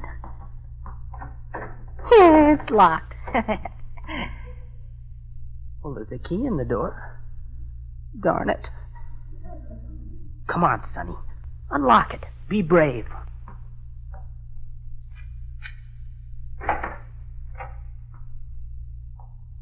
It's dark in here. Oh, pardon me. I didn't know there was anybody in here. Gee, for a minute I thought there was somebody in there. I'm getting out of here. Mr. Valentine. Mr. Valentine. Keep quiet and come in. Close that door. What's the matter with you, Sonny? What happened? Oh, nothing much. I just heard somebody moaning, that's all. Moaning? Who was it? Did you see anybody? I didn't wait to investigate. Oh, all right. Stay here with Claire. I'll have a look around. Oh, I'm going with you. Now, Claire, you might get in my way. You'll be safe here. Just... Mr. Valentine. The light. Oh, it's all right. The lights went off, that's all. Now, don't get excited. But it's so dark. Well, somebody's having fun with a switch. You think the lights went out all over the house? I don't know, maybe. Come on, we're getting out of here. Darn it. What's the matter? The door's locked. But it can't be. I just walked in. Well, somebody must have been following you and locked the door after you. You mean somebody's been watching us all this time? Yeah, it looks that way. And they've locked us in the room. Well, what'll they do to us? Now, Claire, remember, you're not the hysterical type. Oh, I'll try to remember. Good girl. Say, what size shoe do you wear? Maybe you can throw it out the window. Mr. Valentine, I'm not really frightened. Would you mind just sort of holding it? Oh, a pleasure. Where are you? Here. And I'm here. Do I have to hold your hand, too? Say, there must be another way out of this room. Got any matches? I never use them. No, and I left my lighter in the car. There isn't any other way out. How do you know, Sonny? I didn't say anything. Claire, is your voice changing? I didn't say anything. Well, then who said that? Where'd that voice come from? Don't waste time trying to find me, because I'm not in the room with you. In 5 minutes, the lights will go on. The door will be unlocked. You'd better get out of here if you want to stay healthy. Jeepers. You've got just 5 minutes to think it over. That's all. Mr. Valentine, we're going to do just what that voice said. Mr. Valentine, did you hear me? I think we better, Mr. Valentine. It sounded like it meant it. Mr. Valentine. And what about Miss 5AA and the moaning you heard? You can report that to the police. When it's too late to do anything? After all, it's not our affair, Mr. Valentine. She really isn't our client. Well, what's that got to do with it? You'd risk our lives just because of a slipper and an orange lipstick? Okay, maybe you're right, Claire. Of course I'm right. Sure she is. Okay. Claire, you and Sonny get out of the car. Better drive straight to the police. What about you? I'll stay here and look around a bit. I see. Sonny? Yes, sis? You go down to the car. Better drive straight to the police. Claire, what about you? I'll help Mr. Valentine. Look around a bit. Oh. Well, I guess the car will be safe enough just where it is. But, Sonny... I'll help you help Mr. Valentine. Look around a bit.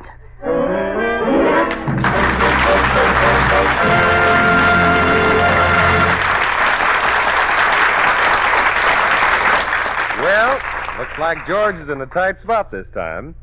While he looks around a bit, and while Claire and Sonny help him, let me bring you an interesting bit of information. They tell me that surveys are all the rage these days. Anytime a businessman runs into a problem, he just runs a survey and gets all the answers from his adding machine. So I thought I'd run a little one-man survey of my own and find out why people like to do business at Chevron gas stations. Well, it turns out that folks find Chevron dealers mighty nice to do business with. First, they like the friendly, competent service they get at Chevron gas stations. And second, they know that they can get famous Chevron Supreme gasoline and RPM motor oil at Cream, Green, and Burgundy stations all through the West. Just one thing I'd like to add. The Chevron dealer in your neighborhood operates his own business. He's on his own, and his success depends on keeping you a satisfied customer. That's your best guarantee of a warm welcome when you stop at a Chevron gas station this weekend.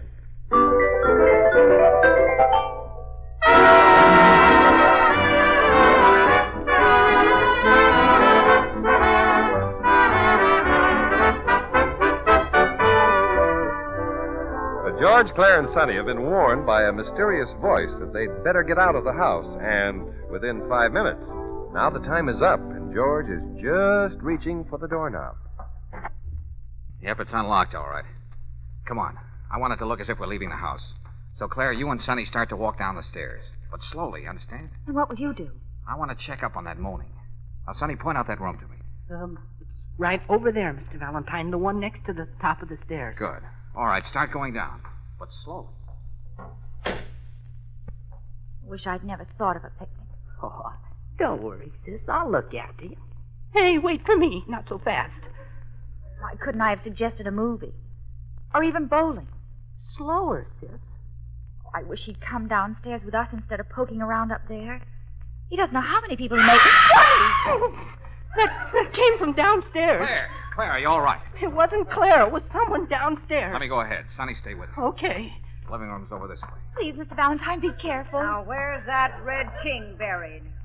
Suffering cat. She's still playing solitaire. She acts as if nothing happened. Yeah, well, it may be a stall. Sorry to interrupt you, madam, but the game is up. I guess you're right. I can't win without the Red King. It's you. What are you doing in this house? I told you the phone is disconnected. Look, what do you say we stop pretending? Who screamed? Screamed? Oh, you mean the radio. I was listening to a program, but it frightened me, so I turned it off. Ask her who locked the door on us, Mr. Valentine. Yes. And what about that voice? Look, lady, I'll admit we have no business here, but that's not important now. Someone locked us in a room. Then we heard a voice. It seemed to come over a loudspeaker. I'm sure I don't know what in the world you're... Oh, Roland, of course. That boy will be the death of me. Boy? Did you say boy? I never should have given him that detective set. Roland! Roland! Come downstairs, you naughty boy. Now, wait a minute. I don't get this. It's my grandson. He fancies himself an amateur detective. He has this whole house rigged up with microphones and speakers and, well, always playing tricks on me. Roland! I was just going to bed, Grandmother, honest. Now, you go upstairs this minute and go right straight to bed, understand? No more good tricks. Oh, the very idea. I'll be good, Grandmother, I promise. Good night. Do you mean to tell me that kid... He's your maiden in distress, Mr. Valentine. Yeah, he really had you going, huh? Okay, the joke's on me. I'm very sorry, madam. Maybe I made a little mistake. You have been a little ridiculous, young man. All right, forgive us for barging in on you. Come on, kids. Let's get out of here. Quick.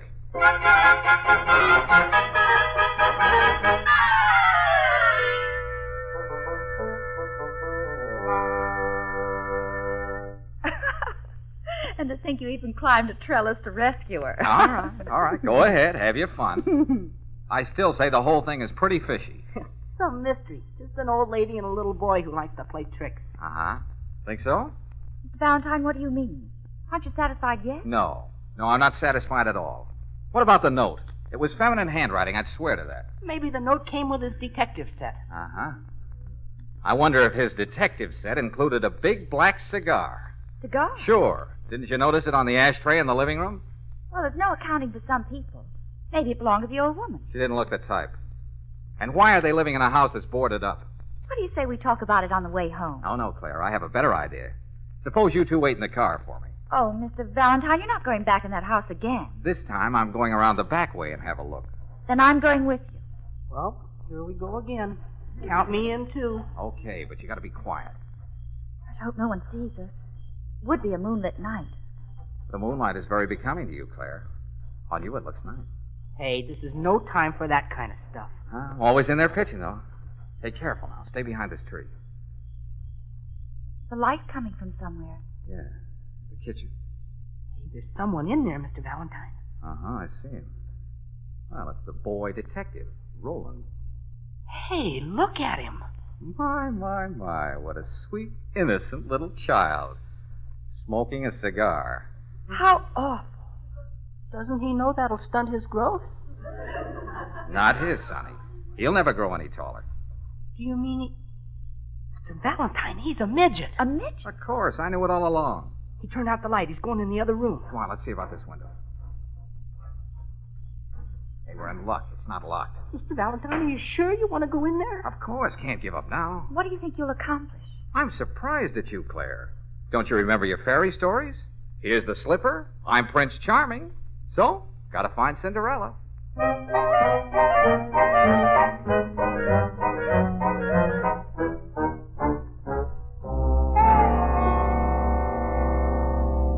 Okay, the coast is clear upstairs. Come on. Where'd the midget go? Did you see him? He's in the living room with the old lady. Now, Sonny, which room did the moaning come from? Let's see. First I went into this room, and then I went into that room. Or did I go into that one first and then this one? Well, make up your mind. Why don't you look in both rooms, Mr. Valentine? Brilliant suggestion. Okay, no noise now.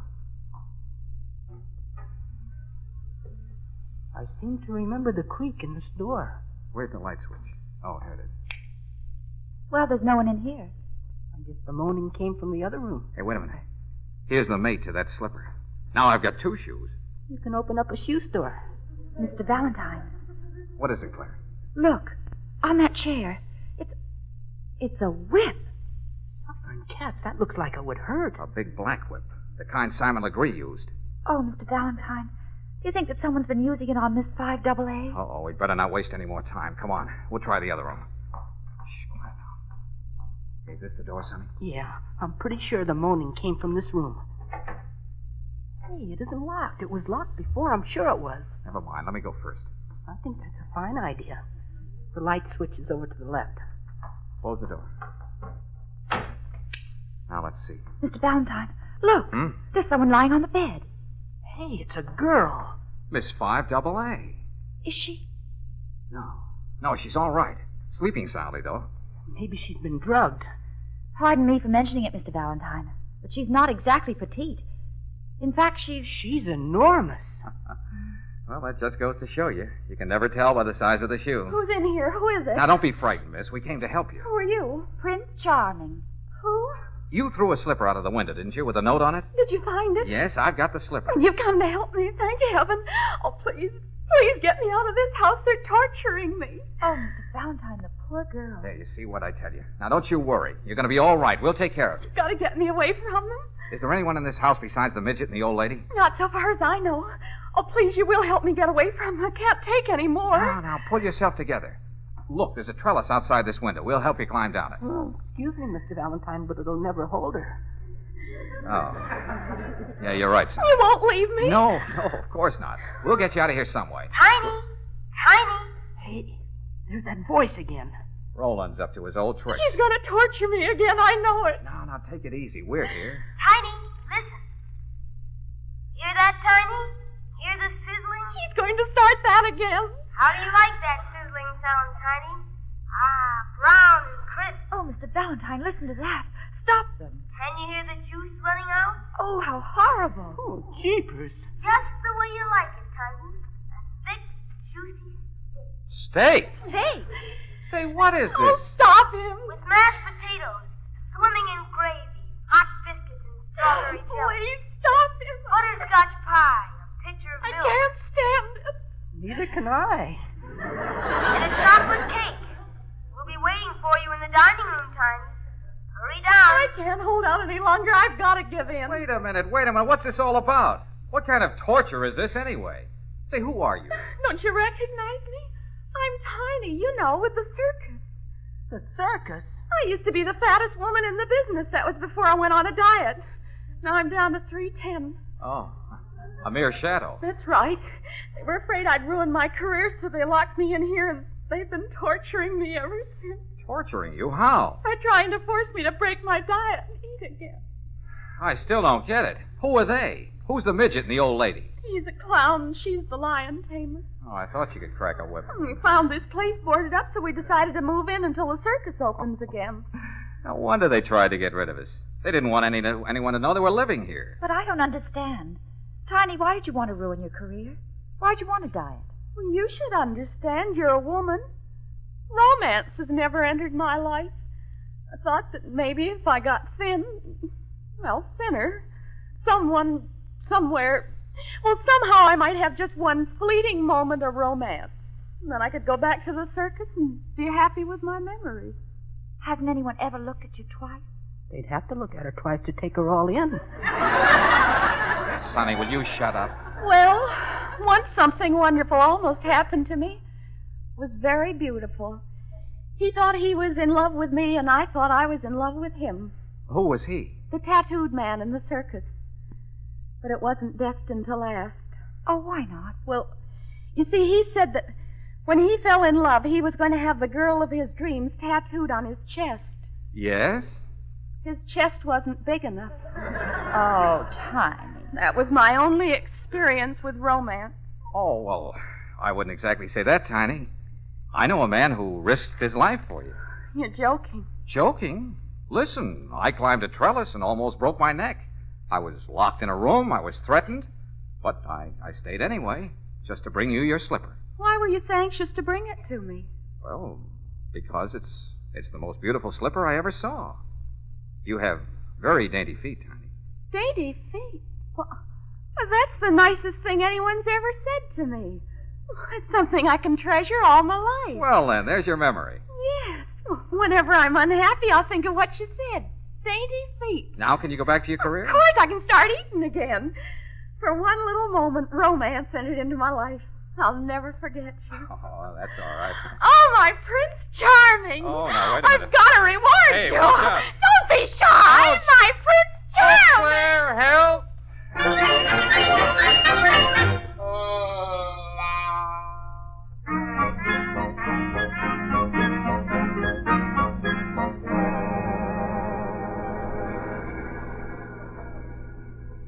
This isn't the way home. Where are you taking us now, Prince Charming? Never mind. Yeah, but it's late and I'm hungry. Jeepers, did you hear that menu? Steak, mashed potatoes. Hey, are you going to a restaurant? I'm going to a doctor. I better have him look me over. She must have cracked all my ribs.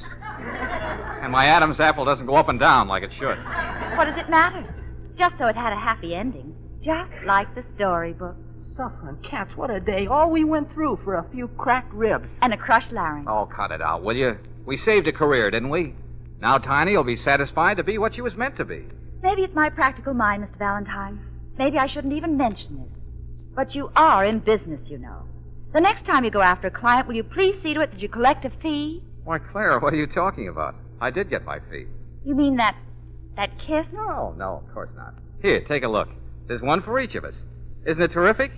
Free passes to the circus.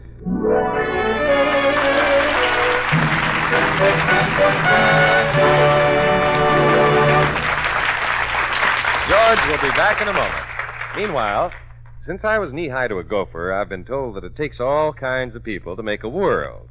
But I've been finding out for myself lately that a lot of the best of them are doing business under a Chevron gas station sign. All through the West, I've found that you can pretty generally count on smart, cheerful service when you swing into a Chevron gas station. The reason is simple. Chevron gas stations are home-owned. Chances are the fellow who waits on you is the owner. Naturally, he's going to be mighty careful to give you the best his business has to offer. And there's another good reason for stopping at the cream, green, and burgundy stations. They all handle climate-tailored Chevron Supreme gasoline and RPM compounded motor oil. Try them if you're out for a drive this weekend. And remember, your Chevron credit card is good as gold at a Chevron gas station.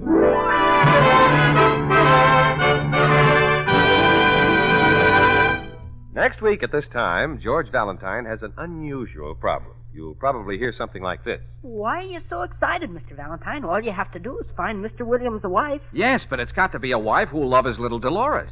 Dolores? Yes, and all her little brothers and sisters. All her brothers and sisters. A big family, huh? How many has Mr. Williams got? 57. 57 children? No, 57 pigs.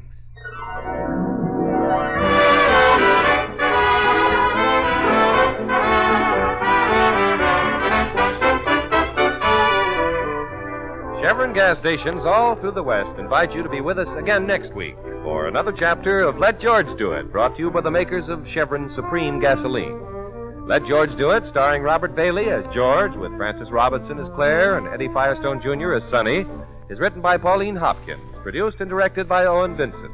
Others in the cast were Martha Wentworth as Susan, Tommy Bernard as Roland, and Monty Margetts as Tarney. The music was composed and conducted by Charles Dant. Your announcer, John Heaston. Listen again next week, same time, same station, to Let George Do It.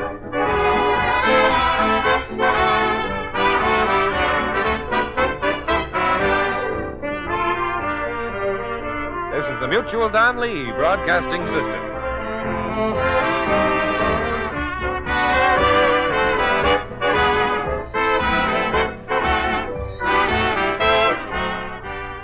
J-E-L-L. Oh, the big red letters stand for the Jell-O family. Oh, the big red letters stand for the Jell-O family. That's Jell-O, yum, yum, yum. Jell-O pudding, yum, yum, yum. Jell-O tapioca pudding, yes, sirree. Thanks for listening to HOJO Radio. We'll be back again very soon.